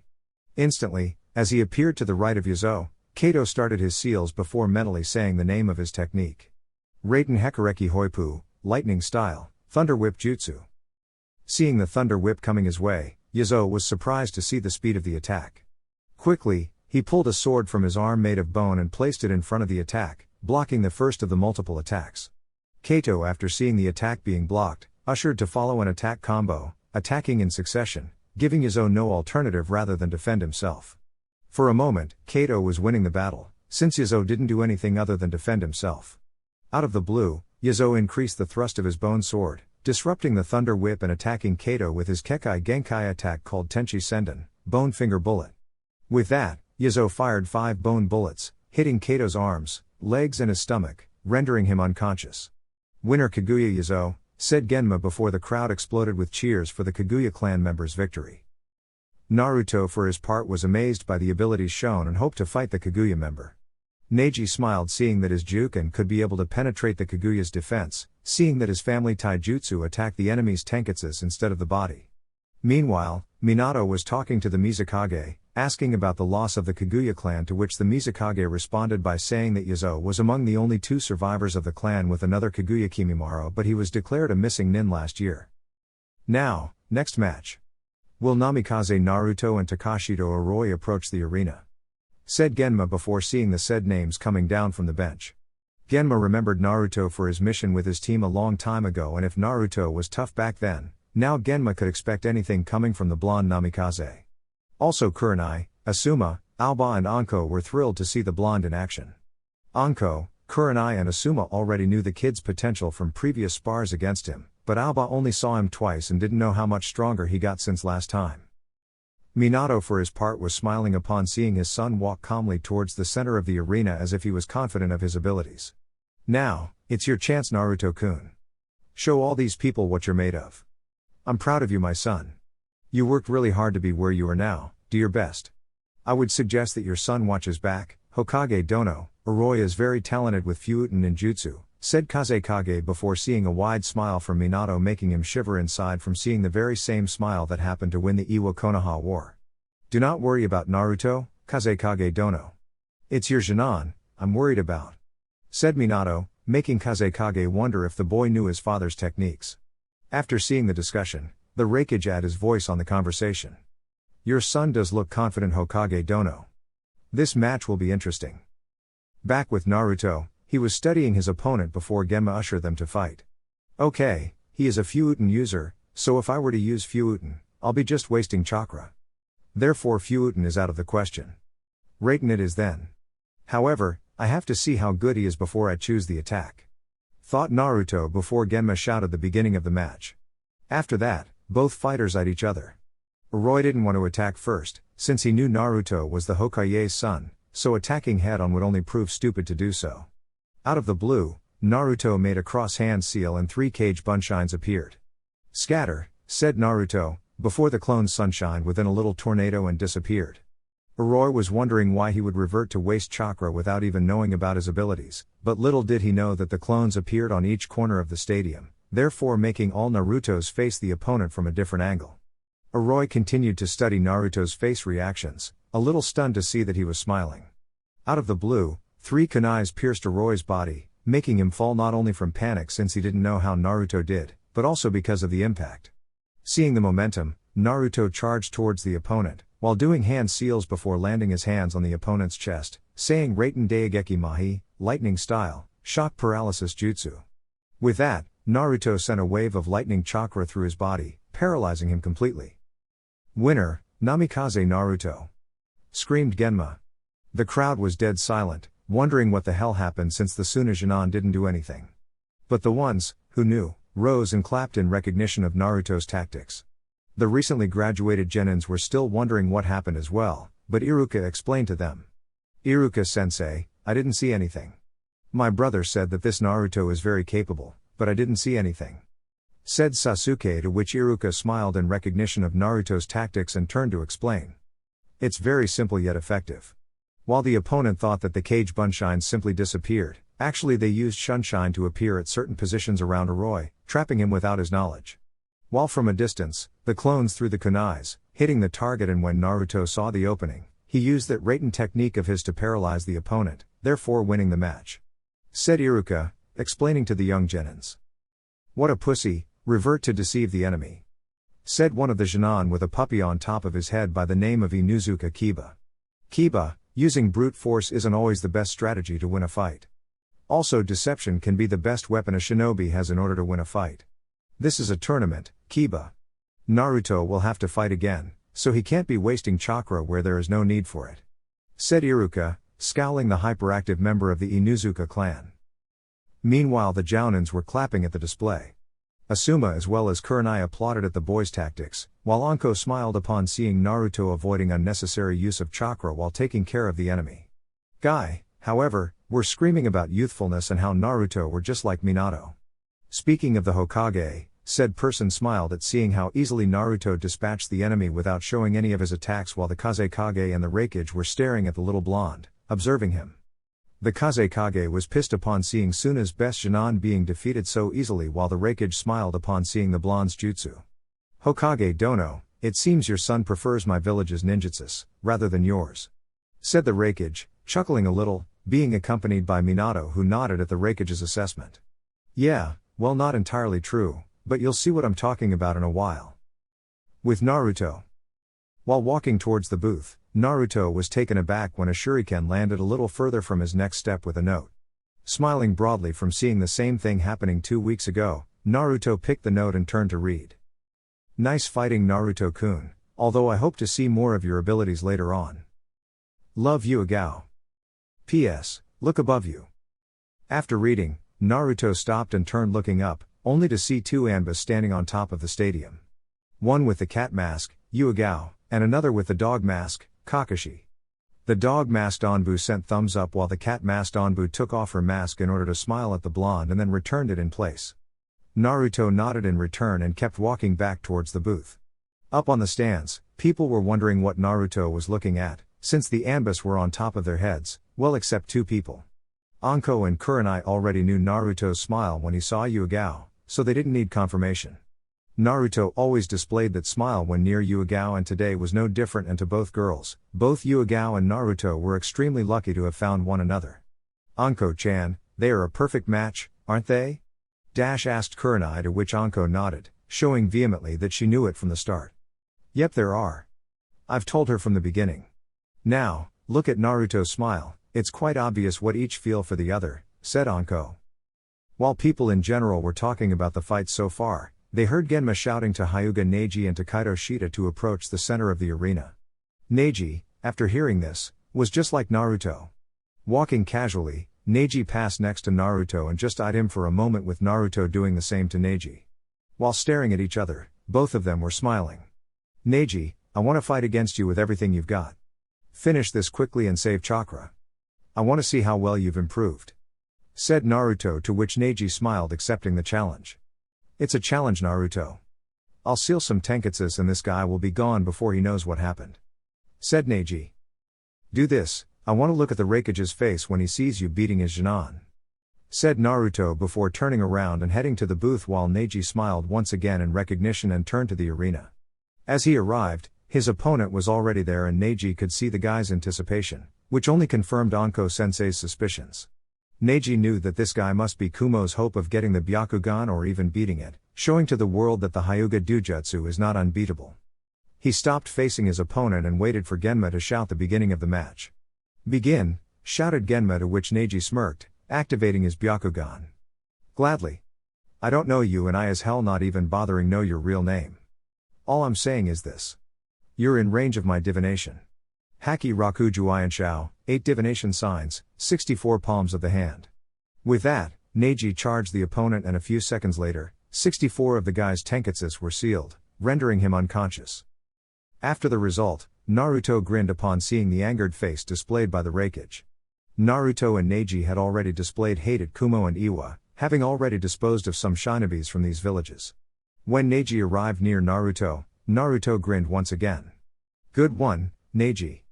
The Raikage was pretty pissed about it. Said Naruto before seeing Neji smile at him and Tenten sigh a little bit. Man, sometimes I don't understand either of you. Keep pushing such people and you guys will be in trouble. Said Tenten, making both of them to look at her like they didn't know what she was talking about. Did you say something, Tenten? Asked Neji, earning laughs from Naruto and Tenten to smack her forehead protector. Forget it. With Anko and the other jounins. After Neji's quick victory, all the jounins except Anko were at loss of words right now. First Naruto, now Neji. Anko-chan, I thought that only Naruto was strong, but Neji finished his fight in record time. Said Kurenai, to which Anko laughed a little bit in recognition of her team's efforts. Don't worry Kurenai-chan, Neji and Naruto didn't even sweat yet. Also, I believe Neji finished the fight quickly only to piss the Raikage off. He and Naruto vowed to piss off both Iwa and Kumo, so I believe they planned to be like this all along. I swear one day, those two will be cause of war against said villages. Said Anko, although still smiling, to which Asuma entered the conversation. Neji is a genius from the Hyuga clan and Naruto is talented on his own right. Quite a team you got that, Anko-san. I'm eager to see what Tenten is made of. While no one genin or Chunin could compare with Naruto in terms of ninjutsu or Neji in terms of taijutsu, Tenten is proficient with weapons and kata ninjutsu. Said Anko, to which Asuma nodded, while eager to take a team of his own after the end of the Chunin exams. At the arena. Now, will Satoshi Yahiko and Hoshikage Kira approach the arena, shouted Genma, addressing for the fourth fight before seeing the two genins get down from the booth and approach the center of the arena. Amongst the crowd, people were whispering about the Kiri Jinan's name as similar to Hoshikage Kisame's, who in turn became missing nin some time ago, making Kira flinch. She was pissed at her uncle Kisame from attempting an attack at the water daimyo, therefore tainting the Hoshikage clan. Nevertheless, Kira vowed to become stronger, and becoming Chunin was her next obstacle. Well, that and proving to the world that the Hoshikage clan. As she arrived at the center, she eyed her opponent. From what she knew about the guy, she knew that Yahiko was somewhere proficient with Doton Jutsu, however she didn't know about the guy's Genjutsu and Taijutsu or even other ninja arts. Fighters, begin, said Genma before seeing Kira did some hand seals, saying Suten Mizuki Ken, water style, water atmosphere jutsu. After that, blue particles started floating near the center of the arena, making Yahiko tremble in fear from the implications of such jutsu. Meanwhile, all the Suten users present at the arena were trying to hold their jaws from falling. Such a jutsu, even though low level and supplementary, could overcome the biggest weakness of Suten jutsus, which tend to rely on water to use. Yuagao for her part was trying to hold herself from dropping to the arena and asked the Jounin to teach her such jutsu. Back to the fight, Kira started doing a high sequence of hand seals, and suddenly a huge water dragon appeared and charged Yahiko, who in turn made Kawarimi with a mud clone and appeared within some distance from Kira. Quickly taking a bunch of shuriken and kunai, Yahiko threw the barrage of projectiles at Kira, who made 2 Mizu bunshines in order to assist her in taking care of the projectiles, and then adding a few of her own together with an exploding tag. Upon closure, Yahiko cursed the attack while charging chakra through his feet in order to get out of the way of the explosion. After dodging, Yahiko was trapped by 6 Mizu bunshines. Seeing no other alternative, Yahiko ran through hand seals, then slamming his hands on the ground. Doton Jishin, Earth Style, Earthquake Jutsu. With that, the bunshines lost their balance, giving Yahiko the opportunity to take care of all of them by slashing them with kunai. Seeing her plan frustrated, Kira proceeded to do more hand seals, and this time, focusing more chakra and screaming with all her lungs, sending her last attack. Suten Shuashu Ha, Water Style, Wave Collision Destruction Jutsu. After that, a huge wave went towards the opponent, who quickly did his hand signs for the technique called Doton Dochuu Aigyo, Earth Style, Underground Fish Projection Jutsu, and sank below the ground, swiftly escaping the tidal wave that threatened to cause quite a lot of damage to him. After seeing Yahiko appear from the ground, Kira cursed herself from using so much chakra and had no choice other than forfeit the match. Proctor, I forfeit. I'm very low on chakra, said Kira, receiving a nod from Genma, who gave the victory to Yahiko. As Kira was being attended by the medic nins, the crowd cheered at her up to the point of hearing claps coming from the crowd and from the booth. Upon looking further, Kira noticed that the Hokage's son was the one clapping at her. Naruto for his part was amazed by her display of Suten ninjutsu as well as quick thinking. However, while Kira was good, Naruto had no doubts about that Yuagao's abilities in reference to Suten ninjutsu and also her fighting abilities. According to Naruto, using only ninjutsu was just a waste of chakra. However, Kira had the background of good kenjutsu users, so it was only natural that she would learn it eventually. Next was Tenten's fight, and she would be fighting another Iwa Jounin as well. Since she was a part of Team 5, Iwa had a bit of a quarry with them. Every once in a while, Team 5 ended up ruining some of Iwa's missions from time to time. And now she would fight against one of Iwa's Jounin, but this time she would be alone against him, and that thought scared her a little bit. Tenten remembered Anko talking to her about it. Flashback on. After Team 5's mission near Iwa border, Anko and her genins were coming back to Konoha carrying some wounds and even a couple of deep cuts. Their mission was to protect a farmer from attack from bandits. It turned out that said bandits hired an Iwa Chunin team to help them to attack the farmer. In the end, Anko managed to take care of the tougher ones, while Naruto and Neji managed to take care of 2 of the teams with help from Tenten's kunais and shurikens. When they arrived at Konoha from what turned out to be a B-ranked mission instead of a C-ranked, Naruto and Neji went to the hospital, while Anko and Tenten went towards the Hokage's office in order to deliver the report. On the way, Anko turned to talk to Tenten. Tenten, I want to talk to you regarding the last mission, said Anko, making Tenten look at her, wondering about what Anko would want to talk about. What's about Anko-sensei? Asked Tenten. I noticed that when the last Chunin attacked us, you were frightened, weren't you? If Neji wasn't quick enough to make the earth wall, there would be some serious injury. What happened? Asked Anko before seeing Tenten look to the ground in shame. Truthfully, she was beating herself up about this since the trip home started. I Thought I was going to die, Anko-sensei. When the enemy moved to attack me, I was defenseless, I was unprepared. I just stood there waiting for the death blow, said Tenten, now on the verge of tears. Tenten, look at me right now. Mistakes can't afford to happen while on missions, that's why we train close to exhaustion. As a kunoichi, you have to be alert all the time. It's not always you'll have someone to cover for you. I thought we got that covered because of my snake summoning training, said Anko before seeing a negative response from Tenten. I thought I got it covered, but you never attacked with killing intent.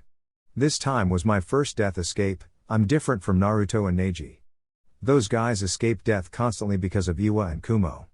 Mumbled Tenten from trying to compare herself from her teammates, to which Anko responded with a slap at her face. Pull yourself together, girl. What, it wouldn't do any good to wallow in self-pity now.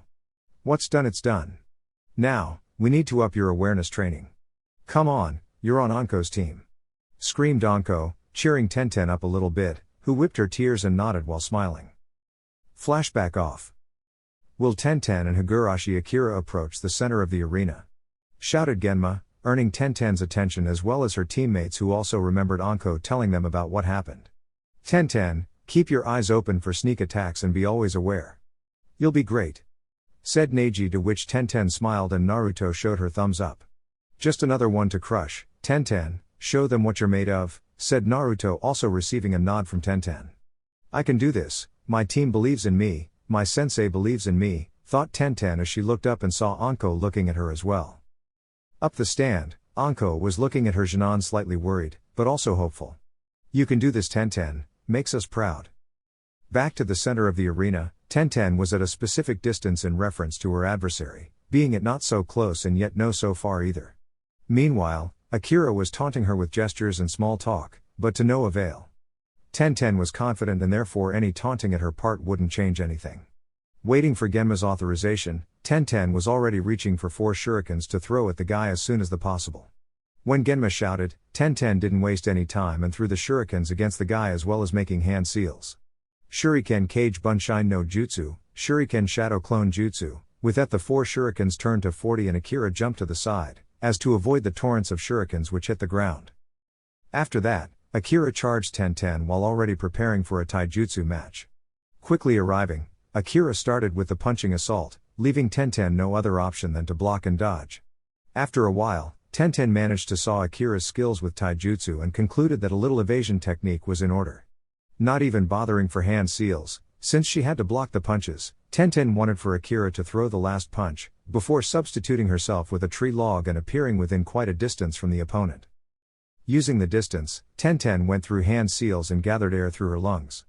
Upon exhaling, Tenten made a huge fireball that charged towards Akira, who slapped his hands on the ground and screamed Doton Doryuki, Earth Style, Earth Wall Jutsu, blocking the incoming fireball and then dissipating the wall, wearing an arrogant grin on his face. If I were you, I wouldn't smile like that, said Tenten, to which Akira smiled, threatening her to tell him why. Oh, and why is that, girly? Asked Akira, taunting her, not even realizing the great mistake he made of calling her by that specific name. Up on the stands, Naruto and Neji flinched at Tenten's sudden killing intent. They remembered what happened to the last one who called her that, since they had to send the guy to the hospital after he challenged Tenten to a friendly spar. Neji, do you think she's going to kill him? Asked Naruto, not even surprised if Tenten even get to kill the guy. Hard to say, although you do remember what kept her from killing the last one who called her that, don't you? Said Neji, to which Naruto nodded. Yeah, I do. Us. Meanwhile, up with the jounins, Anko now felt sympathy for Akira. With all the words that guy could have said, he had to call her that, said Anko, earning Kurenai's attention. What are you talking about? Asked Kurenai, to which Anko chose to elaborate. Tenten hate people who treat women like they were weaker than man. One time, one Konoha genin challenged her to a spar and Tenten refused. After he taunted her calling her girly, Tenten lost her mind and kicked the shit out of the boy. After that, Tenten tried to cook the bastard by sending a fireball towards him. Thanks to Naruto and Neji, Tenten wasn't charged with murder. Neji made an earth wall and Naruto used Sunshine to get the boy out of harm's way. According to Naruto, they had to take the guy to the hospital from serious injuries, said Anko. Quite a firecracker, you got there, Anko-san, said Asuma, still looking at the weapon user, to which Kurenai and Anko scowled at him. You do well not do go there, Asuma.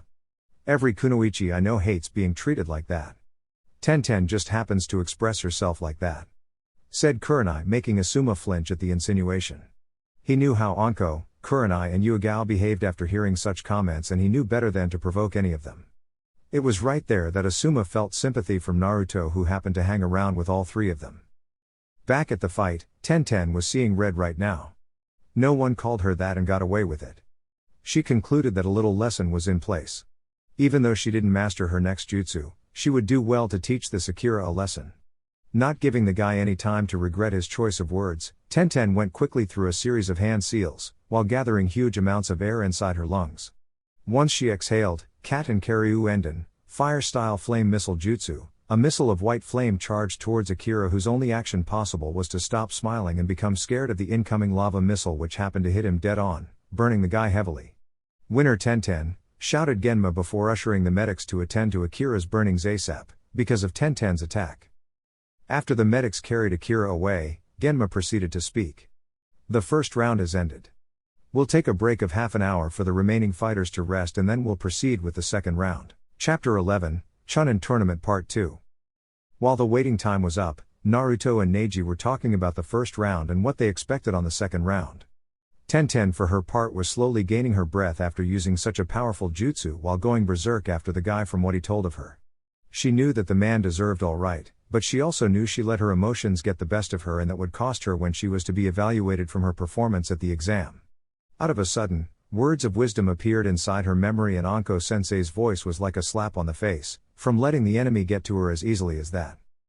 Upon looking around, she noticed her two other teammates talking about something inside, slightly worried since both of them showed Chunin-type abilities. Naruto, on his fight, had devised an effective strategy with his shadow clones and a C-rank Raiten technique just to paralyze his opponent. Neji won his fight with one sweet and fast attack, well, more like 64 instead of 1, but one taijutsu attack nonetheless. Tenten, surprisingly enough, was the complete opposite of the boys.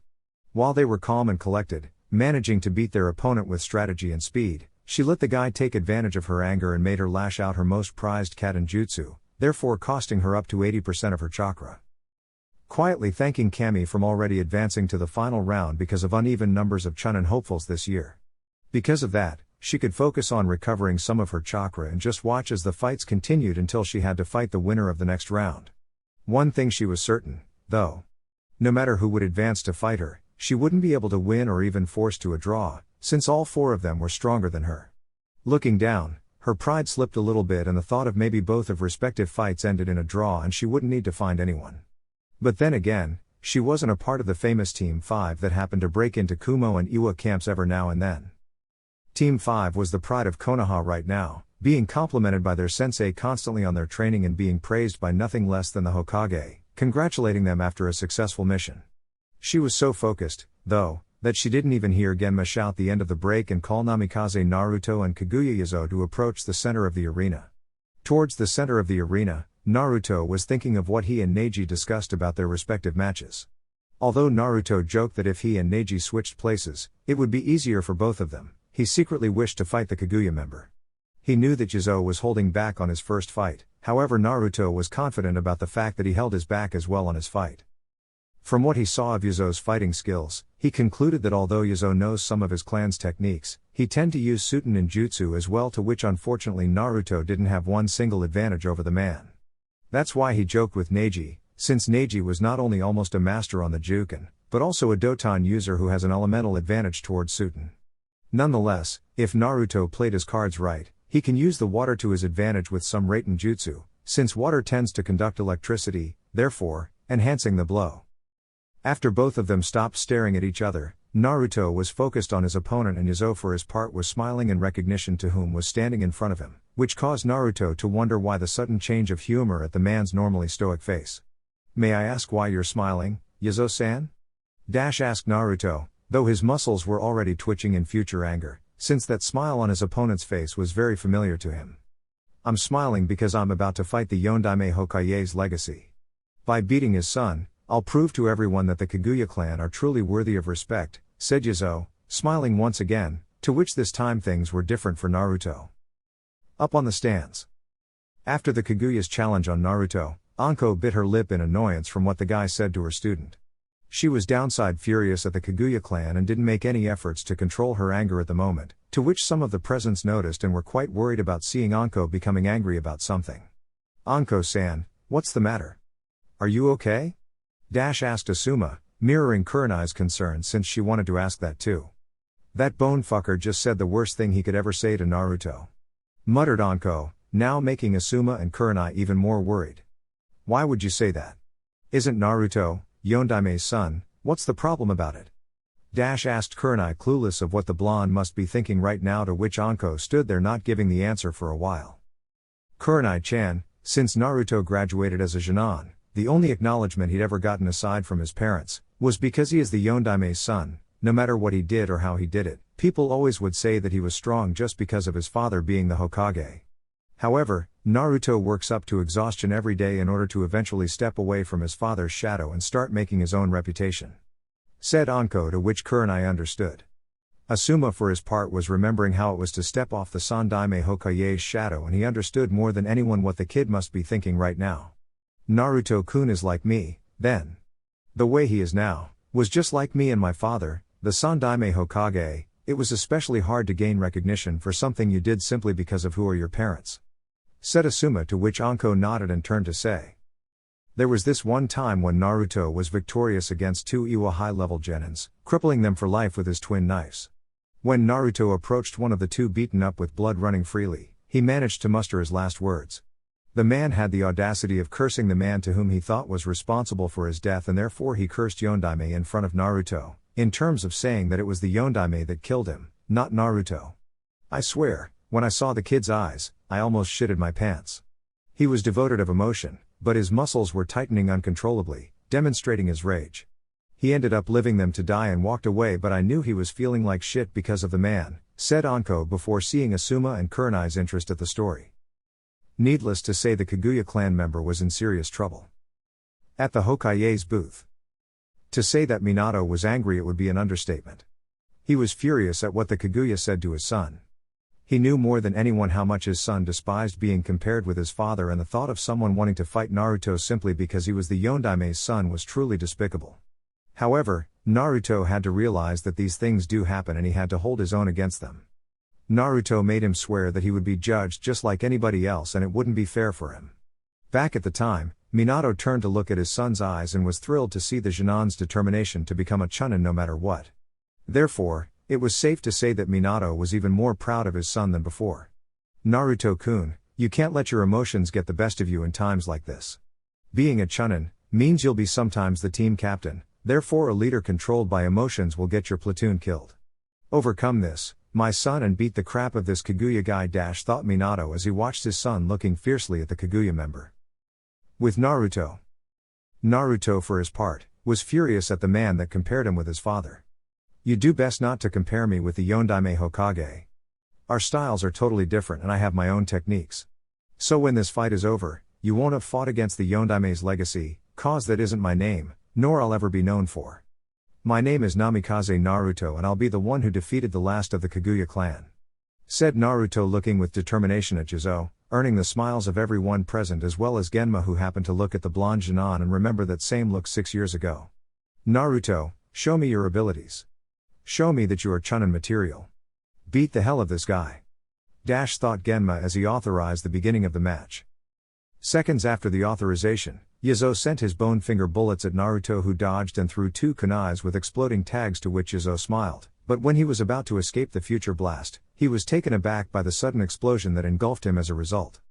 Little did he know, of course, that Naruto knew a thing or two about seals and also happens to knows how to control the seal's timing. The result sent Yizo flying towards the nearby wall, having to focus on his Kekai Genkai so not to break any bones and absorb the impact a little bit. To say that Yizo was pissed was an understatement. He was downright furious at his supposedly lack of ability to lose to an exploding tag, however he knew better than to think that was a simple attack. He used chakra to activate the seal before time and caught me by surprise, clever. After that, Yizo got up from the hole in the wall unscathed and charged Naruto, now with a sword made from his bones. Naruto for his part, knowing that Yizo's weapon would be almost unstoppable, reached his twin knives and channeled Fuuten chakra, but a little bit more than he would, so to defend against the attack. When Yazo attacked, Naruto lifted both his knives up and caught the sword. Quickly, Yazo used the momentum and continued the attack with a horizontal slash which managed to cut Naruto's arm. Quickly jumping away, Naruto made some hand seals and whispered calmly Raiten Kusari Raiko, lightning style, lightning chain jutsu. Suddenly, a dark cloud appeared engulfing the stadium and started shooting a series of lightning at Yazo, who had no other choice than dodge and evade the attack. However, he was caught by surprise when another Naruto emerged from behind Yazo and slashed his chest with his Fuuten charged knife. Because of this, the last lightning ended up hitting Yazo and he screamed in agony. The normal body is composed by 70% of water, however Yazo's body composition made it up to 80%, hence the effect of the attack was higher than expected. Naruto, not even bothering to wait for Yazo to recover, made another series of hand seals, this time for Raiten Raiko Dageki, lightning style, lightning strike jutsu. This time, focusing Raiten chakra through his feet, everyone was amazed when his feet began to sparkle with electricity. When he was done charging, he sprinted towards the still convulsing Yazo and attacked with a Raiten-powered roundhouse kick at the man's chest, making the Kaguya member scream even more in pain and fall on the ground unconscious. To say that most of the people watching were impressed, it was an understatement. Everyone except for the few who knew this attack had their jaws on the ground, since not only they didn't even heard of this attack but also were surprised to see the damage of the attack. When the medics arrived, they were astounded to see that the attack not only damaged Yazo's inner organs but also managed to send Raiten chakra inside the man, paralyzing him in an instant. Don't worry about it, I hit one of his pressure points, hence why he is in such a state. He'll get up eventually, said Naruto, to which the medics nodded and Genma pointed Naruto's victory with a smile on his face. Although he wondered why Naruto didn't use Fuuten attacks, since he knew of Naruto's two affinities from Yugao, he figured that the blonde must be saving his best for last. On the audience. After Naruto's victory, the jounin part of the audience that happened to use that attack wondered how Naruto was able to do it, since they all thought that the Yondaime was the creator. Anko couldn't miss this opportunity to gloat about her student and immediately answered the others' questions. That technique was his creation, not the Yondaime's. Naruto has the ability of channeling Raiten chakra to any point of his body, therefore using it for both offensive and defensive issues. Said Anko with a smile on her face that showed everyone her real intentions. Kurenai, for her part, was smiling upon seeing the person who until 2 years ago never even dreamed of taking a genin team, now gloating about Naruto's abilities. Meanwhile, with the recently graduated genins, everyone was amazed by the display of power. Sasuke was furious upon seeing that the man was more powerful than him, an elite Uchiha. Itachi was right, this Naruto is indeed powerful, but when I activate my Sharingan, I'll be able to copy his jutsus and use it against him. Thought Sasuke as he kept smiling deviously. Kiba for his part chose not to say anything bad about the blonde anymore from fear that the blonde could fry Kiba with an Raiten jutsu. Kiba knew from his family's histories how Kumo jounins used such attacks and ended up taking a lot of Inuzukas. Shikamaru smiled at Naruto's display, although he didn't voice an opinion, simply because it would very troublesome thing to do. Doesn't mean he wasn't thrilled to see Naruto's jutsus though. Although he found out about his Doton affinity back in the academy, he wished he could use Raiten attacks. Now that he saw Naruto doing it, he wanted even more to learn about Raiten jutsus. Up on the Hokage's booth. Upon seeing Naruto delivering the final blow, Minato smiled at his son from being able to overcome his enemies' taunting and managed to beat a member of the Kaguya clan in a clean fight. Quite impressive, your son Hokage Dono. I've never seen that last jutsu, what is it? Asked the Raikage, to which Minato smiled, seeing the man's intention of trying to learn the jutsu to use against a Konoha nin on a later date. That jutsu is called Raiten Raiko Dageki, lightning style, lightning strike jutsu, however I'll refrain from telling you more since it's a Konoha's jutsu. Said Minato, to which the Raikage scowled the man from such secrecy. The Raiten element is our village's pride Hokage Dono, while yours in Kaden. Said the Raikage, to which Minato just smiled and replied. Doesn't mean I have to share with you my son's jutsu, though, said Minato, to which the Raikage turned to think of a possible negotiation. How about a trade then? Asked the Raikage, making Minato think about it. In one hand, he could add a couple of B-ranked Raiten jutsus to Konoha in exchange for Naruto's A-ranked jutsu. However, he knew his son wouldn't appreciate that his jutsu would be exchanged simply like that. In fact, he already knew what his son would say as a counterargument. But To-san, would you exchange the Rasengan or the Hiraishin in exchange for Doton jutsus? Minato as hell took a lot of time to create those jutsus and see it being exchanged like that, he could understand Naruto's refusal. Thanks, but no thanks, Raikage dono. That jutsu was created by my son and it's the pride of Konoha. Trading it would be like treason against Konoha, therefore no deal. Said the Yondaime, to which the Raikage sighed in defeat from such a technique. At the Genin's waiting booth, Neji and Tenten smiled at Naruto's fight. Both of them knew that he would win. As he got up the stairs, Naruto stood next to his teammates and smiled towards Neji.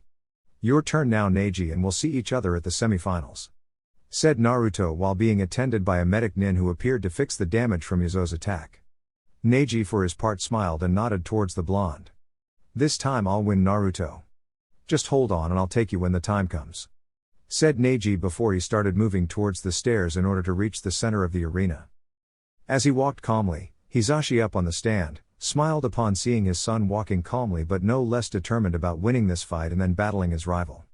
Hisashi smiled in nostalgia upon seeing the second generation of the Hyuga x Namikaze rivalry and just knew that his son will be the pride of Konoha, together with Naruto. Neji, go ahead and show the future of the Hyuga clan. Show them that what you're made of. And I'll be seeing you advance through Konoha's ranks with a smile of pride on my face. Thought Hisashi as he watched Neji stopping in front of the Jounin from Iwa, who in turn was smiling at the thought of defeating a Hyuga clan member. Hisashi somehow knew that smile and somehow made him remember of the last shinobi war which he fought alongside Minato and Kakashi. Could it be that this guy comes from that clan? Thought Hisashi as he remembered the only clan known at the shinobi world who managed to block the Juken strikes and feared that this Iwa Jounin was one of them. Hisashi's brother looked at his brother, who seemed to realize who Neji's opponent was right now. It seems you know, Hisashi. Neji won't be able to use the Juken. I know your son is very good, but he had yet to face an opponent such as this one, said Hisashi, to which Hisashi grinned deviously, earning his brother's worry since Hisashi rarely smiled at all.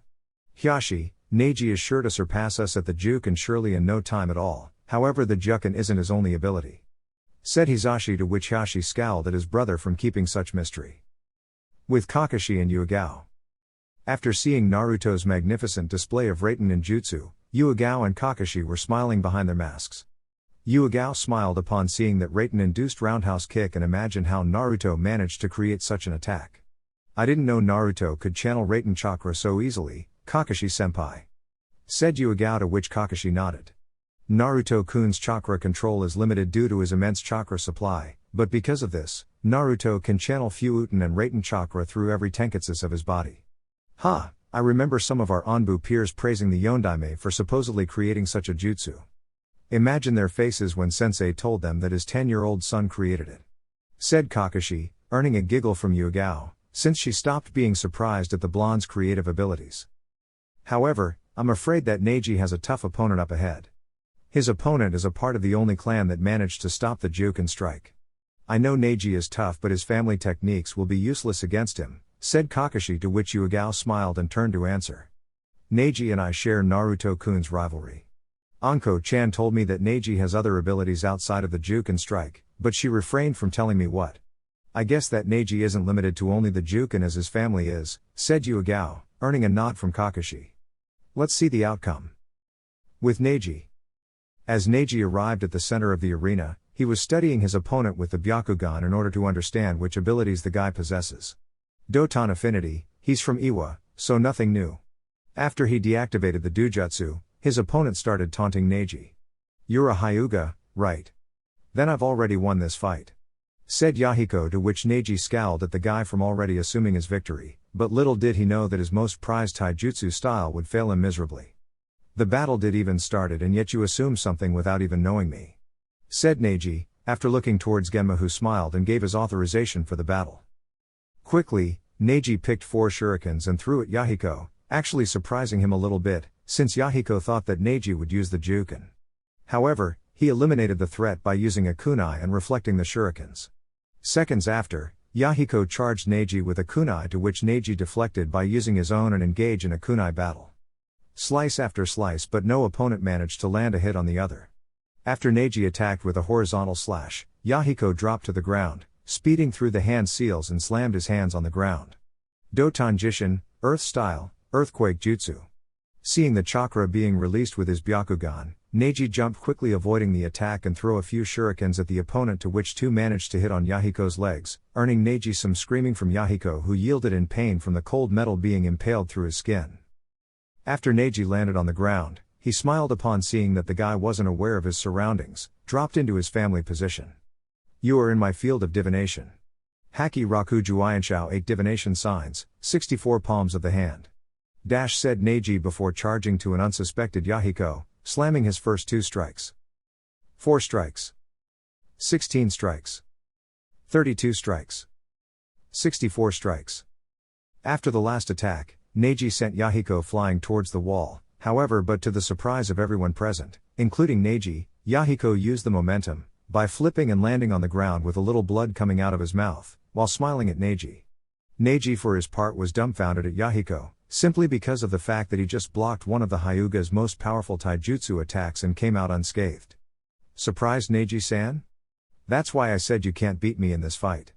My clan has an absolute Doton affinity and we're able to protect our tenketsus from your attacks. With the Doton Koka no Jutsu Earth style, hardening jutsu, we can protect ourselves against any sort of attacks. Said Yahiko, to which Neji gritted his teeth in annoyance, since his family taijutsu wouldn't help him in these, well, at least not the offensive ones. After looking at his opponent, he remembered his all-time rival once saying that someday someone will find a defense against the Jounin, and when the time comes, Neji would be defenseless. Neji remembered how Naruto one time convinced him to learn Doton ninjutsu, just in case the Jounin doesn't work with Naruto. So, Neji finally found such an opponent, huh? Let us see what he'll do right now. Said Naruto, to which Tenten scowled at him for not believing in his teammate. Tenten, Neji is my friend and my rival, of course I'm cheering for him, but I remembered once saying to him that he needed to learn Doton ninjutsu in case such as this one. Guess he's thinking in this same line as well, said Naruto, to which Tenten turned to study the two's relationship for a while. Tenten knew that Naruto and Neji were close, but she never understood how deep they were. Some would consider them to be friends, others considered them to be rivals, but as time passes, only word came to mind to describe their relationship. Neji and Naruto grew up together, they fought against each other since they were strong enough to stand, they went to the academy together, and now they share the same jounin team. Upon realizing the truth, Tenten smiled, seeing such brotherly love that both of them share for each other. While they weren't connected by blood, they were connected by spirit and will to never abandon the other behind. Neji-kun is lucky to have someone like you in his life, Naruto. Said Tenten, earning Naruto's attention, to which Tenten continued to speak. My father once said that the Hyugas, while extremely proud of their abilities, behaved like everyone had to worship them. However, Neji, although reserved, turned out to be completely different from the other Hyugas, and I think the reason for this was you, Naruto. No matter how strong the opponent is, no matter how skilled he is, Neji will regard you as his equal, his rival, his brother. Said Tenten, to which Naruto smiled and nodded at Tenten's kind words. Neji is a genius. While other Hyugas would lose this battle, he will analyze the opponent and then see the best attack. However, Neji will have to use his Doton ninjutsu in order to win this battle, or at least use his Jounin when the enemy is unprepared. Either way he'll win and we'll have our match next, said Naruto, earning a smile from Tenten, who turned to reply. Yes, but don't count on me cheering for you, you know. Giggled Tenten, to which Naruto smiled. Of course not, Tenten, said Naruto. Back with the fight. Quickly returning to battle, Yahiko started making some hand seals for Doton Doryudan no Jutsu, Earth style, Earth Dragon Projectile Jutsu. With that, a mud dragon head suddenly appeared and shot mud balls at Neji, who in turn decided to use the Hyuga's absolute defense. Hakazu Kaiden, Heavenly Spin. While Neji was spinning, the Hyuga brothers were amazed at Neji's growth. From not only managing to use 1, but 2 attacks from the main branch was nothing short of amazing, and the fact that he was only 12 made his parents even more proud of the prodigy. After Neji stopped spinning, he quickly threw a kunai, to which Yahiko dodged, but was enough so that Neji could attack without the man knowing. Much to the surprise of everyone present, except those who knew that he knew Doton ninjutsu, Neji began making hand seals and said Doton Tsuchiyari, Earth style, Earth Spear Jutsu. Suddenly, an spear appeared from the ground and landed on Neji's hand. After that, Neji aimed and threw the spear with all his strength, giving it quite a boost of speed. Yahiko smiled, since while the spear was dangerous, he thought he could dodge it with ease.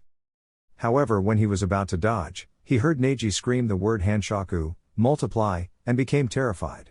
Now coming after him, not one spear but 4 spears. Quickly trying to get away, Yahiko used his Doton evasive technique, but he was far too late since the spears ended up piercing his shoulders, sending him to the stadium walls. Seeing that he was trapped at the wall, Neji charged the man with a kunai, meaning to get the final blow. Yahiko just stood there waiting for the blow which never came. When he opened his eyes, he was scared to death at the sight of Neji's kunai a few inches from his jugular, while smiling. Neji, upon seeing the proctor telling him to stop the attack, just used it to scare his opponent. "Winner, Hyuga Neji," shouted Genma, earning shouts of joy through the whole stadium. Hisashi was smiling towards his son, and Hisashi wasn't pleased to see that Neji chose not to use the jounin to win the battle, even it was impossible to. "Hisashi, your son has just diminished our pride techniques, by reverting to use elemental ninjutsu," said Hisashi, to which Hisashi sighed, already seeing that coming. "Neji is our family's prodigy. He knows more of our family's stances than anyone double his age. However, in order to win this battle, he knew that the jounin would suffice. He has shown abilities far greater than our own at his age, Hisashi. Elemental ninjutsu, while sometimes inferior to our style, can sometimes be our triumph against unsuspecting enemies like the Satoshi clan," said Hisashi. "You're not saying that we should learn elemental ninjutsu, Hisashi? This is absurd. Outside the Satoshi clan, no one can beat us," said Hisashi, to which Hisashi smiled, since he used to think like this a long time ago before Minato came in. "Not true. I seem to remember an annoying blonde kid always managing to beat both of us back then, and I've also seen Minato's son beating Neji by using elemental ninjutsu," said Hisashi, making Hisashi remember getting his ass kicked by the Yondaime lots of times. With Neji. After Neji appeared at the Genin's booth, he locked eyes with Naruto for a minute and smiled. "Now it's our turn, Namikaze Naruto. Ready to lose?" asked Neji, to which Naruto smiled and turned to reply. "We'll see about the loser part, Hyuga Neji. I trained very hard just for this fight, and I can tell you right now, it won't be easy," said Naruto, making Neji nod and smile once again. "Wouldn't like any other way." After Genma ushered a 10-minute rest for the semifinals, the audience turned to get up and start chatting about the amazing fights that happened until now. Of course, they were speculations of who will be winner of the fight between Namikaze Naruto and Hyuga Neji, seeing that both were easily the best fighters of this Chunin tournament. With the jounins, they were debating over Neji's victory in the next fight. "That's new, Anko. Teaching a Hyuga, Doton ninjutsu," said Asuma, to which Anko smiled. "Yep, it wasn't easy though, convincing him to do it. Although Neji is different from other Hyugas, his pride for the jounin is still present," said Anko, remembering her wondering at the time if she killed the stubborn Hyuga, would anyone miss him. -10 minutes later. After the time was up, Naruto and Neji faced each other at the center of the arena.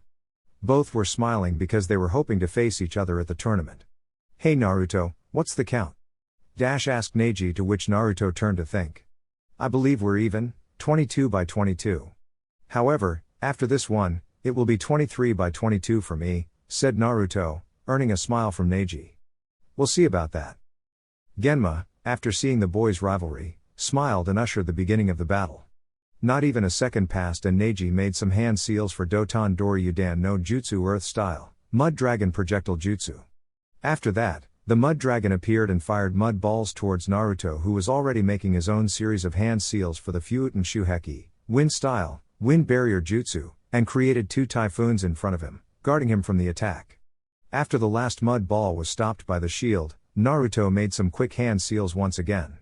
Fuuten Chakra Daitapa, Wind Style, Enhanced Breakthrough. Because of the Shuheki, the force of the gust nearly doubled, sending Neji flying towards the wall. Seeing that Neji was about to hit the wall hard, he flipped, and by channeling chakra through his feet, he managed to absorb the impact and landed safely on the ground. However, he scowled at his stupidity from using so much chakra for nothing. Neji forgot that Naruto had a Fuuten affinity, since on missions Naruto hardly ever used it against enemies, other than channeling it through his trench knives. Quickly picking a couple of shurikens from his weapon holster, he threw at Naruto and then made some hand seals for a jutsu he learned from Tenten. Shuriken Kage Bunshin no Jutsu, Shuriken Shadow Clone. Naruto, after seeing the incoming of which appeared to be 40 shurikens, had no other choice than to revert to one of his first techniques and replaced himself with a tree log nearby. Since the log was near Neji, Naruto wasted no time and charged Neji, this time focusing Raten chakra through his attacks, therefore obliging Neji to focus chakra through his arms so as to defend the attacks. When Naruto's punch was blocked by Neji's arm, lightning began to lick from where the two stands until Neji jumped in order to get away from the onslaught and use his taijutsu style, but Naruto didn't stop and charge him once again with his Raiten taijutsu style. Blow after blow, Naruto attacked and Neji defended.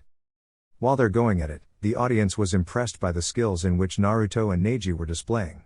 The jounins were impressed by them, and upon looking at Anko, her satisfying grin upon being the one who trained them was quite noticeable. The academy students, however, couldn't voice their opinion, since their focus were entirely on seeing the battle and nothing else. Back to the arena, Naruto managed to hit a solid kick at Neji's chest, however the kick wasn't filled with Raiten chakra, therefore, Neji wasn't paralyzed, only was sent flying because of the kick. Utilizing the momentum, Neji flipped and landed on the ground, showing first signs of fatigue. However, upon seeing Naruto, he was pissed at the boy's high chakra capacity and stamina. Naruto for his part started making some hand seals, ending with the snake, seal sending waves of electricity towards Neji. Raiten Jaibashi no Jutsu, lightning style, electromagnetic pulse jutsu. Quickly dodging the attack, Neji focused some chakra through his palm, and by thrusting it forward, Neji sent an invisible wave of chakra, sending Naruto towards the nearby wall. Being caught by surprise, Naruto managed to substitute himself with another log upon impact and turned to look at Neji. "How do you like my new attack, Naruto?" asked Neji, already showing signs of slight exhaustion, to which Naruto, now slightly tired, answered. "Quite the punch, that one." "What's it called?" asked Naruto, smiling to his rival, who in turn replied. "Haki Kushu, 8 divination signs air palm." "I'm really impressed, Neji. Let's continue the fight, okay?" said Naruto before charging once again at Neji, this time using regular taijutsu, to which Neji still managed to block even though he was tired as hell. Neji for his part, was tired and he only had chakra left for another kaiden. Naruto was tired as well, but slightly less than Neji. After they both parted ways, Naruto smiled, seeing that he would get to test his all-time technique against Neji. Jumping through a quite considerable series of hand seals, Naruto extended both of his palms forward, channeling Raiten chakra in order to form an lightning sphere. Up on the stands, Yahiko and Tekashi watched the technique with interest, seeing that they didn't know the blonde perfected it. Once finishing the ball, Naruto channeled some Fuuten chakra so as to create a wind field around the ball. Up at the Jounin's area, Asuma smiled deeply upon seeing Naruto using the Fuuten Suiran Reppu, which didn't get unnoticed by Anko and Kurenai. "What's the smile, Asuma?" asked Anko, to which Asuma blew his cigarette and turned to look at the snake mistress. "That's Suna's most prized control technique taking place. By using it around the lightning ball, he can control the sphere's direction, therefore making one strong attack. Neji will have to watch out for this attack," said Asuma, earning an exclamation mark from both women. Back at the arena, Naruto finished the preparation, while barely able to stand. This technique, although strong, uses way too much chakra. Therefore, if Naruto wasn't able to beat Neji with this, he would collapse from chakra exhaustion. "Neji, you showed your technique, now let me show mine." "Raiten Ikazuchi Butu Kai, lightning style, thunderball jutsu," said Naruto before sending the sphere towards Neji at an alarming speed. Upon seeing the impact, Neji was scared shitless of such a ball. "The energy inside is overwhelming, is this jutsu even real?" thought Neji, who started spinning for the heavenly spin.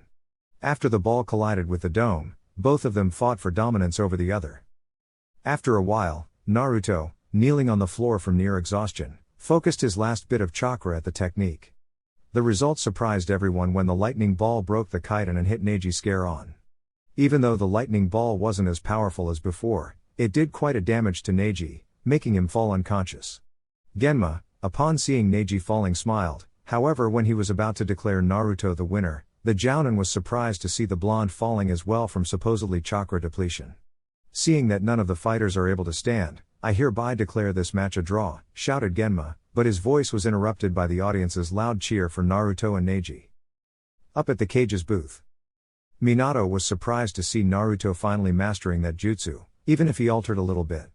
In all truth, that jutsu was a challenge from Tekashi and Minato in order to see Naruto's resolve and commitment to it.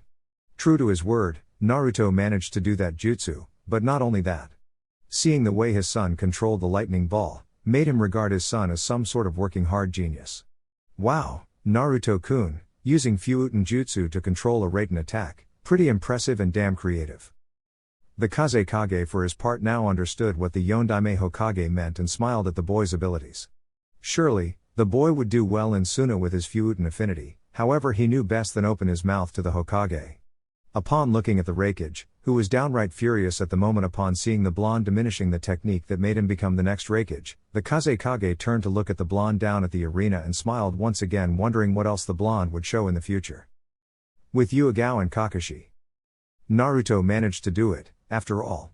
He fought beautifully, don't you think, Yuga? Said Kakashi before noticing that the woman was nowhere in sight. Sighing, he vanished since he knew where the girl would go. Down at the arena, Yuga appeared next to Naruto and started to caress his hair a little bit. Upon seeing his quiet and peaceful face, Yuga understood this feeling. It was the aftermath feeling of a great battle, and the fact that Naruto would have won if he had a little more chakra seemed to fill her heart with pride at this.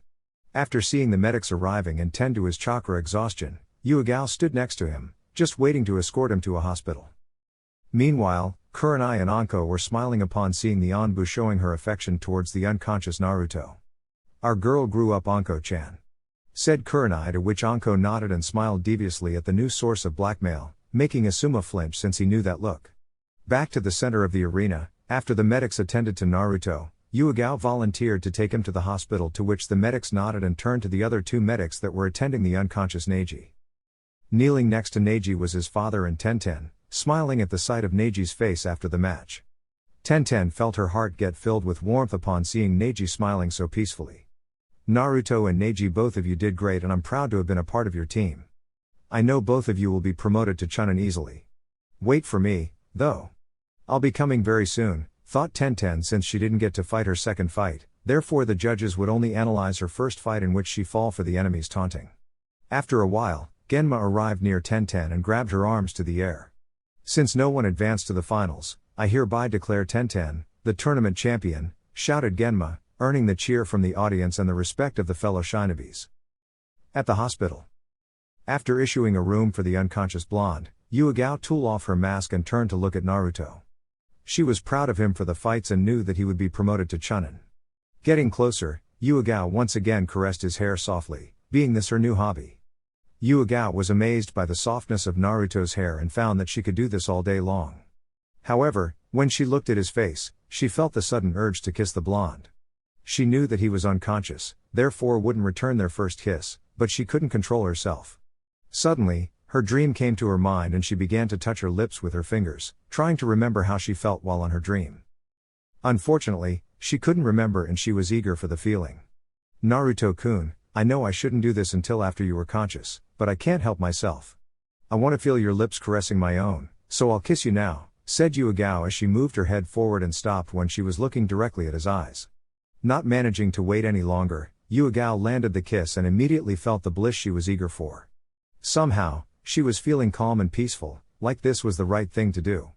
Nothing could stop her from getting a kiss from her beloved blonde. However, as she was kissing the blonde softly, she failed to realize that one redhead pregnant was watching everything with a smile on her face. Kushina was at the hospital, checking on her soon-to-be-born baby when she heard Yuga checking in with a chakra-exhausted Naruto. When she heard what Yuga said, her heart filled with joy upon seeing that her son had stolen Yuga's heart and was already envisioning her son starting a relationship. After Kushina left, Yuga put on her mask again and proceeded to leave. However, her mistake was when she turned to see the sleeping blonde only to hear someone clearing the throat and turned to see Anko and Kurenai there smiling at the now Anbu member. "When I saw you and Naruto leaving the stadium, I thought that you'd be taking him elsewhere, Yuga-chan, but then I guess his chakra needed to recover," said Anko, to which Yuga sighed and vanished by using the sunshine, leaving Anko and Kurenai together with Naruto.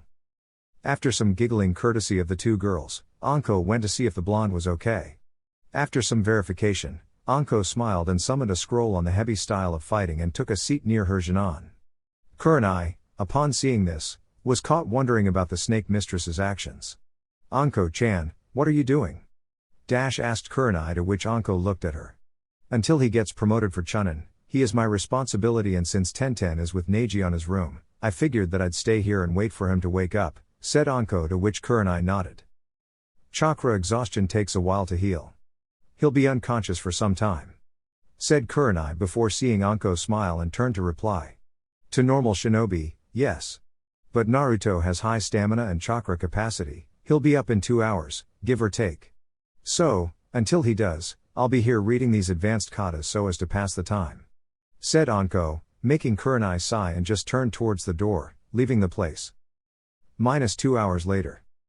True to Anko's word, Naruto opened his eyes only to see that he wasn't at the Chunin tournament anymore. Looking up, he saw a white ceiling and wondered how the hell he ended up in the hospital in the first place. Then as the memory came back, he smiled upon being a part of such a thrilled battle. However, he was wondering why he felt something touching his lips on occasion, but he shrugged it off seeing that it must have been some dream. I see that you woke up, Naruto-kun. Had a good sleep? Asked Anko, making the blonde turn his neck towards Anko's direction. Anko-sensei, so Tenten won the tournament after all, right? After me and Neji fell unconscious, she was the only one left on the tournament. Did they announce the promotions yet?